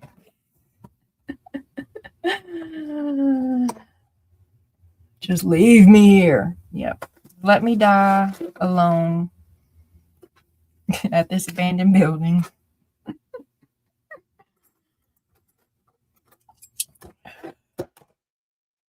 Can't remember. I feel like I already.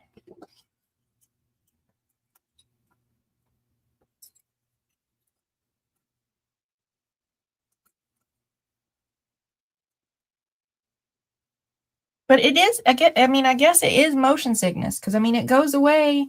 It takes a minute, but it goes away when we stop riding / driving. So I guess, and I didn't have Dramamine because I had Zofran and I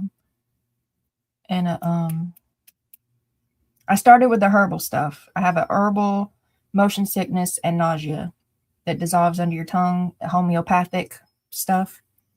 It wasn't helping enough, so then I ended up on the Zofran.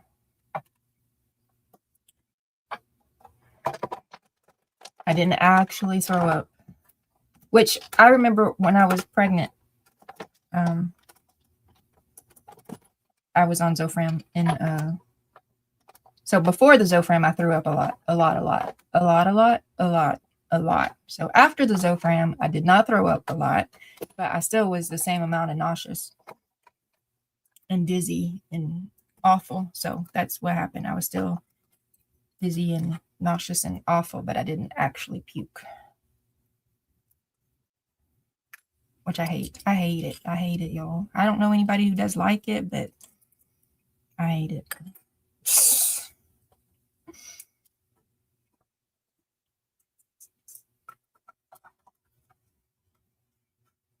I'd rather get a shot. I'd rather have blood drawn, and I don't like needles. Okay, how many I got? 1, 2, 3, 4, 5, 6. I got 6. Okay, so 2 more, and then a lot more ease.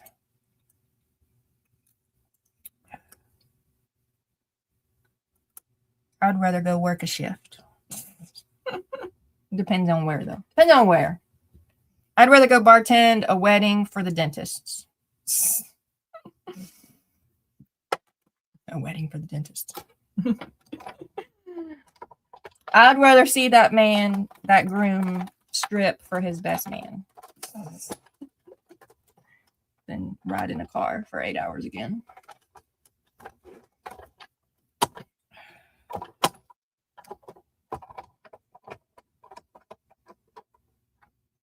It's raining. It was raining for a minute. It must have left me and hit you. Yep, I've tried the wristbands before, and ginger and peppermint and a restart. It's oddly specific. Oh, you missed the story? I was telling wedding stories earlier. But not the nurses. I might be willing to do the nurses. Honestly, I really might.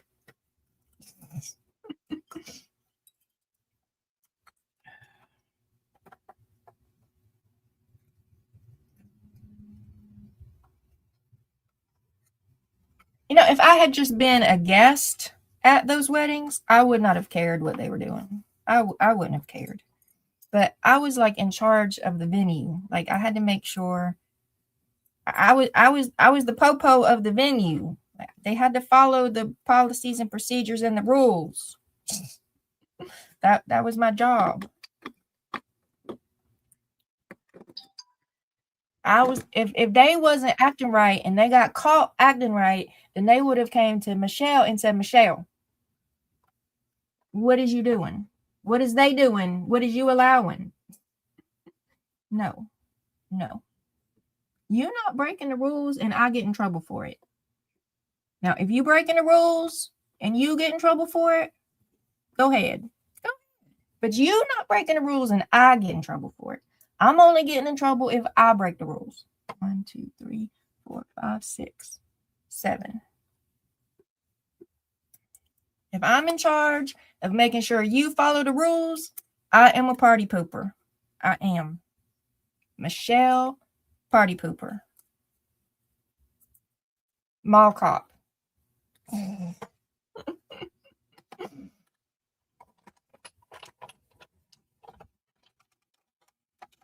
Retreat house.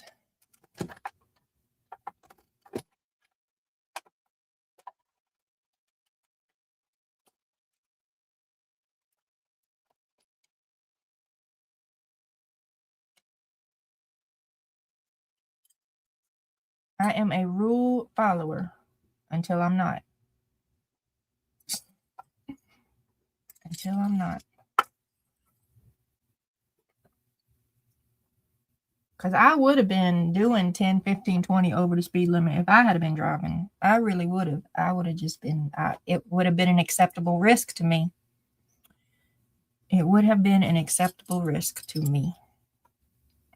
I'd have been mad if I got a ticket. I would have. But I would have been like, oh, well, I had to get home.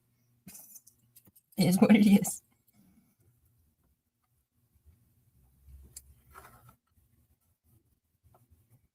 If I was going to get a ticket, I was going to get my full value out of that ticket.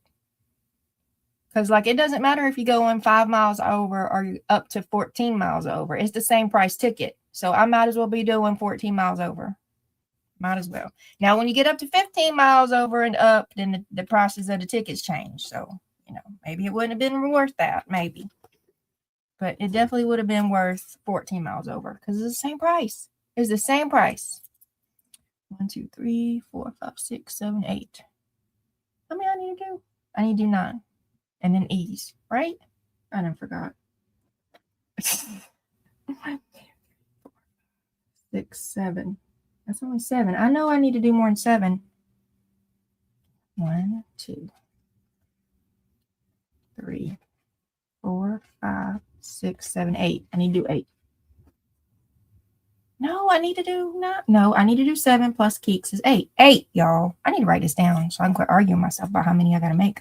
1, 2, 3, 4, 5, 6, 7, 8. Okay, I got 8. So now I need 8 more E's. Okay, 8 more E's, Michelle.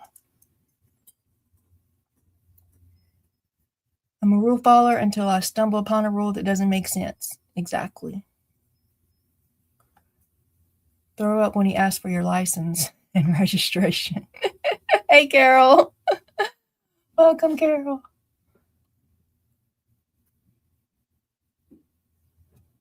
Tim Holtz fabric covered journals. Woohoo! Fancy. All right, if y'all Tim Holtz fabric covered journal fiends, y'all need to go find out who Lisa is. Because she's making some Tim Holtz Fabric Journal.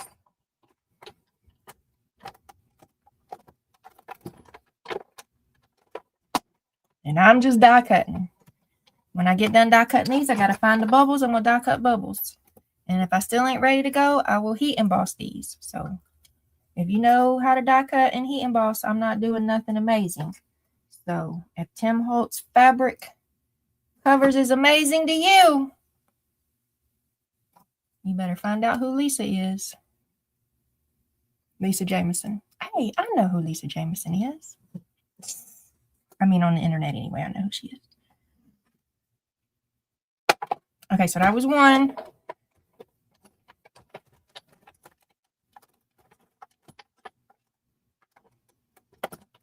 Oh, yay, Carol. Carol mailed out her twinches. Good job. I guess now's a good time. Who's in my crafty group? Carol's in my crafty group. Welcome. I told myself last night to make a reminder post. So in my crafty group, if you're in my crafty group and you participate in the swaps, there are policies and procedures. The swaps are guaranteed. The group hosted swaps, not personal swaps. The group hosted swaps in my group are guaranteed. You will get something if you are patient. So you join a group hosted swap, which means myself or my 5 moderators host it. The ones that get posted the first of the month and we give you partners and stuff. That's the group hosted swaps. So Twinchies. I'm hosting Twinchies this month. So they get posted on the 1st. You have to post your sneak peek by the 3rd week. You get your partner, and then you post a reply with your proof of mailing. Your proof of mailing needs to be a reply to your partner, or at least on the thread where it could be found. Because it comes in play in the future. Because it might come in play in the future. And it is a picture of the envelopes addressed and stamped. Or if it has to be tracking, which very few of our swaps require tracking, but a couple do, the tracking number. So a month from now, so Carol just said she mailed her Twinchies. I mailed my Twinchies. Well, it might take a little longer because of Canada. We'll just still stick to the month just because. In the US, so by the time we do next month's swaps, if Carol hasn't got her Twinchies, then Carol contacts her swap partner and says, hey, checking in about my Twinchies. And the swap partner will say, hey, I mailed them. Here's my proof of mailing or whatever. Then she contacts the host. So in this case, it would be me. And say, hey, host, I never got my Twinchies from Michelle. And I reached out to her and she said she mailed them and she has her proof of mailing. Then Michelle will mail you something.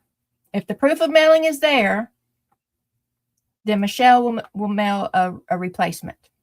The host will mail a replacement. If the proof of mailing is not there,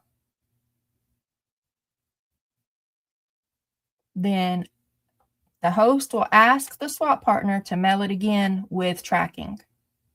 So them 78 cents, well, $1.70 for Carol. Carol is a bad example because she's in Canada.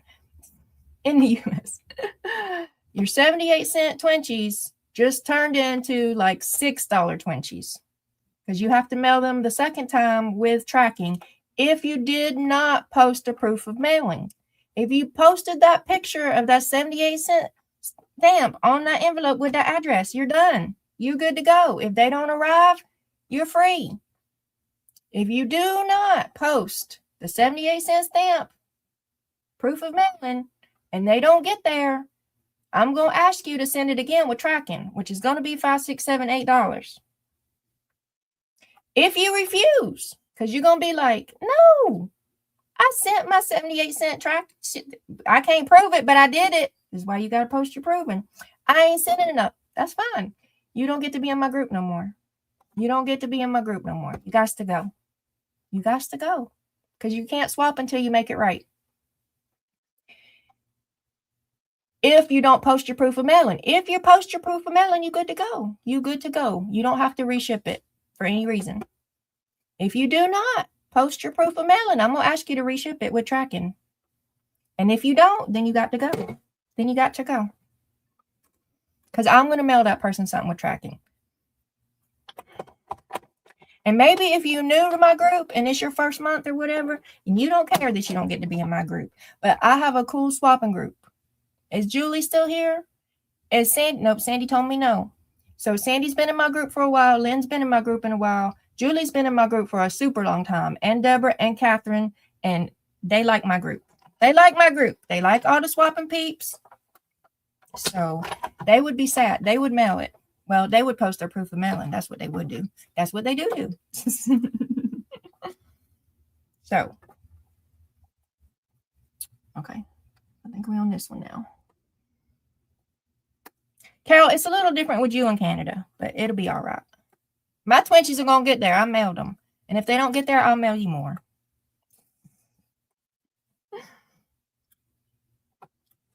So, if you sign up for a swap and you don't get your stuff, the host of the swap will mail you something. So, they're guaranteed. You're going to get something.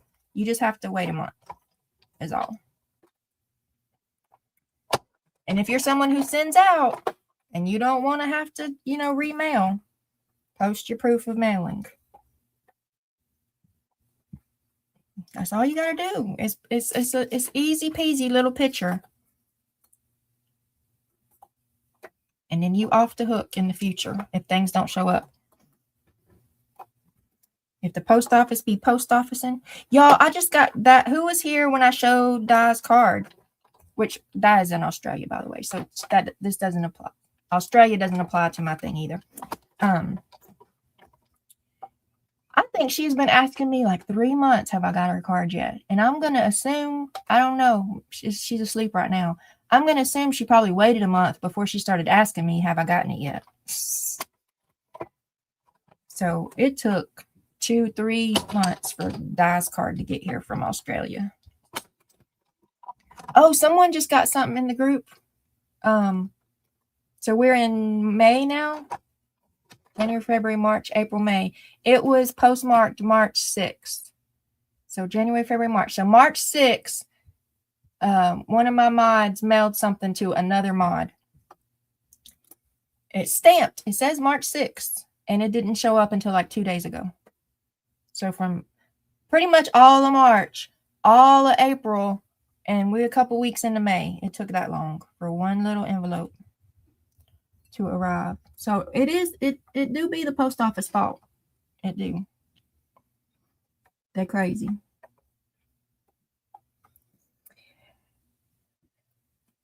The parodical crafter is missing. Doom, doom, doom. What happened? Someone's got to be the example, good or bad. I'm back. Welcome back. Oh, Tina dropped Lisa's link. Lisa does some really nice mixed media stuff.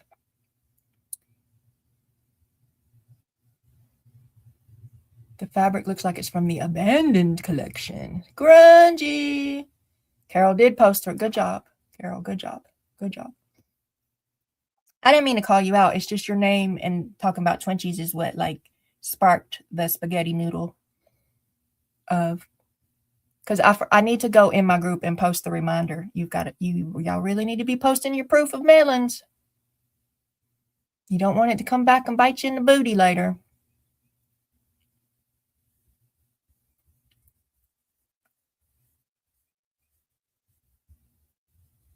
How long did it take from Australia? I had my mail from Di within 6 days. That's what Di was saying. She's like, I mailed however many people she mailed to, and Frida's the only one that got it. It took a couple months, Frida. I asked her earlier to tell me more specific, and she told me 7 years. I don't think it took 7 years, but I definitely think it took 3 or 4 months. I think she sent it in January, February.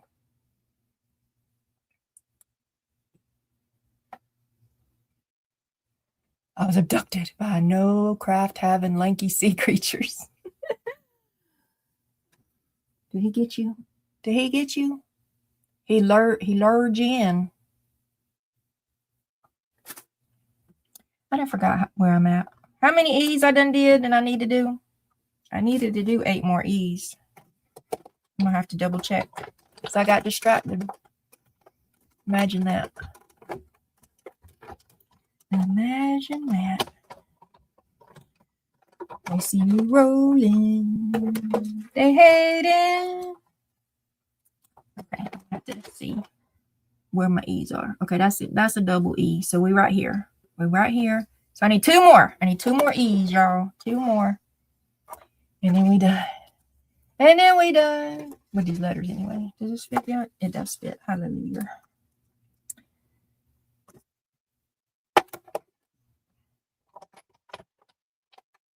All of the E's are left. No, just 2. Just 2. Just 2 E's. And here's 1. So then just 1 more. Uno más. I tried to talk my kids into choosing Spanish. They weren't feeling it. They weren't feeling it. And then my boy, y'all, I love him. I love him. Don't think I don't. I'll fight you over him. But he's booty head. So in my spiel of like trying to talk him into learning Spanish, I was like, you know, there's a lot of Spanish speaking people in our area in the country, and like, so at work you're more likely. I mean, he chose Latin, so he's not talking Latin to nobody. You're likely to have a coworker that speaks Spanish, and so you'll be able to talk to him. And he's not getting a job. He doesn't have to worry about having a coworker that speaks Spanish because he's not working. I'm like, it's really gonna be tough. And then I'm like, well, if you don't work, then you can't pay your bills. So you're going to be homeless and you're going to be stuck under a bridge somewhere. And there's going to be other people under the bridge. And what if one of them speaks Spanish? Then what you going to do?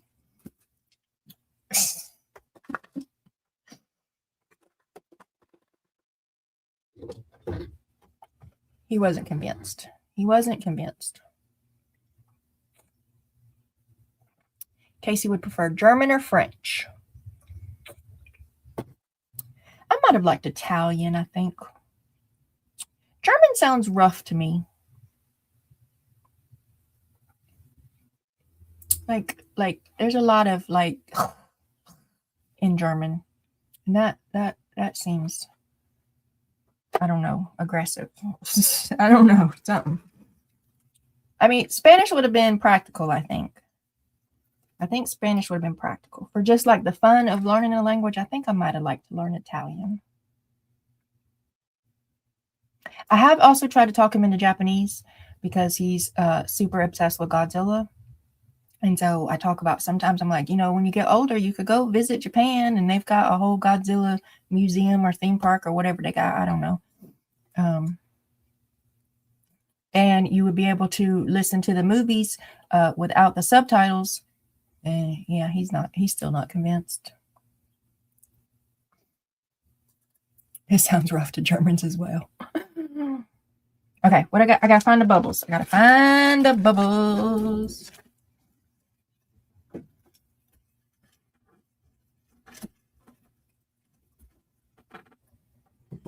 I hope they're in this bucket, because if they're not in this bucket, then I'm gonna have a minor panic attack about where are the bubbles.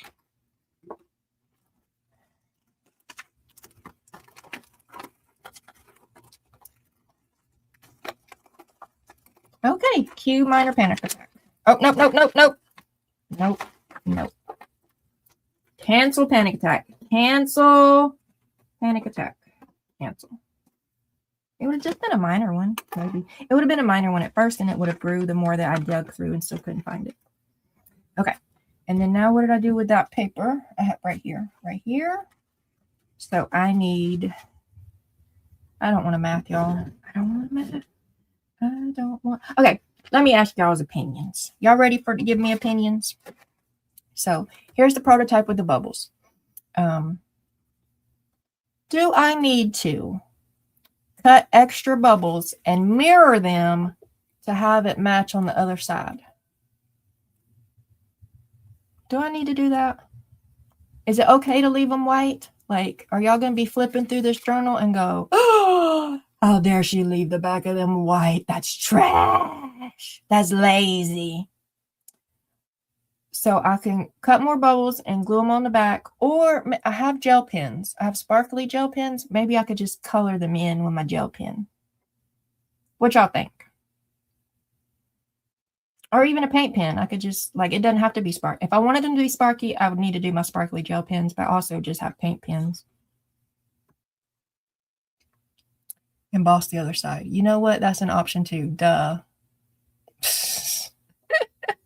That is an option too. Casey, I'm so glad you're here. You just coming up with all the smart stuff today. Embossing is an option because I have all the embossing stuff.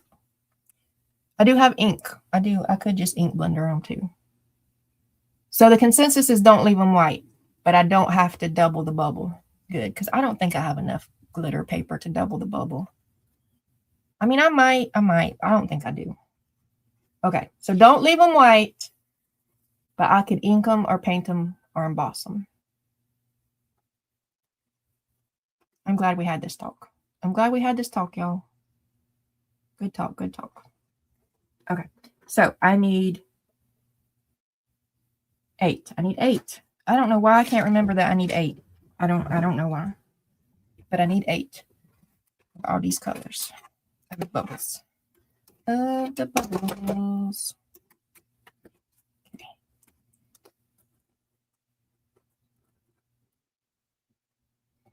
So it looks like I might be able to get 3 per little strip. Okay. We can do it, Michelle. We can do it.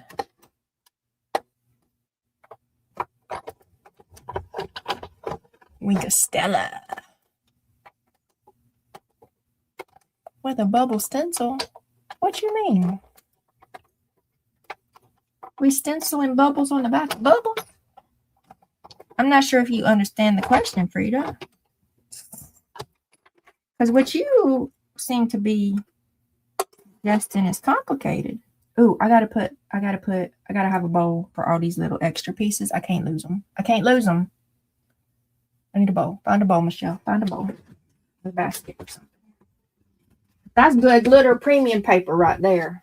We not losing all that sparkle. We're not doing it. Oh, what's in here? Can I empty this to put? No, I can't. Yeah. How about this one? Can I empty this one? I can use it. Yes, I can empty this one into that right there. There we go. All right. So I gotta save this sparkle. I don't know what I'm gonna use it for. I don't know. But look, this is a perfect little bubble, a perfect little sparkle bubble. I'm not throwing that in the garbage. I ain't doing it. You can't make me. Now, this one is not a perfect bubble, but you know what it is perfect for? Like shaker cards or something. If you need little doodad bits to go in shaker things, you can cut up. Or I could get a couple, if I had a paper punch, I do have a paper punch, a hole punch. I could get a couple hole punches out of that and have little sparkle confetti. Okay. So all that to say, I'm not throwing away this extra sparkle. I'm not about that life. I need to get me something to eat. It's 1 o'clock already. I should get off here. I should like go do adulting things. I should eat dinner or lunch. I should like clean the kitchen or something. I ain't messed up the kitchen. I should. What's today? Wednesday. Wednesday is bathroom cleaning day. Monday is fridge cleaner outing day, which I didn't do because I wasn't here. So I guess I could clean the fridge out since I didn't. I cannot clean the fridge out because the whole purpose of Monday being the fridge cleaning day is so that the leftover food is not sitting in the garbage can all week because the trash runs on Tuesday morning. So I clean the refrigerator out on Monday. And if there's leftover food in there, then it's not in the trash can all week. So I cannot clean the fridge out. Then food will be in there until Tuesday in the garbage can outside. That'll make the raccoons come or something. And it'll stink because it's hot in the South. And yeah, no. So cannot clean out the fridge. Cannot. But I can clean the bathroom because Wednesday's bathroom cleaning day. But it takes like 20 minutes. Not even. Does it take 20 minutes to clean a bathroom? I mean, if I did a whole clean, then maybe. But really, I just like take out the trash and wipe down the counter a little bit and take the little scrubby thing and the toilet thing a little bit and swish it around on a stick. I got a stick cleaner. I clean my bathtub out sometimes when I get out of the bath. Like I got the bathtub cleaner stuff on the side of the bathtub. And so sometimes when I'm getting out of the bathtub, I'm like, well, while I'm here, then I got scrub and bubbles stuff. I'll spray the scrub and bubble stuff, and then I'll get dressed, and then I'll lean over and scrub it with the scrubber, and then rinse it out, and then go on about my business. I don't have to do that on Wednesday. So really, it doesn't take that long. So it's the point of my story is it doesn't take that long. All I really got to do is wipe the counter a little bit and the sink and the little spout thing of the sink. You know, I have cleaning wipes. I set myself up, y'all. The easiest way I can do it. So I got cleaning wipes for my sink and my little thingy bobbers, and then I got the scrubber on the stick for the toilet and take trash out. Where's the other blue paper? Because I need more strips. That one. So is there anything else I need to do? I need to get these done. This is what I need to do. This is priority. These weird signatures are priority over cleaning the house. Cleaning the house is not priority. Weird. Which one is this one? It's this one, right? Yep, it's that one. Okay. And then how big is this? What is this adult word you speak of? Gotta go. Okay, Casey, Toodles, thanks for your help today. I'm having fun lately cleaning the bathtub. Hubby got me a spin scrubber. Oh, I might want a spin scrubber.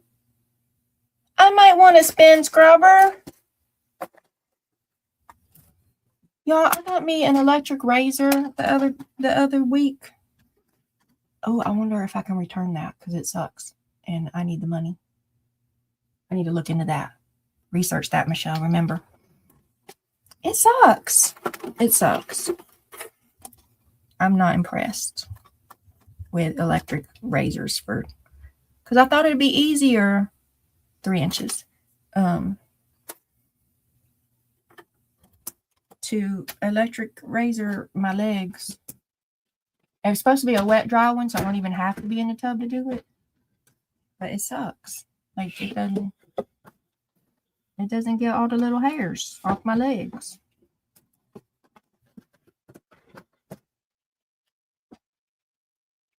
Because winter, y'all want to hear TMI?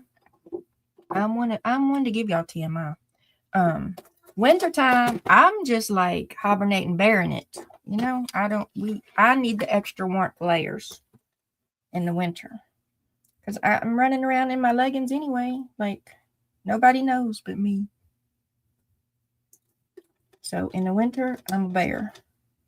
I don't shave very often. I mean, I probably do every now and then, but I really don't do it often. But in the summer, I'm trying to wear some shorts and some capri breeches. And I don't want to, like, have werewolf legs, you know, in the summer.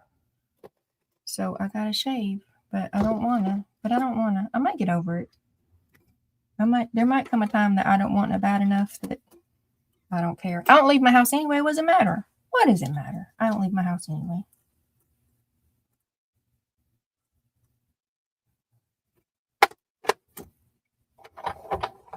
Take care, Carol. She's got to clean off her desk. Good job. I'm proud of you. I need to clean off. That is what I need to do. I need to clean off my desk. But what's the point of cleaning off the desk to just sit here and put a mess right back on it? That's why it never gets cleaned, because that's always my next question. What's the point when you just gonna mess it right back up? I'm sure there is a point. I'm sure there is.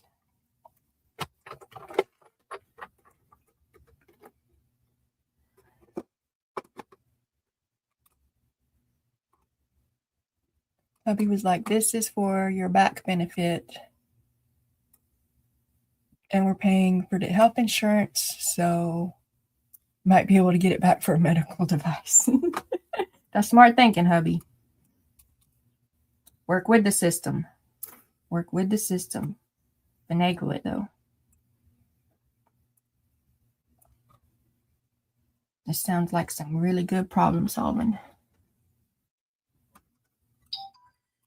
Boop, boop. Boop, boop. It's messaging me.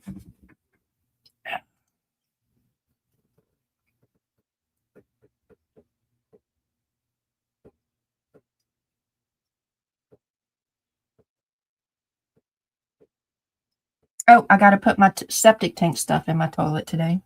I do need to do that. I do need to do that. Oh, my moderators are doing something. Y'all, I can't talk to y'all right now.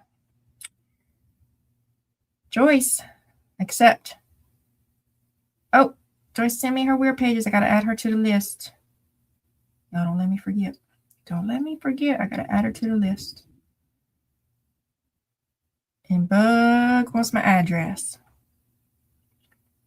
Yes, Bug, you can have my address, but later.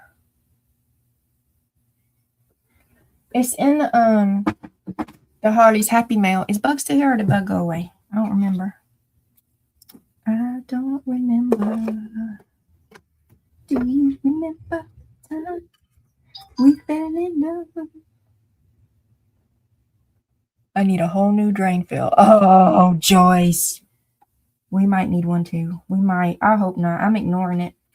So that's what this septic stuff is. Have you seen this septic stuff all over Facebook and stuff?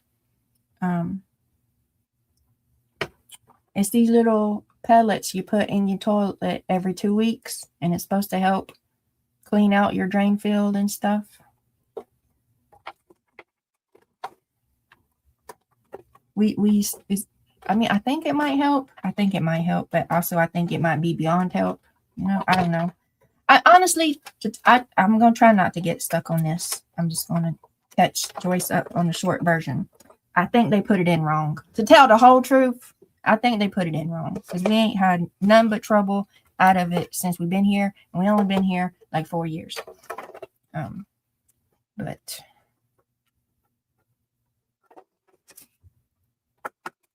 I do wonder. It be overflowing and our whole backyard is full of stuff that shouldn't be full of.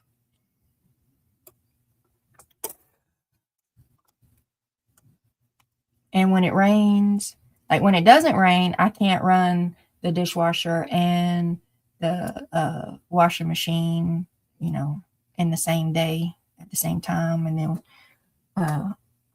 when all of us get to shower when in the same day, things will start overflowing. 1, 2, 3, 4. Okay, there's 4. I need 4 more. And then when it rains, then I can't, So when it doesn't rain, I can run either or. And then when it does rain, I can't really run neither of them. I mean, I do sometimes when I need to, but I just know that it's going to overflow. It backs up. It gets on my nerves. It makes me mad.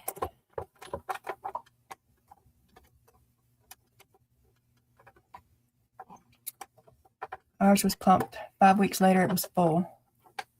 They break down near waste. My grandparents had an above ground tank. The house was built in the 70s. Which weird.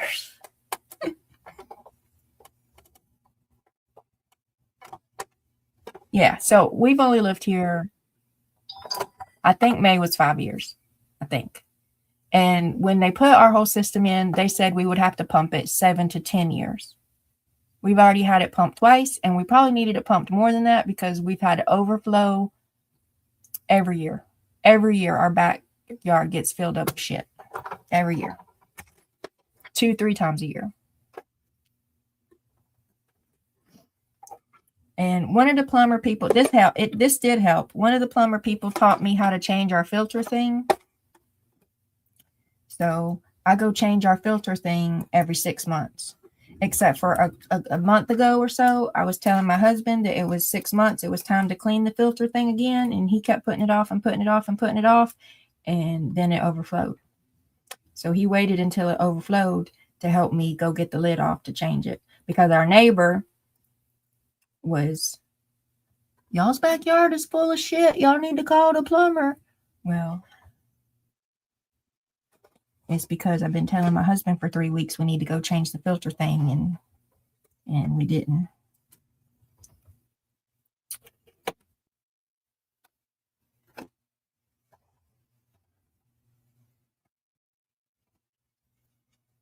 And it's not covered by the insurance. It shows not. We put a new huge one in with the addition. Yeah, I think they either didn't put it in right to begin with, or they didn't give us the right size to begin with. Because, I mean, they knew how many people was going to live here and how many bathrooms they were, and that we was going to have a washer and dryer, and, you know, like the experts that we paid to come put it in was not experting very well. They was not experting very well. They put it in wrong, or they gave us the wrong system all the way around.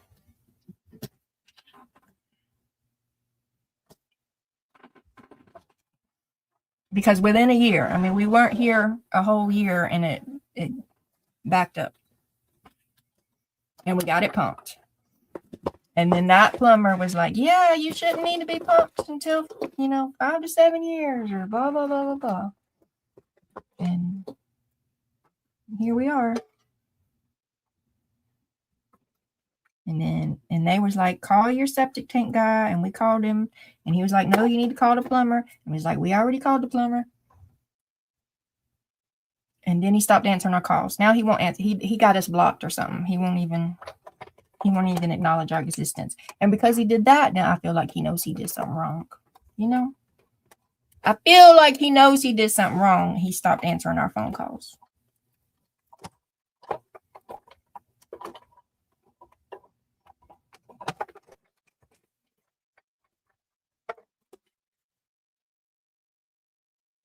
Like, I know we need to get a different septic guy out here to determine if we need to tear it all up and put another one in. That's 20, 30 grand. But I can't start saving 20, 30 grand until after I have the emergency fund, until after maybe he gets his truck. Maybe not. Maybe we'll save, and then he either gets a truck or we get a new septic, one or the other. Neither. I'm never going to get 20, 30 grand saved up. Never. We're just going to deal with shit in our yard. Yeah. That's how it be sometimes, I guess. Makes the grass grow good.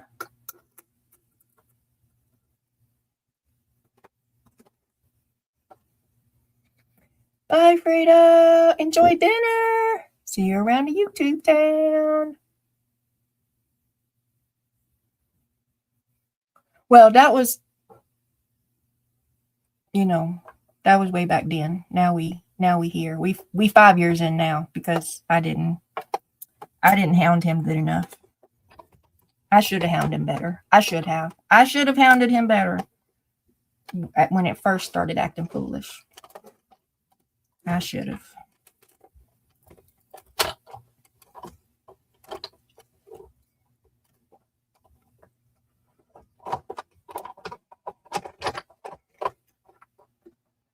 But I didn't, for reasons.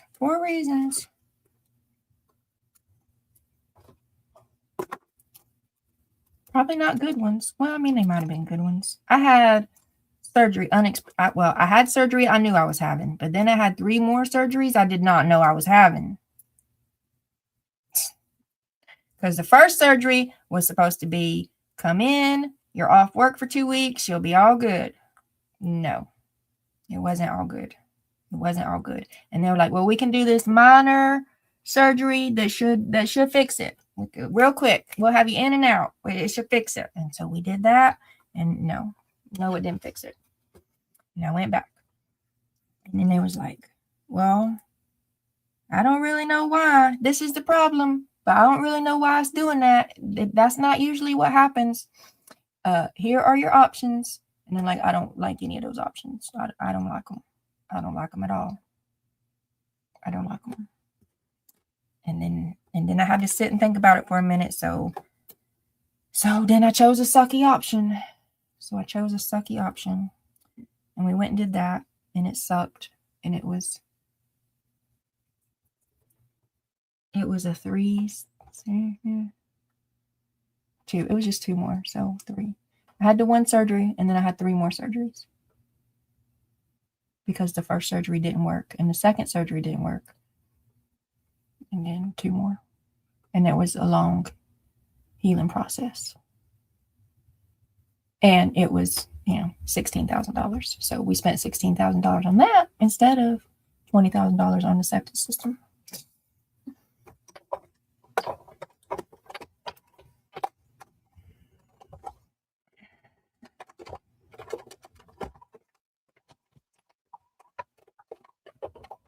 And in the process of that, I quit working.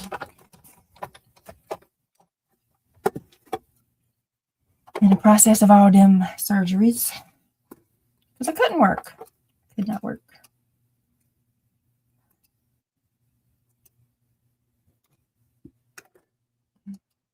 I mean, I did try to work through some of it, but it got to where I couldn't. They moved me to the back of the house, trying to, let me work some still. And it was too much. It was all too much. I was in too much pain and I was too overwhelmed, and it was all 1, 2, 3, 4, 5, 6, 7, 8. All right, we done with that color. Let's do the next one. Let's do the next one.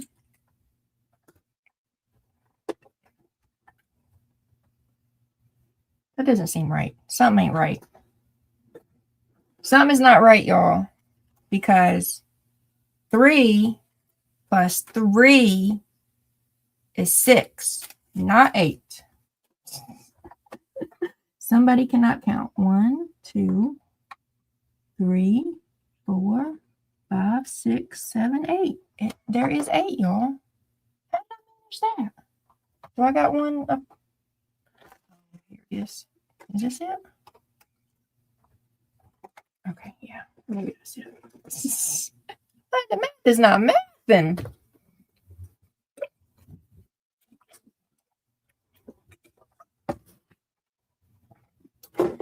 Okay. Here we go. Let's do it again. 8 times 4 colors, 32. Y'all, I'm about tired of this. I am.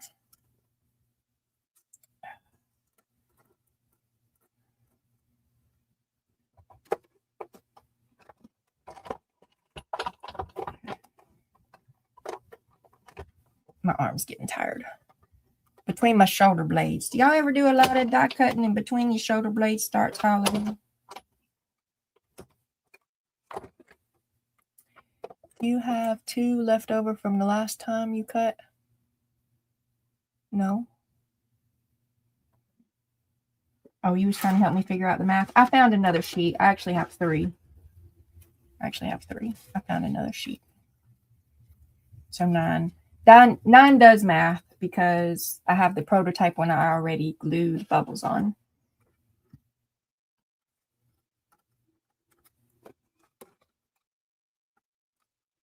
Good thinking, Tina. Good thinking.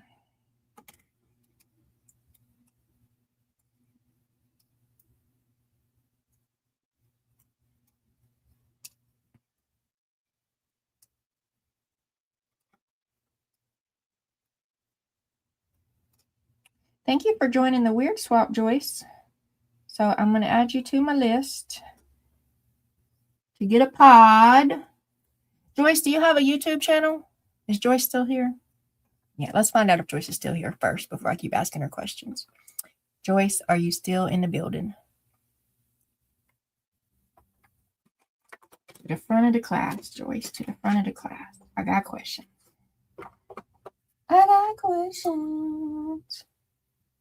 No. Okay, you probably answered. Okay, Good to know. No YouTube channel. Awesome. I'm going to try. It depends on who signs up, you know. I'm going to try. So you're going into a pot of 4.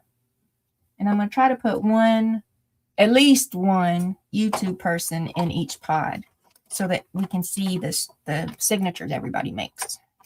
Because I'm going to ask the YouTube people to do a flip through, you know, at the end of June.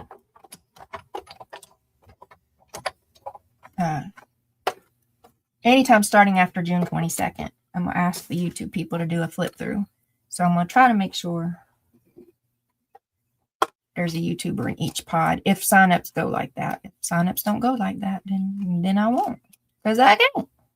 Makes sense, right? Right. And here it goes.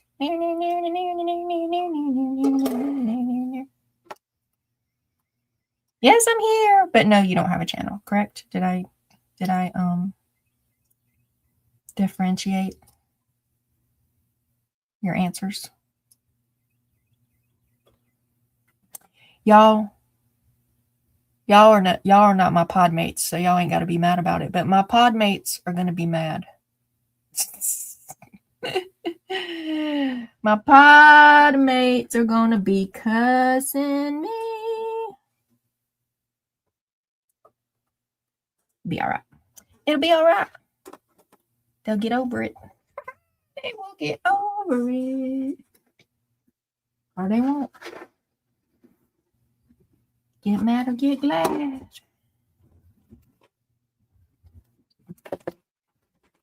Let's cut this at 3. Cut it at 3. Cut it again at 3.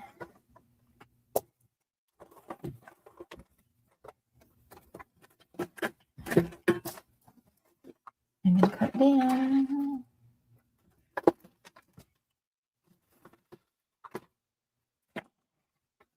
Bubble, bubble, bubble.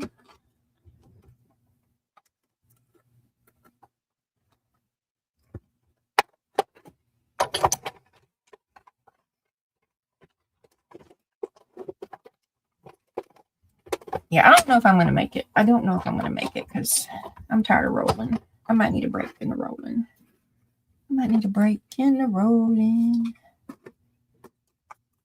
I can do it. You can do it, Michelle. You can do it. I mean, it is past lunchtime. So if you start crashing out, we know why. We know why. If you start crashing out, Michelle, it's past lunch. It's close to afternoon nap. I'm definitely not going to get these done before afternoon nap. It's not. Let's be realistic. Let's be realistic. So let's get this color done. We'll get this color done and we'll be done for now. That's what we'll do. That's the plan. Okay, that's the plan, y'all. We're going to get the 8 I need of this color. And then we're going to go lunch. And we're going to add Joyce to the list. What else was I supposed to do? I was supposed to look up something. What was I supposed to look up? I don't remember. Tina wants to take a nap, but if she does, she won't sleep tonight. Well, you're not doing something right, Tina. You're not doing something right. You're supposed to afternoon nap and sleep. You know, that's the plan.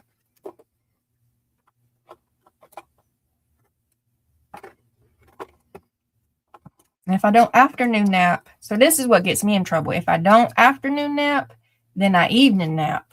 And then that messes with my night sleep. That's where I get messed up sometimes. If I don't afternoon nap, I evening nap. And my afternoon naps don't tend to be long. I mean, like, so I get laid down. I either turn on a video to listen to, or I turn on an audiobook to listen to. And just kind of like lay there with my sleeping mask on and, you know, practice my deep breathing.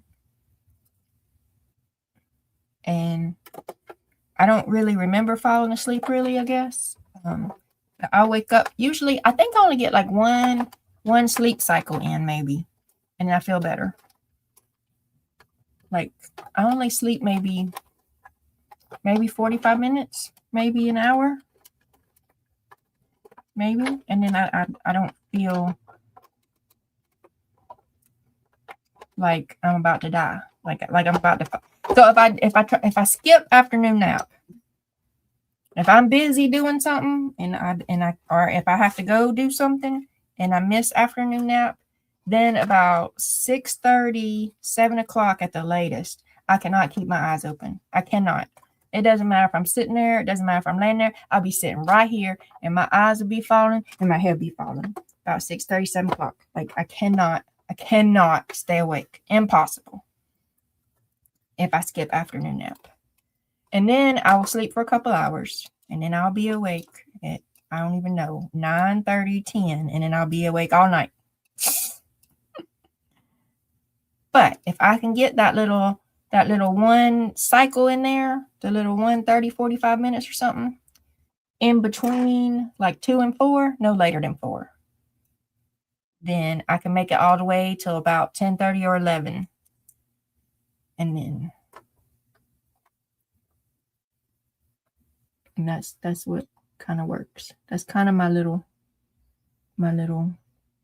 routine, I guess. If I can get 30, 45 minutes in between 2 and 4, then I can get through the evening and I'll fall asleep during juju. But if I don't get that afternoon one, then 6:30, 7 or something, I'm out. I'm like narcoleptic or something.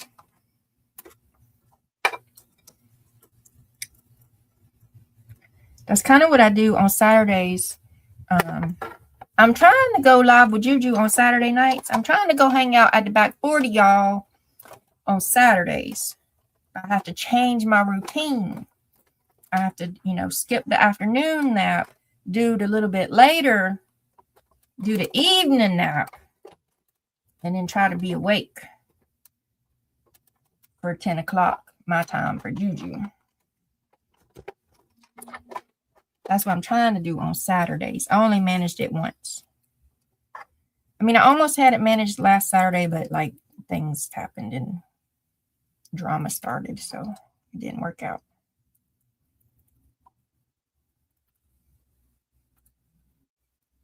But maybe next Saturday, maybe you'll find me on the back 40 with Juju next Saturday.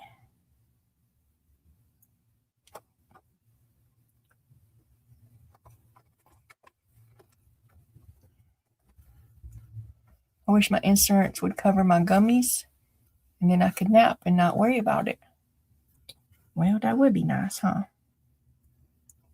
That would be nice.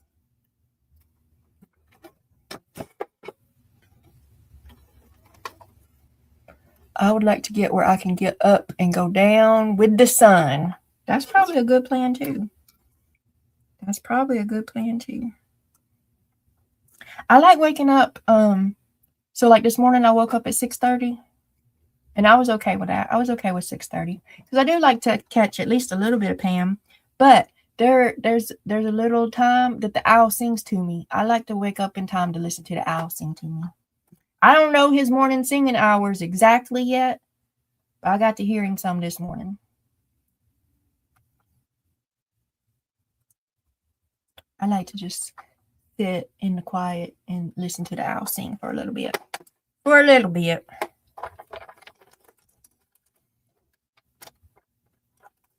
It's only daylight from 8:15 to 5:45 in the winter, but like 4 to 10 in the summer. It's probably similar. I mean, I don't know exactly, but it's something like that around here too. I mean, it's not awake. It's not 4 o'clock here. I would say the sun starts coming up somewhere around 6:30, somewhere around there, and then it'll go down around 8. Like right now, like we're in summer. So the sun is coming up around 6:30, maybe 6:15, 6:20. And then it's going down, probably starts going down maybe around 6:37, and it starts getting dark right before 8. Right, Deborah? Am I somewhere on there some kind of way? You know what I'm talking about? I done forgot which way I was going. Okay, just go. Just go, Michelle. Just go. I wonder if I could get Chloe to make me A grilled ham and cheese. I wonder. I could pay her. Hey, Chloe Grace.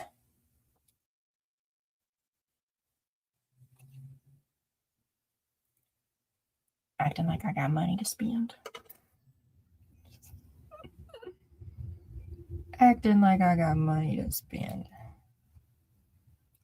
Did you call me or Chloe? I called Chloe. But I could offer it to you. You want a job? What is it? Make me a grilled ham and cheese. I'll see if Chloe wants it. Okay.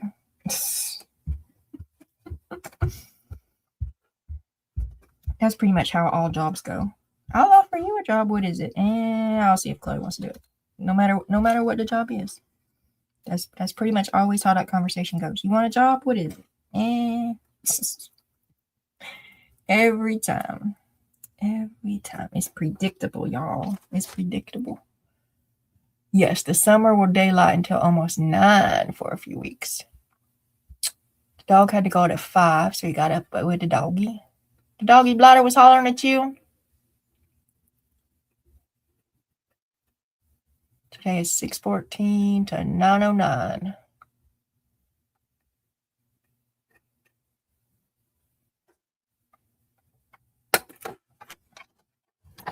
You see me rolling. Okay, this is the last one. This is the last one, y'all. Okay, so thank you guys so much for hanging out with me. I was productive. Some of y'all was productive. Good job if y'all were productive. If y'all made things, show me. I want to see. I'm nosy. So I have a Discord. I'm on Pam's Discord. You could put it in her crafty chat. Or my Discord. I have a show and tell. You can put it in my show and tell channel. Or my Facebook crafty group. You can put it in there. Or you can Facebook message at me. I don't care. I'm nosy. You can put it on my YouTube community tab.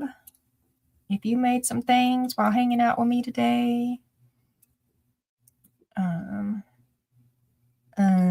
If you please hit the thumbs up on your way out. And I will see you around YouTube town. I guess Lisa Jameson might be on. If y'all hadn't already left to go see what she's making. I got to get this glitter off my fingers before it ends up in my eyeball. I might as well leave this here because I got to come back and do more. I got two more sets of it to do. But not right now. Right now, I'm going to eat lunch and take my afternoon nap. You guys are the bestesses. I appreciate you so much. I made a work mess. Was there any kind of productive, though? You was a little productive, right? Have a great rest of your day. Oh, when them toenails get to clicking on the puppy dog. I was like, man, what are we talking about? I'm slow, but I got there. Stand up. Stretch your bones.